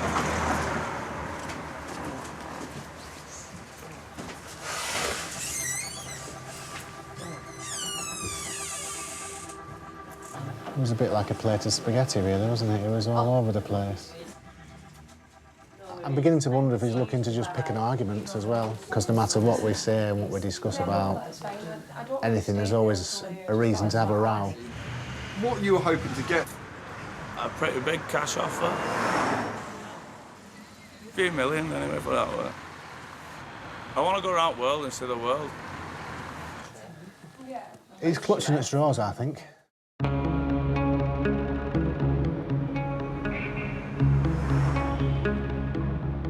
Dean's wild demands were never realised.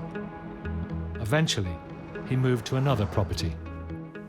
He's already asked us to give him a good reference, and I've told him that that could be a challenge.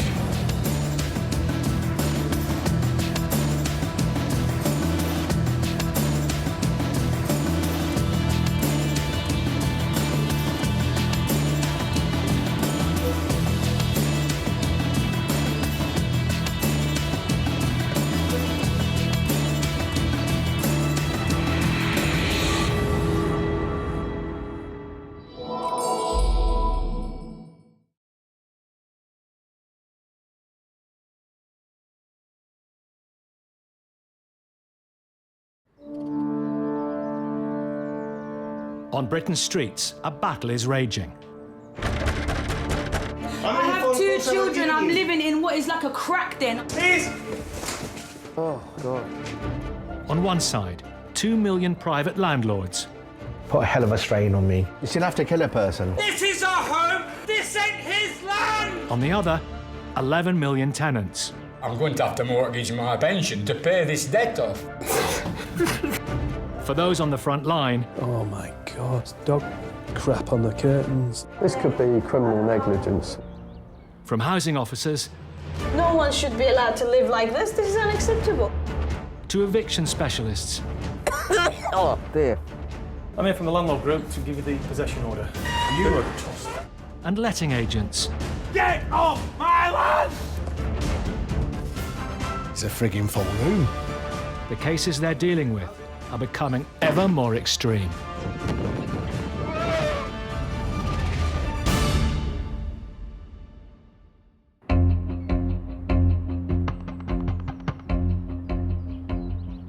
The laws around renting are complex and full of pitfalls for the unwary. Make a mistake, and the consequences can be extreme.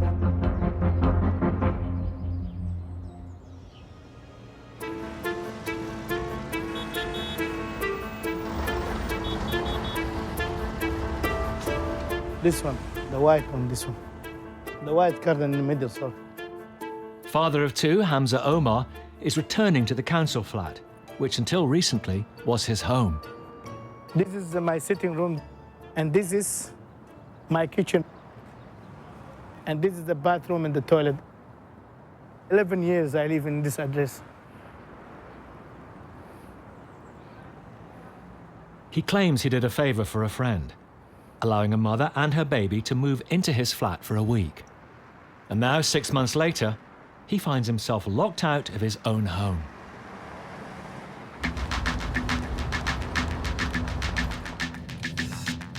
In desperation, Hamza asked eviction specialist Chris Sharp to start legal proceedings to get his home back.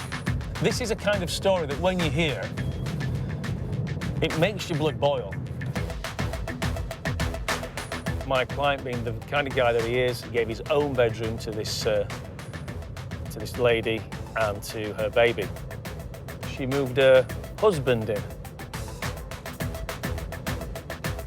Hamza claims that after 3 weeks of repeatedly asking them to go, he finally called the police. But they told the police they were legitimate tenants and paying Hamza rent.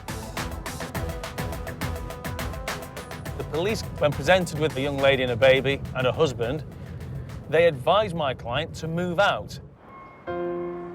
In an extraordinary turnaround, that night he ended up effectively homeless. I sleep one night here. Then I figured out in the morning what to do. I'm gonna call a couple of friends, somebody I know is bringing a bad memory. That's the way it is, what's happened.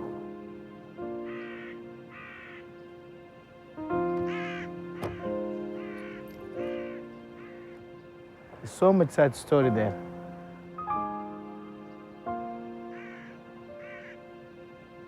They look at us. The baby. I want to go back to my home as I look at it every time when I pick up the letters. Sadly, and I walk away.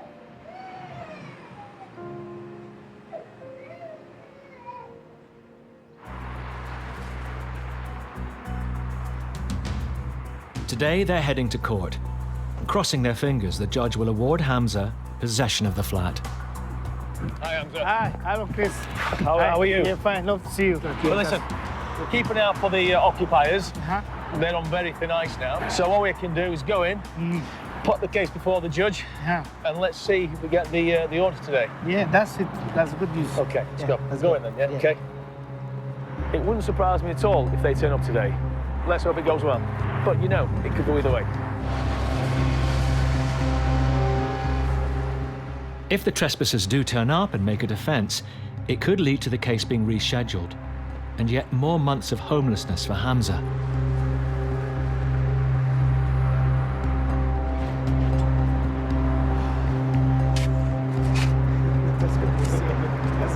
to see you. Got the order. They didn't show. You were relieved. Yeah, I was relieved. Yeah, I was able to judge it's himself. Thanks for that. Oh, no. That's- This is why we do it. Yeah, Okay, yeah, this is yeah. why we do it. That's the good news. I am as relieved as you are that Yeah, we've got that. This is the beginning of the end. It really is. Yeah, thanks very much, Hamza, Chris. pleasure. See I'll you. see you soon. Yeah, Cheers, bye-bye. Hamza. Bye-bye now. Okay. Hamza has got what's called a possession order in trespass, which means in theory he can evict the occupiers himself immediately. But Chris is recommending he calls in bailiffs. Because it's an order in trespass, technically, Hamza could go down there and use reasonable force to get them out. I would never, ever advise that, because what's reasonable, what isn't, and he would run the risk of getting arrested. But not only is Hamza desperate to get back into his flat, he can't afford bailiffs.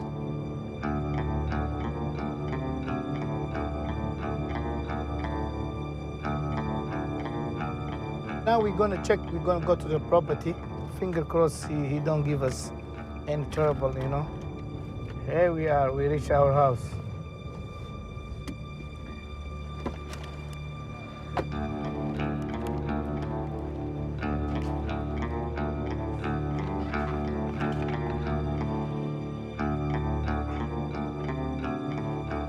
Let me check if somebody in. Yeah, we are. Mr. Omar speaking. Yes, how are you? Yeah, fine. We got the court order for eviction today. You didn't come to the court today. So we got the evictions. Are you ready? Pick your stuff. Which stuff? To go out because we got the court order today. When?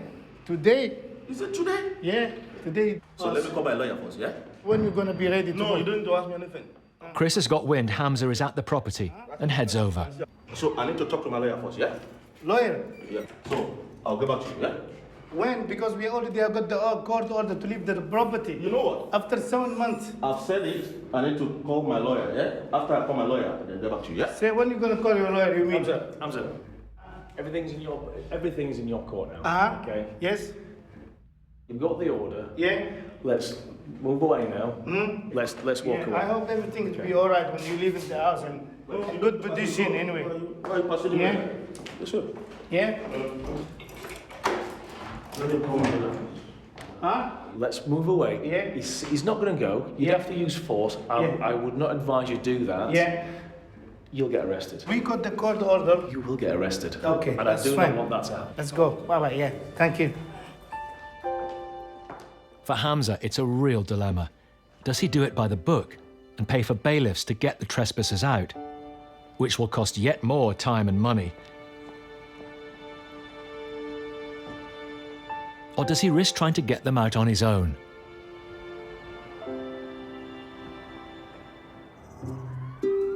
First impressions can make all the difference when a landlord is choosing the right tenant. But sometimes those impressions can be deceptive and cost the landlord dearly.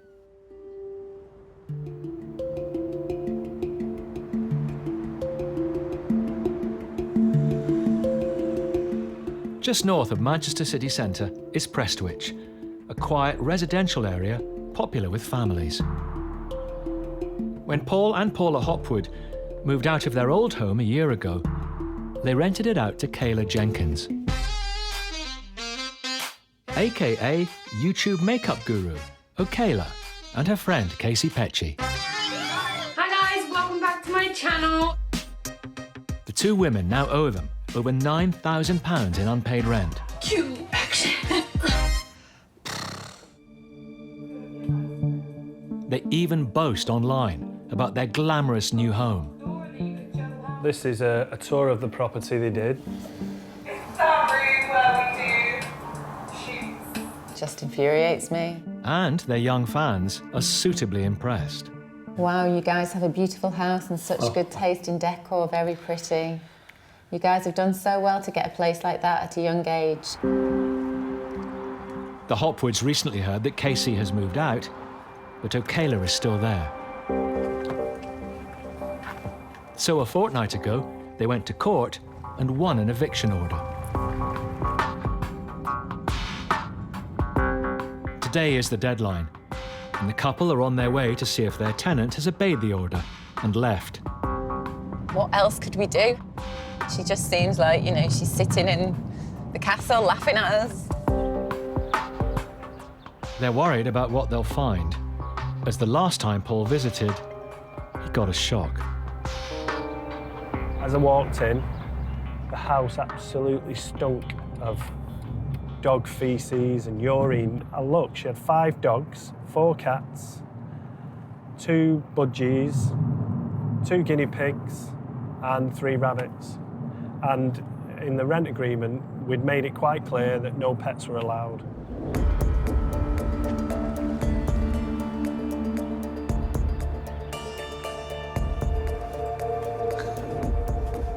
Oh, she's left us a little note.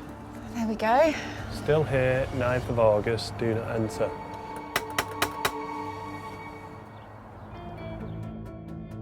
Next, in Manchester. Ah, she's in. She's just playing a game, isn't she? And in East London. This is a court order. You have to take it. Police. Yeah.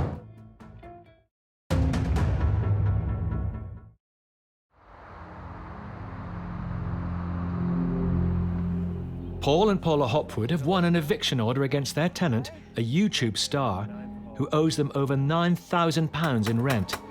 She should have left by now. Oh, it makes my blood boil. That is just the ultimate of cheek. Doesn't surprise me the least bit, though.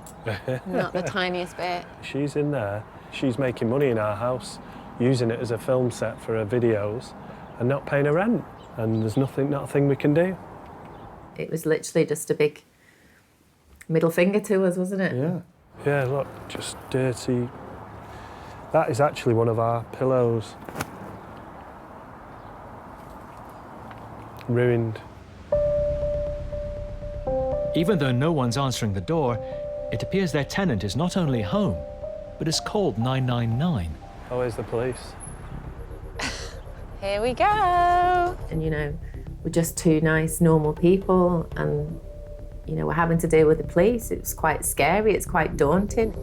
We've got an eviction order that runs out today, so we're the landlords.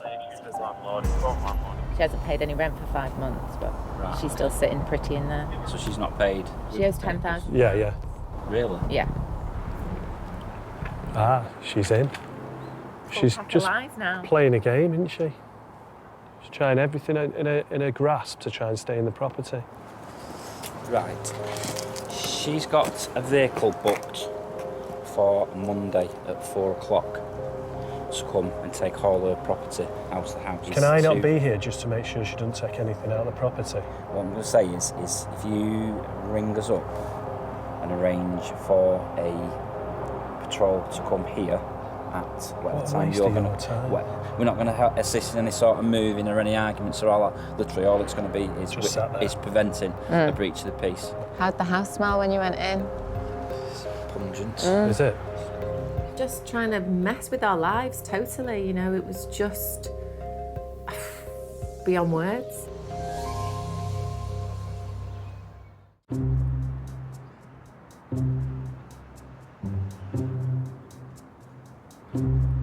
Hamza Omar claims that 6 months ago, he was kicked out of his own flat after inviting some acquaintances to stay with him, who then claimed tenants' rights. After a lengthy legal battle, a judge has ordered them to leave, and 2 days later, Hamza has the paperwork to prove it. This is an order from the court, so hopefully today is going to be the end. I hope so.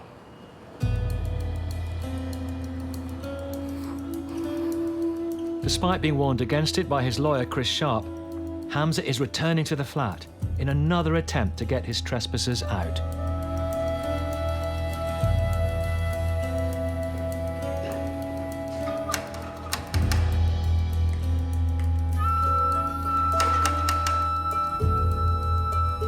Yes, please open.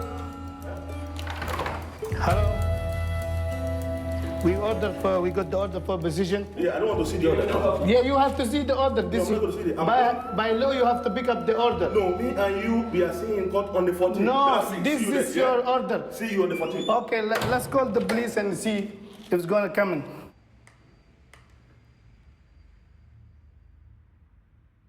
Hello, the police, please. We ask police for help. We give him the order position. He never accepted. So I need the police. I just got my right. 60 minutes. Yeah, we wait. If anything, you can call me this number. Thank you. We're gonna wait until the police is come.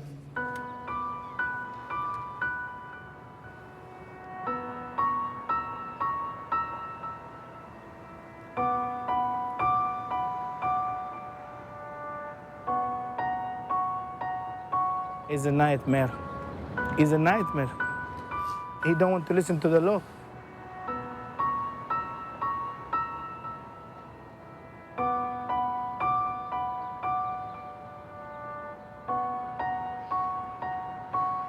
It's nearly 60 minutes now.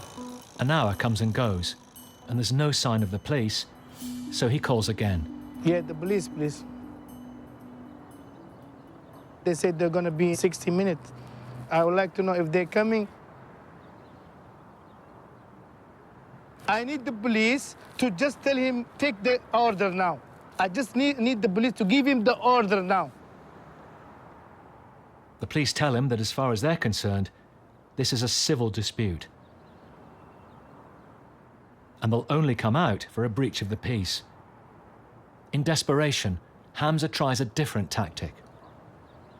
It's a counter property. Okay, if it's gonna be fight there, I'm gonna go there and damage the door, and whatever happened to me and him, then the police guy is gonna come. That's what you advise me now, isn't it? Okay. They don't want to come.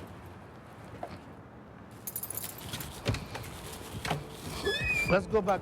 We cannot pay the locksmith. We will do it ourselves. Hamza decides to confront the trespasser again and phones the police to tell them what he's doing. I'm going to the front door now, but it's gonna be a big fight. Then you're gonna come. Yeah. Yeah. And the bailiff is gone because it costs me money. It costs too much money to pay them by hour. It's gone. Yeah. Cut this your court order. No, I'm not going to take anything from you. Yeah, this with the police now. No, let's go. I'm waiting to police. If the police, if they come, yeah, I'm waiting it's going to hand forever. This is your court order. You have to take it. Police. Yeah. Yeah, he shut the door now. We were going to fight, then you're going to come. Yeah.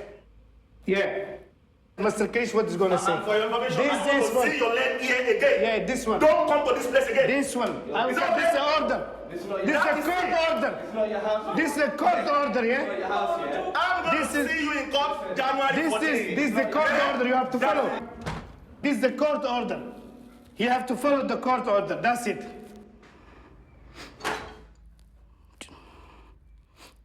He's laughing inside.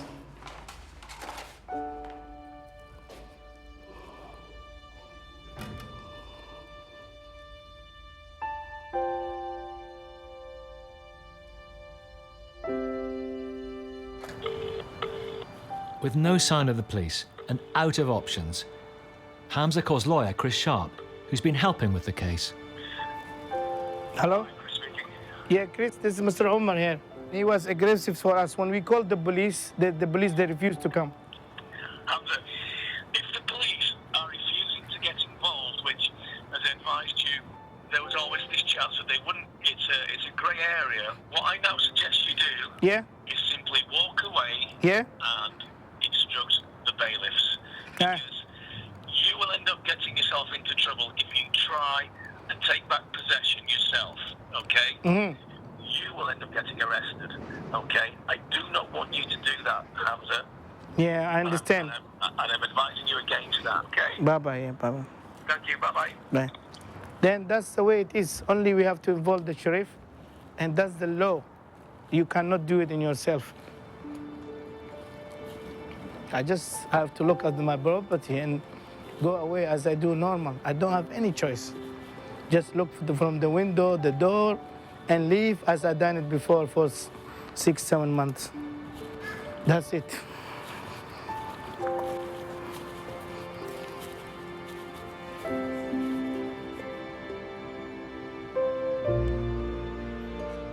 Hamza had little choice but to be patient and pay for the bailiffs.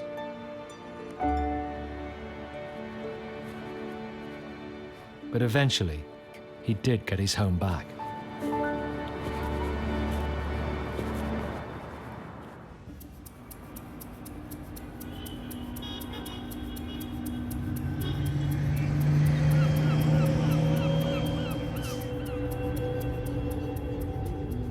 Letting agent John Bartram manages 400 properties on behalf of landlords in and around Blackpool. I'm out on the road most of the day, and if I'm out there, I know what's happening. Today, John is heading to a block of 11 flats where one tenant is causing problems. From day one of him moving in, we have had issues. Drug dealing, people using it as a drugs den. Even his social workers would not visit the property. Last time I laid the law down to him, one of his friends came and gave me a mouthful. Although it's unclear who exactly is dealing drugs in the bedsit, there has been a series of complaints against the tenant, who has a history of drug addiction. Oh, I feel sympathy for them, yes, but I'm not having them causing antisocial behaviour for other residents in the street, in the block, in the vicinity. And that's one of the reasons we're taking the notice today to terminate his tenancy.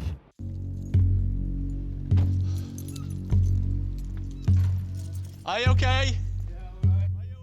John spots Ibrahim, another tenant who lives directly above the problem bedsit. So how's things been last night? It's not good. Not good at all. Same people say come into the flat and making noise. Someone's trying to get through the window yesterday. Did you report it to the police? Yeah, I ring them up this morning. Well, that's good because the more evidence we can get, it's making... It's better. We will get to the bottom of it for you all. No problem. Okay. All right, cheers.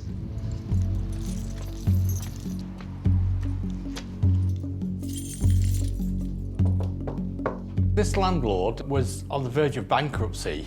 We actually lost 5 tenants out of the 11 because of the issues that we was getting in the flat. Landlord, JJ Properties, could you open the door, please? I'm over here.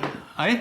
Over here. Paul, because of all the antisocial behaviour that's going around in this premises, there is a Section 8 notice. Cannot put up with this issue any longer. We have now took landlord's instructions to give you this notice to vacate the property. You are responsible for your tenancy.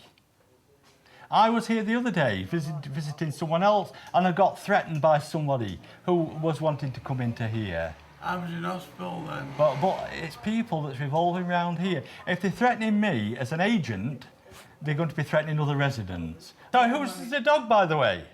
What? Who's the dog? It's my friend. Yeah, well, it shouldn't be here. I suggest you contact your social workers. Are they coming back to see you now? Yeah, they're coming tomorrow. Because they actually refused to come in because they was told to F off because there was somebody was doing a drug deal in here. No, it wasn't. Well, you know, I'm afraid it is fact. Okay, thank you.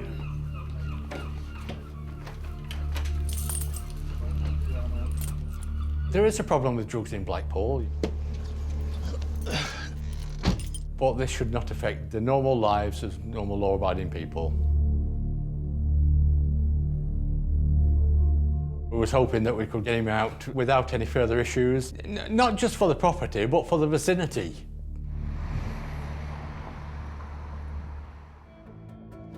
Next, in Blackpool. Honestly, I ain't got another bloody tenner, Paul. I've got a £5, and that's my bleeding sandwich. And in Manchester. Oh my God. Oh, it actually makes me feel like I'm going to be sick, that smell.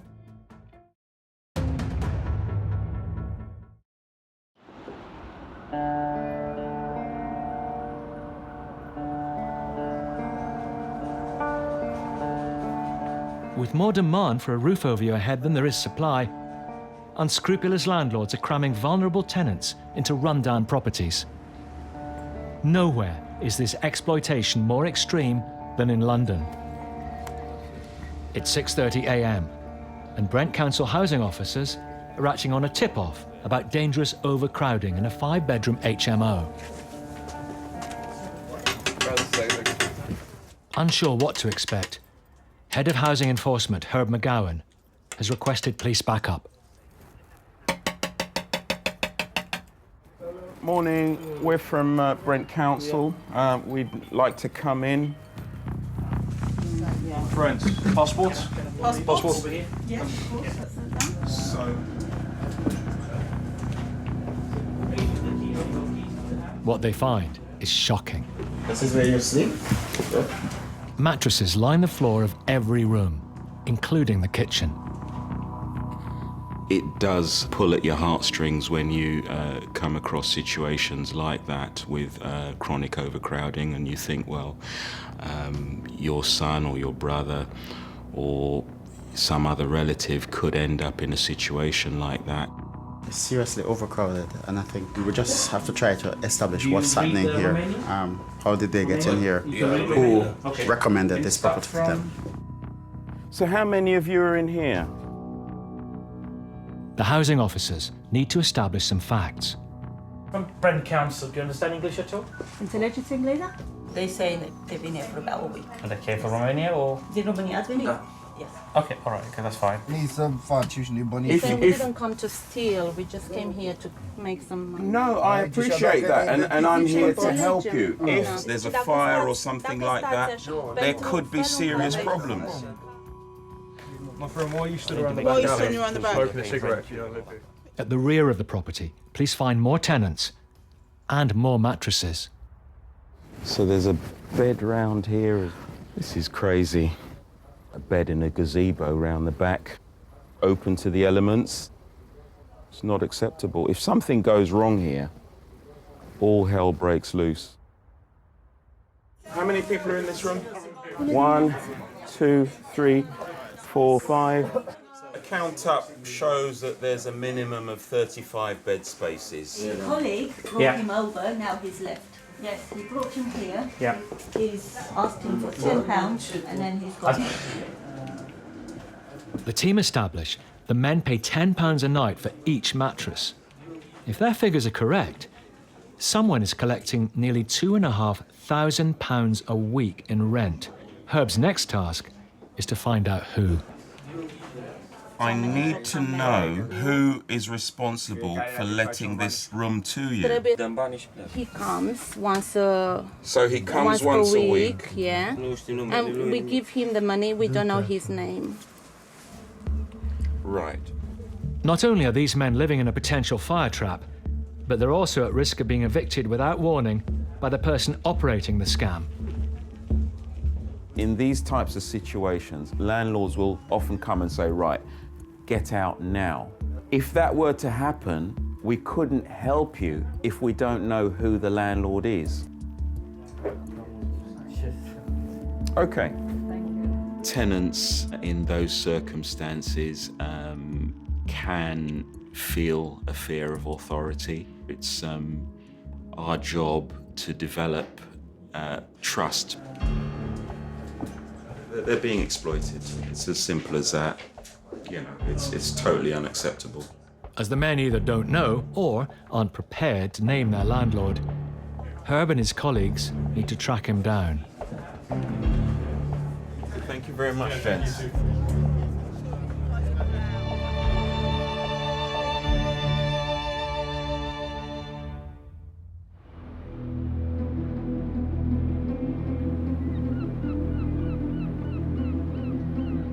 2 weeks ago, letting agent John Bartram issued problem tenant Paul with a notice to quit. Since then, there have been yet more complaints from other tenants, so he's returning to try and persuade Paul to move out. He's having all his DOSA mates around there. They're pulling around there nearly every day because it's a hot spot for drugs. I think that people like Paul that think we're social workers, drugs advisors, medical advisors, when all's said and done, all we are is a letting agent. Keen to avoid a lengthy court process, John is hoping to convince Paul to leave voluntarily. John from JJ Properties.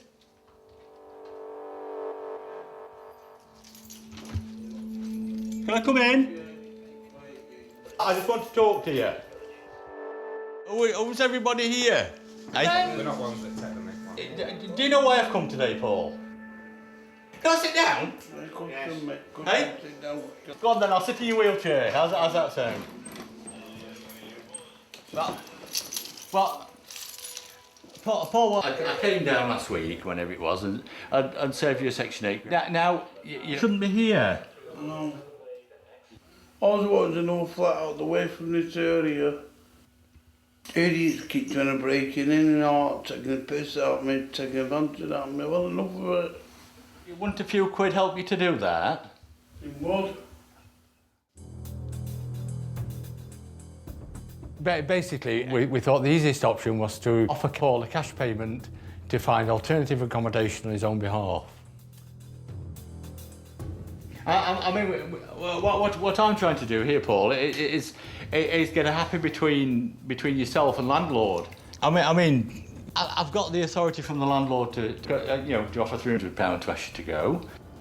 Is it 300 quid keys? Give me the keys back, yeah. Straight away? Yeah. Every time we visited Paul, there was always people in his home, and I don't think these people are his best interest at heart. There's been people coming to the window now, poking their head through, trying to get in. I don't do this, we keep trying to piss off. It's causing distress, not for people just in the block, but for people in the area. And I know I've got to leave here, you know what I mean? I've got to find somewhere. Anyway, please keep in touch. Has anybody got a phone number? Because you haven't got one. No, to go and get a phone today. Do you know what I mean? I've got a lot there. I've got to get some food in. If Yeah. I have a tenner, I could get something, I'll go and buy Well, honestly, I ain't got another bloody tenner, Paul. You will have a tenner. I've got, my pocket, I've got a £5. And that's my bleeding sandwich. We can look forward to having 300 quid ready for you on Friday to resolve the issue. Cheers, Paul. Best advice for Paul would have been get yourself straight, get yourself help, and stop the sort of social activity that's surrounding your tenancy.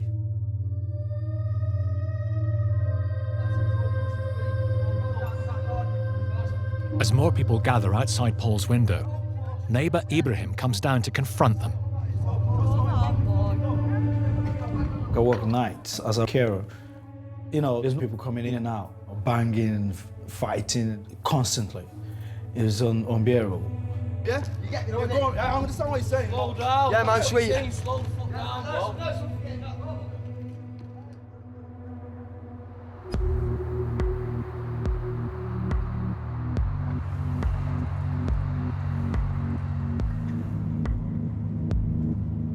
Landlord and builder Paul Hopwood is on his way to inspect his 4-bedroom rental property in Prestwich, Manchester. His tenant, Kayla Jenkins, better known as YouTube makeup and style vlogger Okayla, is due to leave at 4 p.m. Paul wants to be certain she goes. She said she's got a van booked and she's going today. So hopefully we'll get the house back. I dread to think what it's going to be like and how much it's going to cost. When Paul arrives at the property, he's not sure what he'll find. Before going in, he heads round the back to check whether she's left. I think she might have gone, you know, the TV's gone. Kayla now owes over £10,000 in rent, but that doesn't include the legal fees or the cost of any repairs. And from first glance, it looks like there could be a lot. Look at the rubbish everywhere. She'd never once emptied the bins, she'd just thrown the bin bags in the garden. The cat wee and dog wee all over the curtains. Paula is going to freak when she sees this. All right. Yeah, you.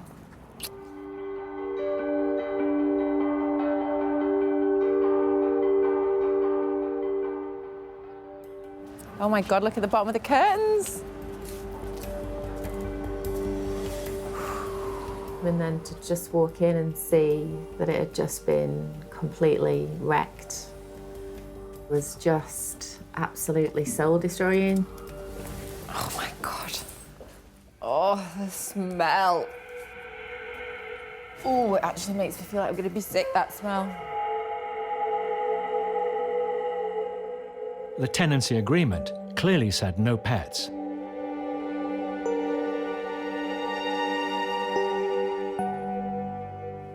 There's dog crap on the curtains. Oh my God, look at that.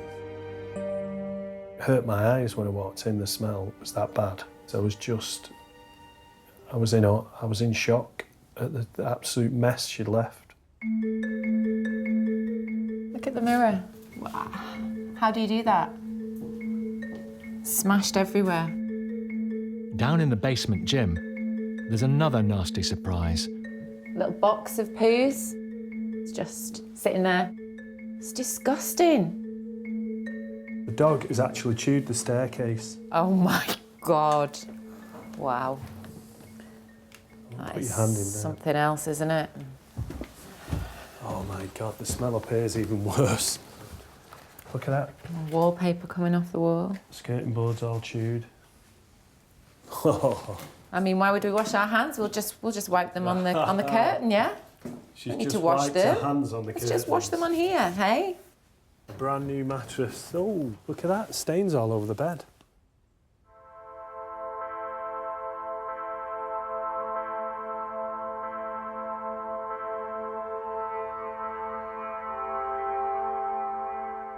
The whole house is going to have to be ripped out. Everything's going to have to be ripped out, all the carpets. It's just thousands and thousands of pounds of damage.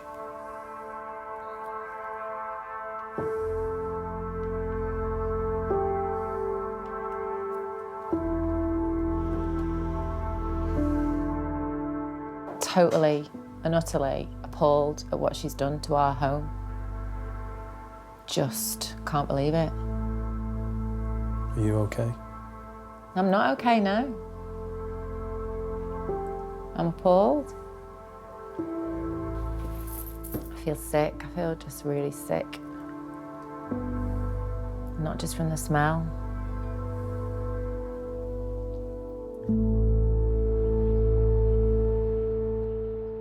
In response to the allegations made, Kayla Jenkins states she kept fewer pets than her landlord claims, and Mr. Hopwood was aware she had a puppy. Ms. Jenkins alleges Mr. Hopwood is a rogue landlord who's making false claims she left the property in poor condition, and that the house was thoroughly cleaned by her mother on the day she moved out. She does acknowledge that a mirror was damaged. Kayla states she fell into arrears when her self-employed work dried up, and that she was keen to work out a payment plan with her landlords. Next, in Brent. These guys have nowhere to stay tonight. And in Blackpool. Are we ready, Paul? 2 minutes, let us get out.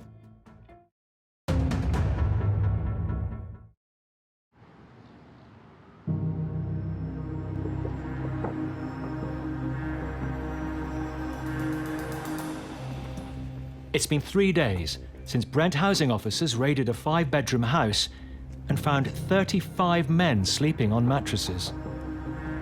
This morning, they returned to discover the men are out on the street. So it's locked, is it? So you've been locked out?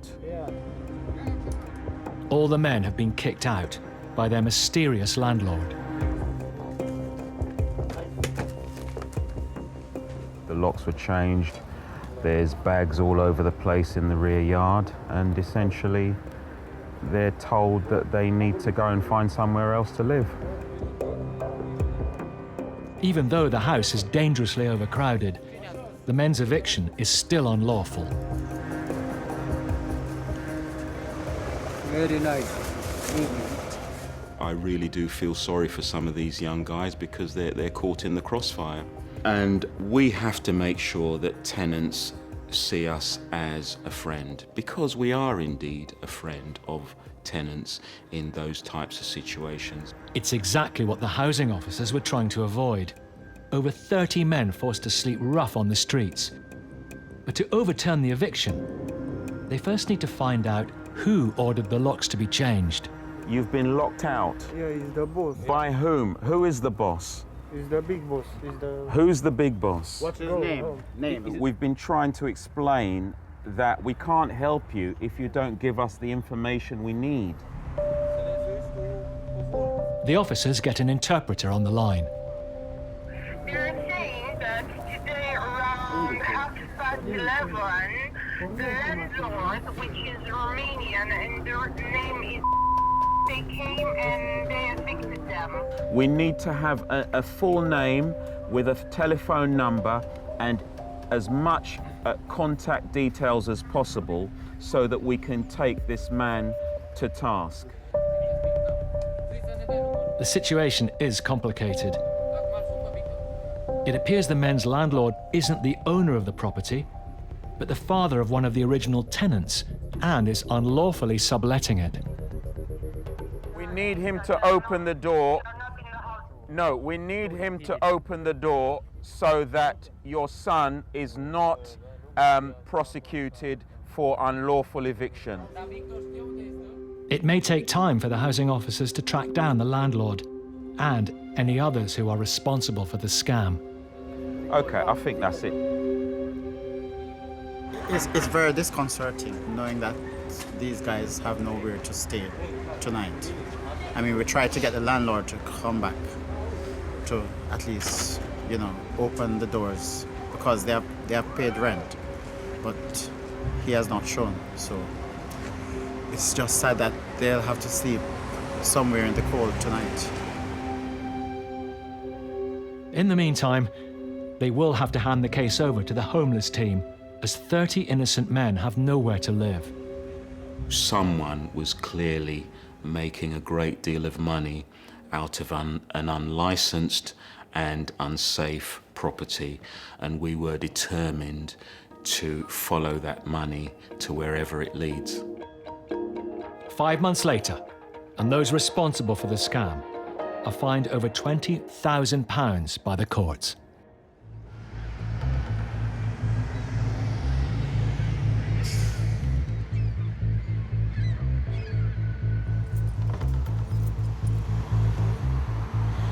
Letting agent John Bartram has been trying to convince his problem tenant Paul to leave the property he manages.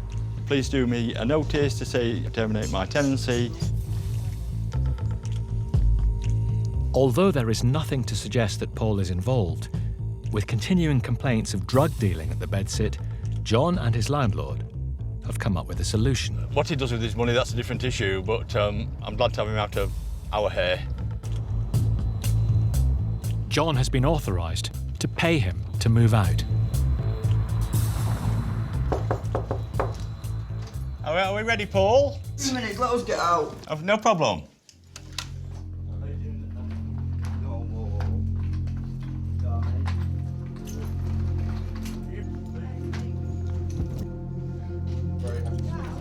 Right, thank you very much.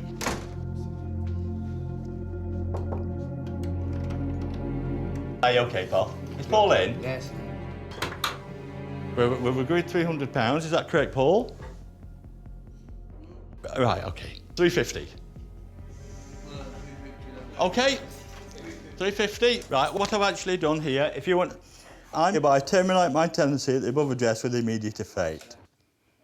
Yeah. Are you okay with that, Paul? Yeah. Okay, thank you. Right, the next issue is, Paul, are we ready to go? Yeah. Okay, thank you very much. There you go, £350 there, Paul. Paul, if anyone tries to get back in here now, including yourself, you are classed as trespassers and people can be arrested.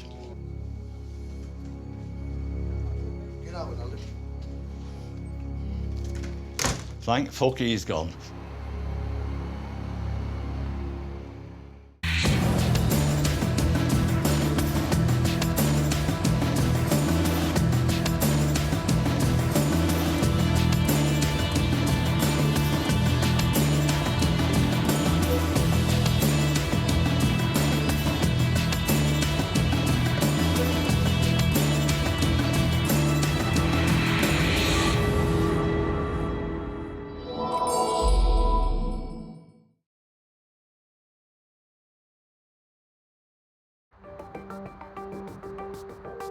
Britain's rental market is at breaking point. Give me hope. When a tenant stops paying the rent because they can't or won't. Sorry, did you say it was supposed to be our way yesterday? Well, we're still here. You're in my house, on my property. Oh, wait. You've put my family into debt. No excuses. A landlord's last resort is to go to court Remember that, it's not your house. and to send in the bailiffs. Good morning, sir. Confrontation.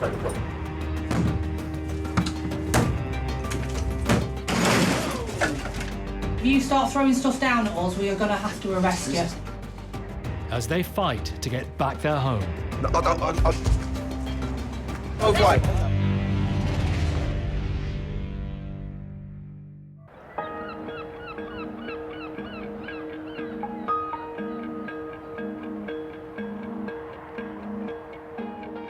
Nearly half of Britain's buy-to-let landlords rent out just one property, so if the money stops, it can have a huge effect on their income. Retired shopkeeper Jack Wood lets out a one-bed flat in his native Fleetwood, but after 14 months with no rent, he's been left nearly £5,000 out of pocket. It's all part of my pension. Not getting the rent in for over a year has made a big dent in my income. Jack won a possession order 7 months ago, but the tenant, Kirk, has seen off 2 attempts by bailiffs to evict him. He was very aggressive the second time around. He threatened to kill me and smash the car up. So I'm apprehensive as to how it's going to turn out today. Jack has called in lawyer Chris Sharp, who often works on difficult cases like this.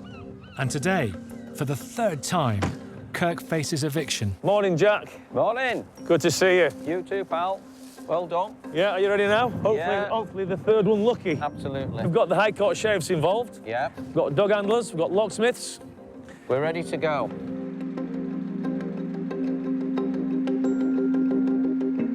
There's this door, and then there's an internal door. Is that then his flat? Yeah. Up there's this stairs, and he's on this 2nd and 3rd floor.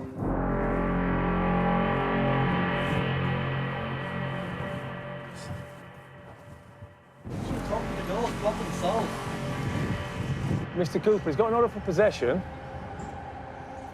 He's had 2 bailiffs round and now the sheriff. He just wants an amicable resolution to this, that's all. It's going to be a stubborn one. When Jack told me that Kirk had threatened to kill him, well, you know, you can take threats like that sometimes with a pinch of salt. But when he introduced us to his dangerous dog... He said it's his guard dog, so he says if he bites us, he's not bothered if he gets put down. Yeah, OK. I was worried. Who are you? You don't need to know who I am.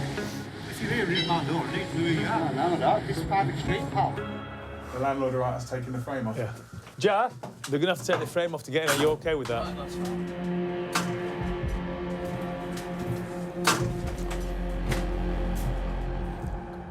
By the sounds of it, he's put like a wardrobe or something upstairs. You hear stuff coming down. Can you hear him? Yeah. He's throwing stuff down, barricading even more. Yeah, rolling it down. Stuff coming down. You hear it now, it's rolling down the stairs at the back. I do need the money for my retirement, and I did despair quite a bit. I wanted to take the law into my own hands. You know, pay 300 quid to get his legs broken. 500 quid even, to have his neck stretched or whatever. You know, it all goes through your head. But you can't do that. Master's coming down.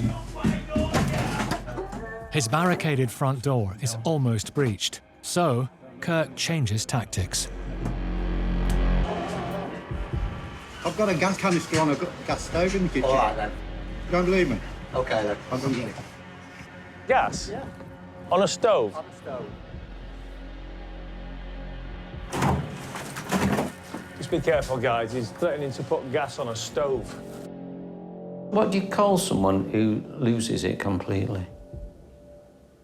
Like he did. It was crackers. He didn't give a monkeys about myself or anyone else. He didn't give a toss about anything.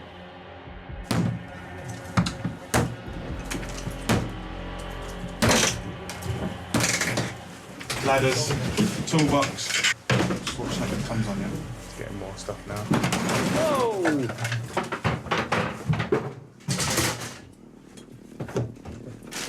There's plenty of small bits coming, trust me. He'd given 2 bailiffs the runaround. He tried to give us the runaround. I don't want to aggravate him, mate. Just want him to come out. It was almost like he was on a suicide mission in terms of not being evicted. Apparently he has a machete or something upstairs too, someone said. Hi there. I wonder if I could have police assistance, please. The sheriff's now requesting police assistance because he's claiming he's this guy that has got a machete. Once we get through the door, who knows what he's going to do? So, better safe than sorry. Let's get the police in there.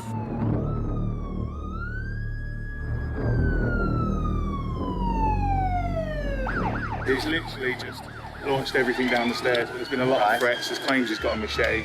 He's got glass and mirrors as well, which the mirrors just come down by the sounds of it. More stuff coming down. Good. Mr. Police, we need to talk to you.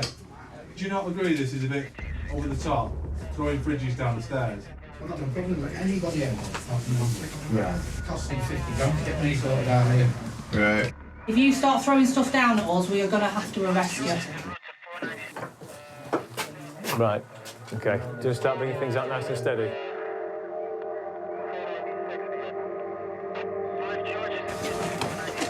Whoa! Whoa! Officers are still throwing things down at us. Now, that is dangerous. He'd thrown sofas, shelves, bins. If it wasn't nailed down, he was in the process of unnailing it and getting it down that stairwell at us. That was a washing machine. Whether he meant it or not, the level of threat that he was posing was quite high and unprecedented in terms of, like, this is an eviction. The police have had enough and move in to arrest Kirk. But he flees to the attic bedroom. Has he gone upstairs? Yeah. That door's locked. For what reason? What was he trying to do? It'll take you another 6 weeks to get to court. It was crackers, obviously. He thought nothing was ever going to happen to him. Have you seen the dog go? Yeah. What is it? Rottweiler cross.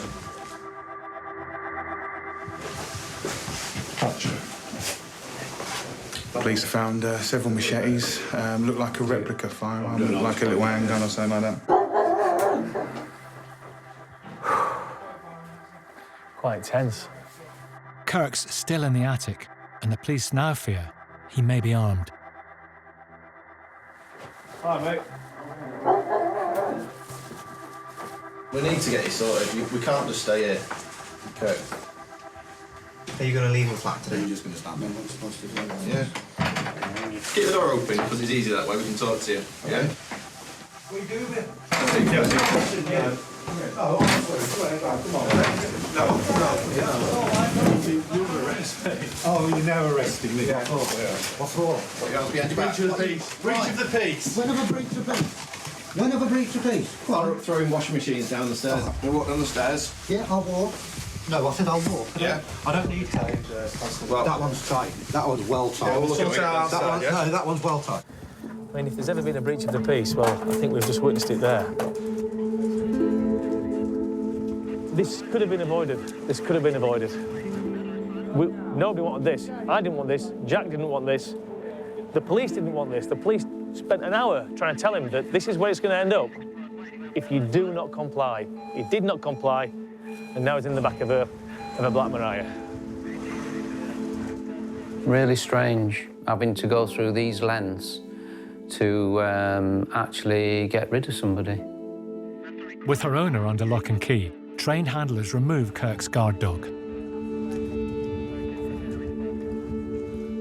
He could have killed somebody and injured him, and thankfully no one's been hurt. After more than a year with no rent, landlord Jack has his flat back. Kirk's dog was taken in by a local animal charity, and Kirk pleaded guilty to breaching the peace.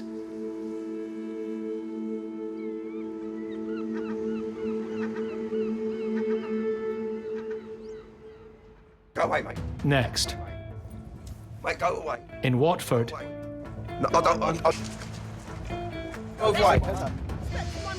and in Stratford. £30. £30 a week you pay.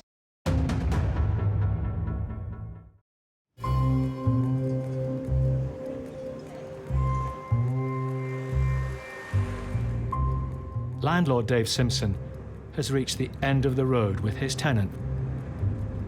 I don't want to kick anyone out on the street. I just want the money that is due so I can pay the mortgage, so I'm not short, out of pocket. 7 years ago, she moved into Dave's two-bedroom rental house. For most of the time, everything was fine. But 3 months ago, she stopped paying the full rent. She now owes the self-employed builder almost £4,000. She got very irate last time I went round the property just to find out if anything, could change, could she pay or anything, and I just got screamed at. She just called me all the names under the sun, and that was the end of that.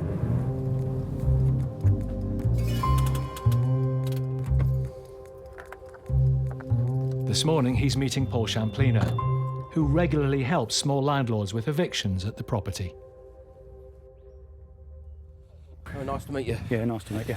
OK. What's the latest you've heard with this tenant? Haven't heard nothing of late. I'm not really... She doesn't want to speak to me anymore, so Right. she's been dealing... Your relationship's broken down, has it? Really, yeah. OK, well, why don't we get this served and start this process for you? OK, lovely. Yeah, OK. perfect.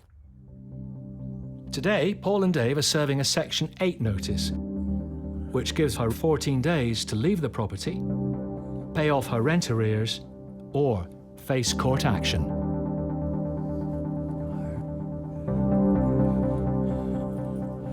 The light's on.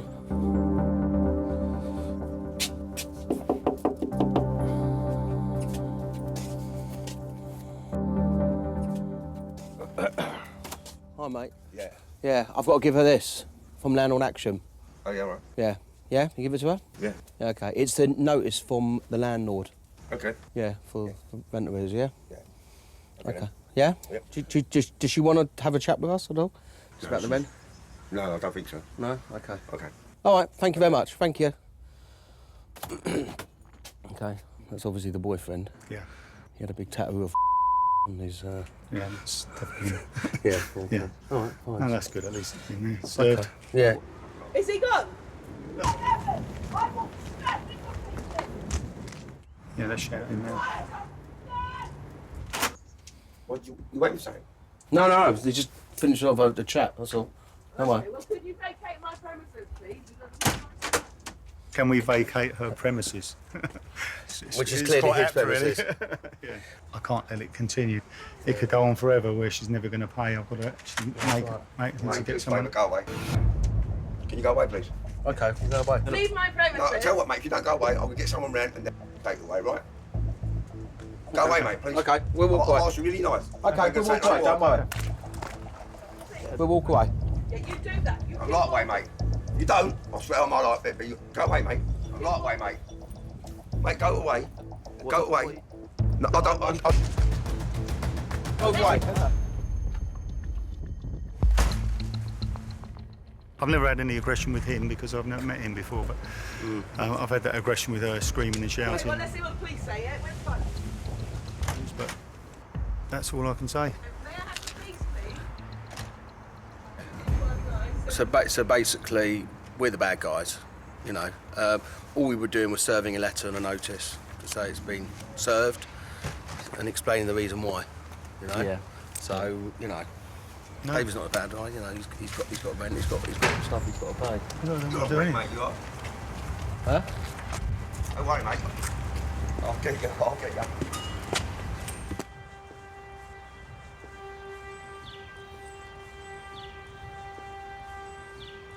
I think it's going to probably turn a little bit nasty and a bit aggressive, but so be it. I've got no choice.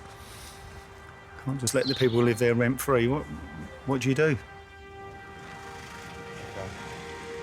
I think we should move away. All right. I just hope he doesn't go any further, to be honest. I just want him to go out. Why do I have to put up with this?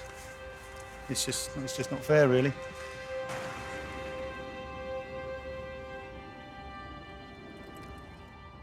fun and games. Thanks for your help anyway. Take care. Cheers. Thanks a lot. Thanks for Bye-bye. Cheers. Bye. Dave must now wait 14 days and hope she leaves or pays off the missing rent. If she doesn't, he has little choice but to take her to court, which is going to cost him yet more money in legal fees and lost rent.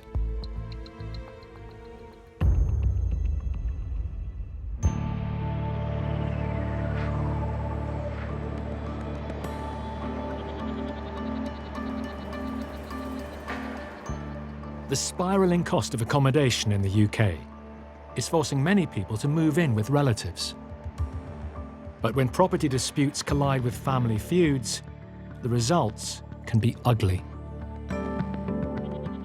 He's just put our lives in misery because he just won't leave. So we're having to spend money and go to court. We don't speak.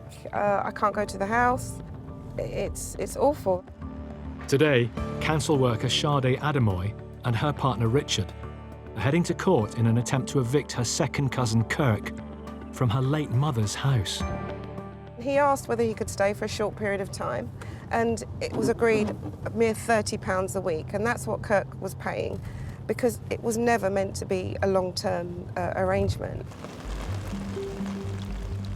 In 2013, Kirk rented a room on the cheap from Sade's mum.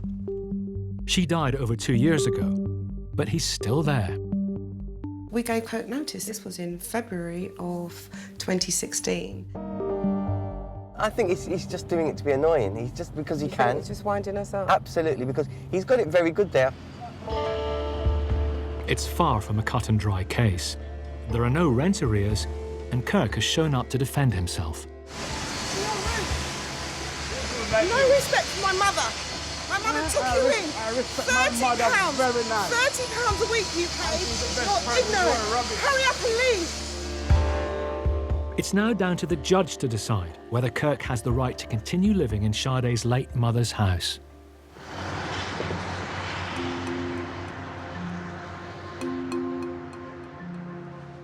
I did feel a sense of vindication when the judge said, I order possession in your favour.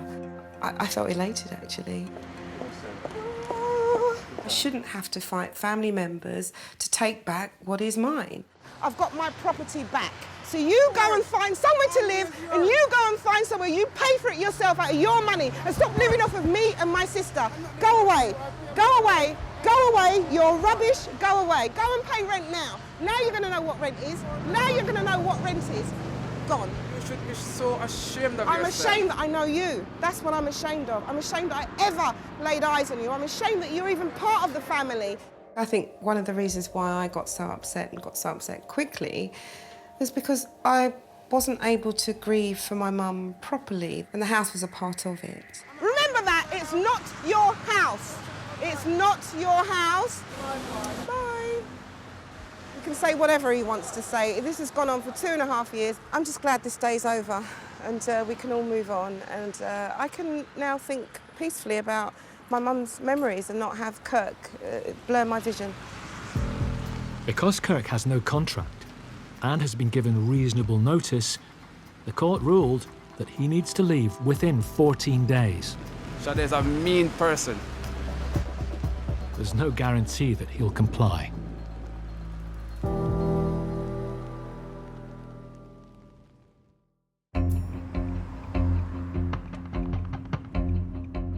It's now been a fortnight since builder Dave Simpson won a possession order against his tenant.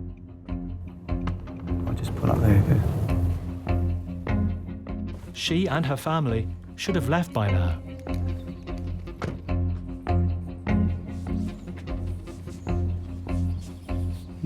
All looking fairly similar. Someone there, isn't there? Oh.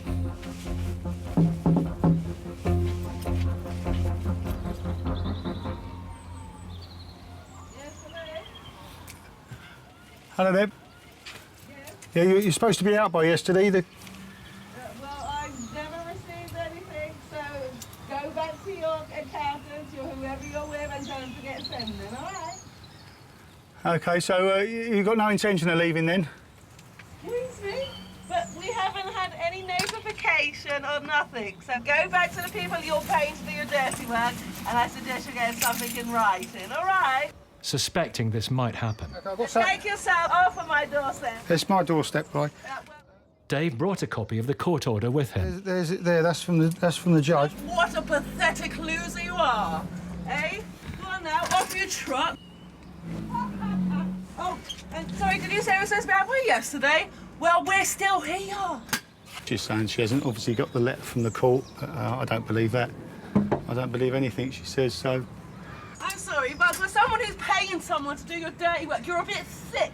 Right, so now we get this letter, so now we're here, all right? So sorry to waste your time, so off you trot now. We ain't going nowhere right now, so... You know how it works, don't you?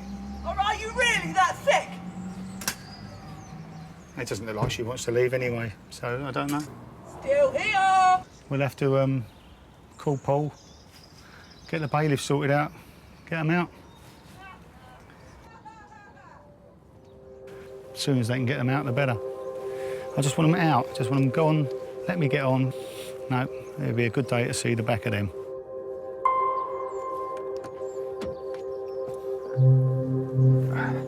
Hello. Hi, Paul, it's Dave. Dave, how's it going, mate? Just been round there, no change really. She's still... He didn't come out and kick off again, did he? No, he wasn't there, just her. She's screaming and shouting and, I don't know, usual abuse, but quite used to it now. Right, so look, we need to get onto the bailiffs then for you now, don't we? Yeah, if you can, yeah, as soon as possible, really. Time-wise, you know, I've told this before, it's about 6 weeks. Yep. We get onto it straight away for you. All right, smashing. Thanks a lot. OK, speak soon. Cheers, bye. Bye. Dave is already out of pocket by more than £6,000, so having to wait 6 weeks to pay for the bailiffs is not what he wants to hear. 6 weeks is still another month and a half, but there you go. It's just another step closer, isn't it? Get them out. Next, in North London... You'll be living rent-free. We're going to give you an hour to take what you need to take. In Stratford.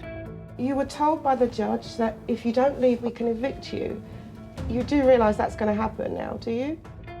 And in Watford. You're allowed to extend this if you like. Yes or no? Hey? No. Yes or no? No.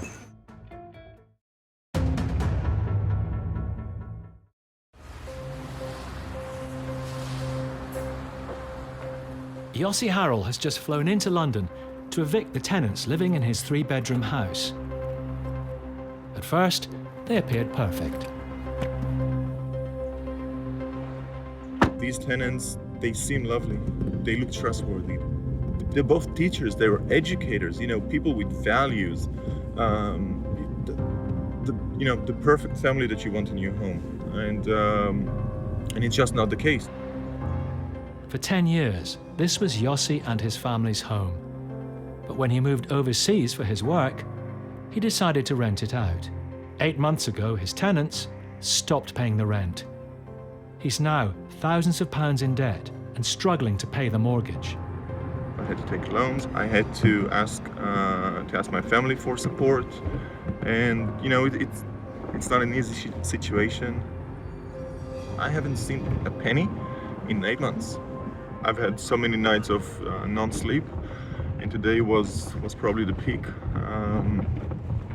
I can't wait. I can't wait for this nightmare to be over, and then debt collection begins. 6 weeks ago, the case went to court, and Yossi was awarded possession of the property. The court also ordered the tenants to pay the £16,000 they owe in rent. How you feeling? Can't wait. You could have brought the weather from Israel, couldn't you? Paul Champlina has been helping with the case. I've been here a little bit earlier. They're here, they've been looking out the windows, so they know they're going to be evicted shortly. The High Court sheriffs have arrived to carry out the eviction. Hello, mate. How are you? Nice seeing you. They're also allowed to seize any goods, which will go towards repaying Yossi the rent he's owed. Good morning, sir. We'll come to take possession back the property. I've got an N245 contact report that says I don't need to let anybody in. Just paperwork, please, sir. The tenant says he's applied to the court for a last-minute stay of execution. Been no sign of packing at all. It's just like a denial. It's not going to happen. Despite his claims, the tenant fails to show the relevant paperwork. Tried to evade the system. Yeah. But we beat him to it. He's obviously been looking on the internet, Googling, and he's just got himself a load of information that's... Is it worth me having a chat with him? You can have a chat, yeah, no problem at all. Okay.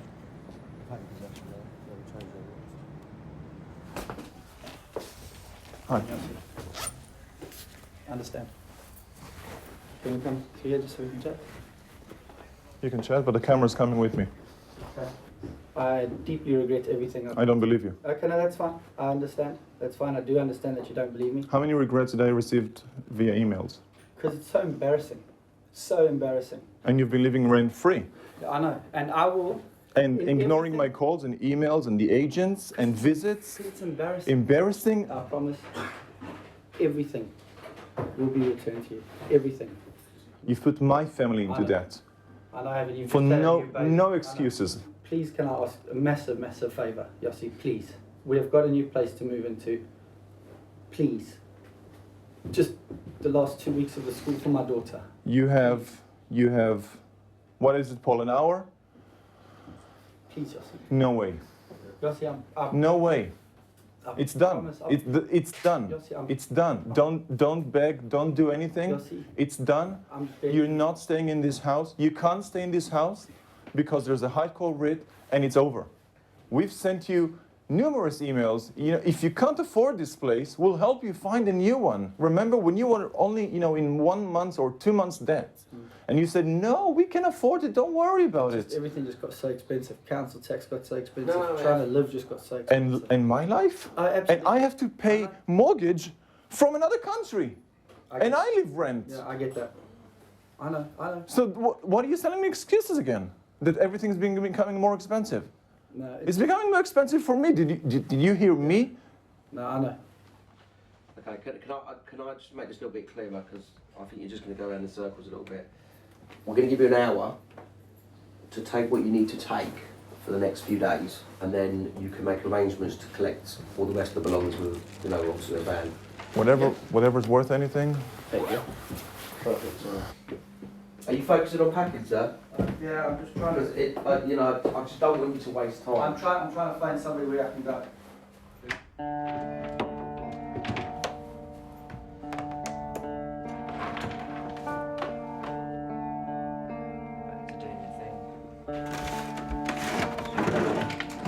These guys bought all of the stuff that you see in a year. They came in from Abu Dhabi with luggage only. They wanted the house fully furnished. So, the TV, the surround system, the huge trampoline, garden furniture, barbecue, and, the list goes on and on and on and on. They have money, they just decided not to pay. Give me a few minutes, let me get all my okay. stuff out of the way then.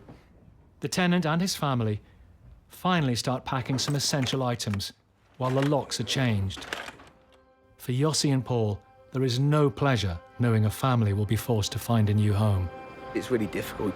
They're really young kids, and it's, they don't know what's going on, basically, what's happening. You can't expect to live free and not feel that you're going to be evicted at some point. I mean, even at the last minute when we were going in there, he's turning around saying, oh, I'm going to call the court. It's just, he's in cloud cuckoo land to a certain extent. Where they're going to stay tonight, I don't know. Hopefully they've got friends or whatever, but, he's only got himself to blame. Now, property's yours. Thanks, Dan. Yeah. Thank you. Take care. Thanks, Paul. No problem, Yossi. Keep well, and good luck with the future. And we'll speak about the debt collection. All right? Yeah. Take care.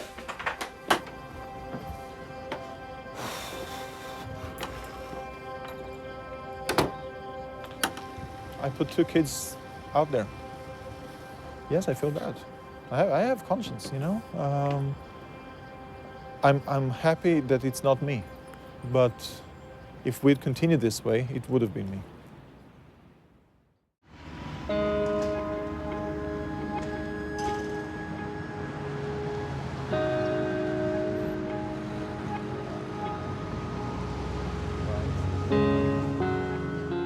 Sade Adamoy is attempting to evict her second cousin Kirk. His court-imposed deadline to leave her late mother's house expired a week ago. We're back at the property to see whether Kirk has left. It is quite emotional. I'm really disappointed in Kirk. You know, he is a family member who's just chosen to be difficult for no reason, really. The house really is a big part of my childhood. It's been a family home for as long as I can remember, going back to the 70s. Well, I have to knock first to see what happens. There's a light on.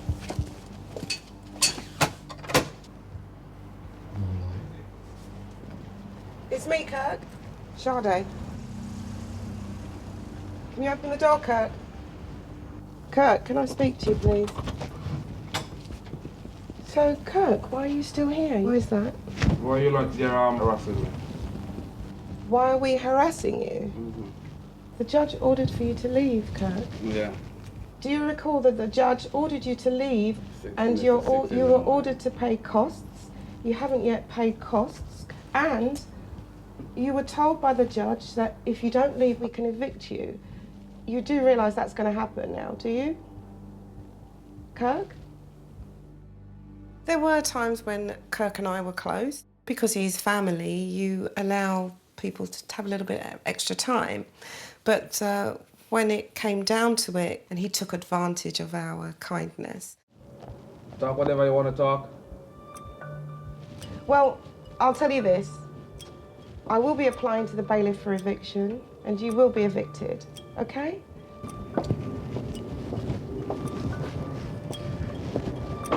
You know, at that point, I looked at Kirk and I thought, this is not my cousin, this is not a family member, this is just a person who I want out of my life. I guess we'll just apply to the bailiffs and we'll have him evicted. I want the property back. It doesn't belong to Kirk. Kirk has no idea what it really means to me and my sister. I just want him gone, and I want this over.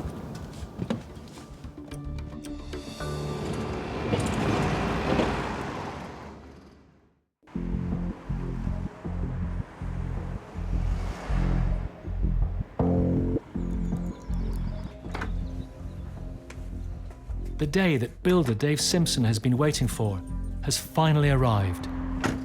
Later this morning, bailiffs are due to evict his non-paying tenant and her family. One way or another, they've got to go today, so I don't know what state the house is going to be in. I don't know what sort of reaction we're going to get. I'm a little bit nervous, but I just want it over and done with, really. Waiting for him at the property is eviction specialist Paul Champlina. Hello, Paul. How you doing? How are you? Yeah, not bad. Hey? You okay? Yeah, My just been colleagues helped me today. Nice to meet you. Pete. All right, nice to meet you. Her children have already moved out, while she and her boyfriend clear the house.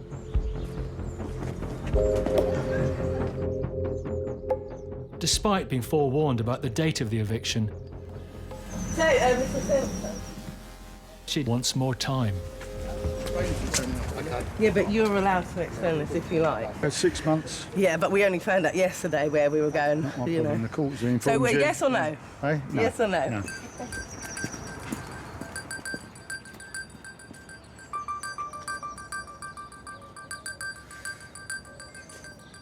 No, it's going to happen. It's got to happen now. It's 11 a.m. and the bailiffs arrive. The eviction is on. Hiya. Nice to meet you. Okay, this is David. Hello there. How are we doing? You're All right. the landlord? Yes, yes. Yeah. They're in the process of moving out. They're still filling the skip up.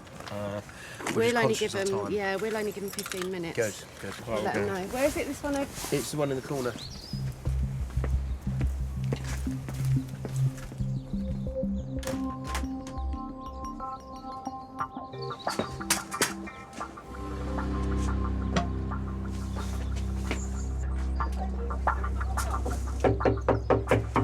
Yeah, there's a bit of shouting going on upstairs.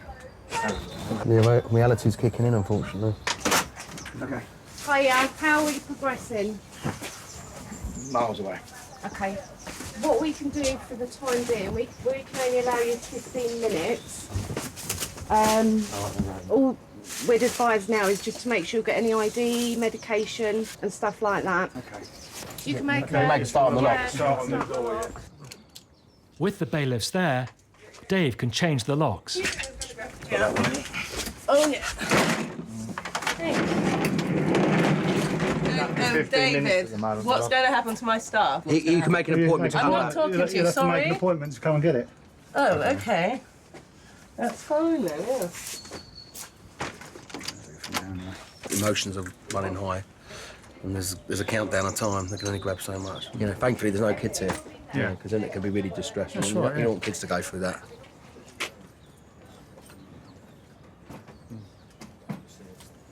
Mr. Simpson, traveller. Out here, I'm afraid. I'll tell you about the debt. Okay. Yeah, well, speak to me. All right then. Well, if I pay £200 a month. That's fine, Yeah. Yeah, I'll take it. Well, starting from, say, Monday week. Yeah, that's fine. Is that all right? Okay, yeah, lovely. Yeah, cool. Thanks. It's the first time I've heard somebody offering to pay their debt. I say anything's better than nothing. I'll accept anything, but we'll have to wait and see about that as well. 15 minutes after the bailiffs arrive, the eviction is over. We're just going to have a quick look around, okay? Two people let us down today with a van and someone's supposed to be helping us, not. You want to come in, sir? Yeah. And Dave's property is finally in his hands. There's still a lot of stuff to take. I can imagine, yeah. But I think, just to let you know, I said he might need help on Sundays. She has 10 days to collect the rest of her belongings. The argument is, what's belonging, what's rubbish. Should we go and check upstairs? Okay. Yeah. Cool. Oh my God. See, the door's missing. I don't know where the door's gone. This room, well, you can't actually get in the room. Now this is their bedroom, so wow. Baby didn't have much room.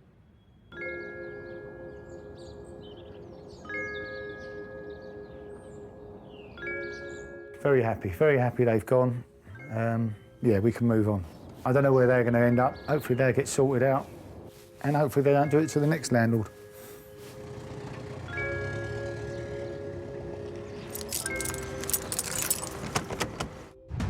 Next, in Watford. I can't see me actually getting the money back. And in Stratford. Are you packing? ready to go in about 10 past? Are you packing? The bailiff's coming in 10 minutes.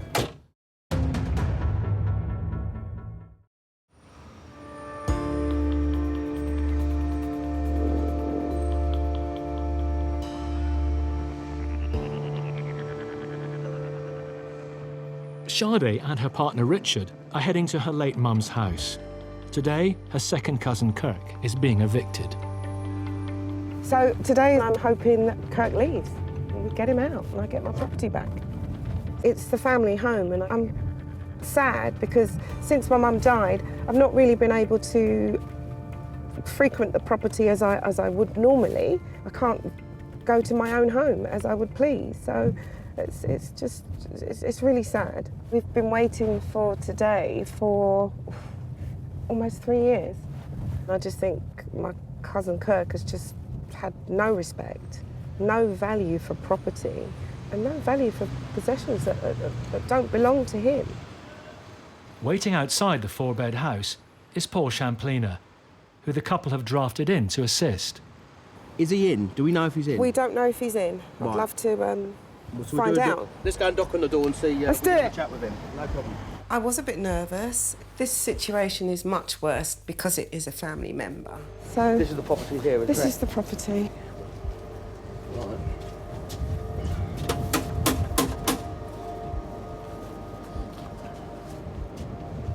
Right, Kirk, just to make sure you're ready to leave. Kirk, are you packing? ready to go in about 10 past? Are you packing? The bailiff's coming in 10 minutes. Okay. All right, so we wait for the bailiff. It's a nice response, isn't it? He's got a cheek shutting that door in our face. How dare he? The problem we've got, we don't know if he's packed ready to go. Correct, So yeah. that's our problem. And as we've just seen, he's shut the door in our faces. It's so rude. He's disrespectful. Close to packing at you. everything up. Are you He can talk to you if he wants. He can talk to you. He can talk to you. I can talk to you. We can all talk to you because you're in my house, on my property, and you need to hurry up. You haven't done anything for me. You haven't done a thing. You haven't done a thing. You're disgraceful. You're in a house that does not belong to you. Look at you. That's your response. I'm going to wait, Kirk, because you're going to get out of my house today. You selfish man. Shut it, fool. Not long now. Don't worry. It's really sad because we used to go and hang out together as a group, go to parties together, actually be a real family. Since this incident, it's really broke up the dynamics of the situation. With bailiffs due any minute,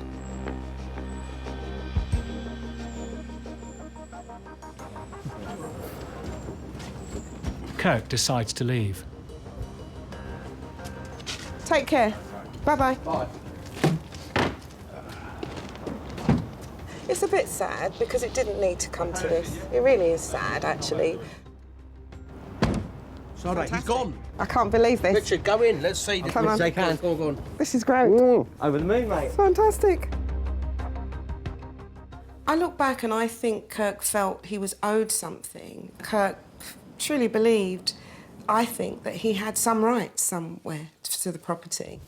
But you know what he's done? He's really tidied up well. I know he has tidied up, which is good. And even the garden's in quite good nick. He's left it in good condition. Yeah. So I'm really happy. I am feeling a bit weird because, as I said, I do feel a little bit sad for Kirk, and it didn't need to come to this at all. It really didn't.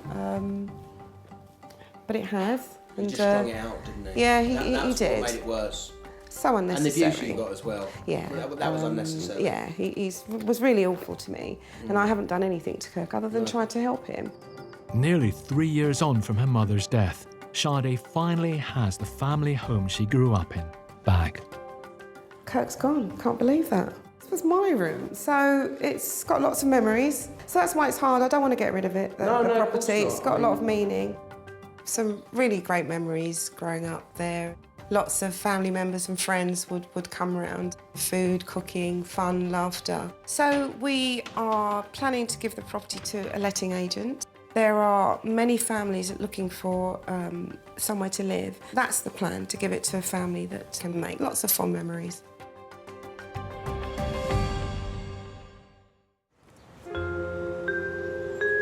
Two weeks have passed since Dave evicted his tenant and her partner.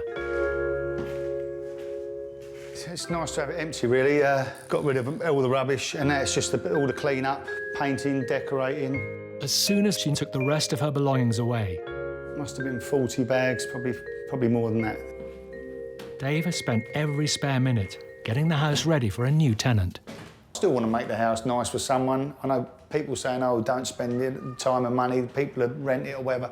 But no, I'm gonna make it nice. It's someone's home at the end of the day. Even though Dave is doing most of the work himself, renovating the property is costing him yet more money, on top of the thousands he's already lost. And her boyfriend's offer of £200 a month doesn't seem to be forthcoming. He never phoned, so I can't see me actually getting the money back. It'd be nice if I did get some, but I wouldn't hold out hope from that.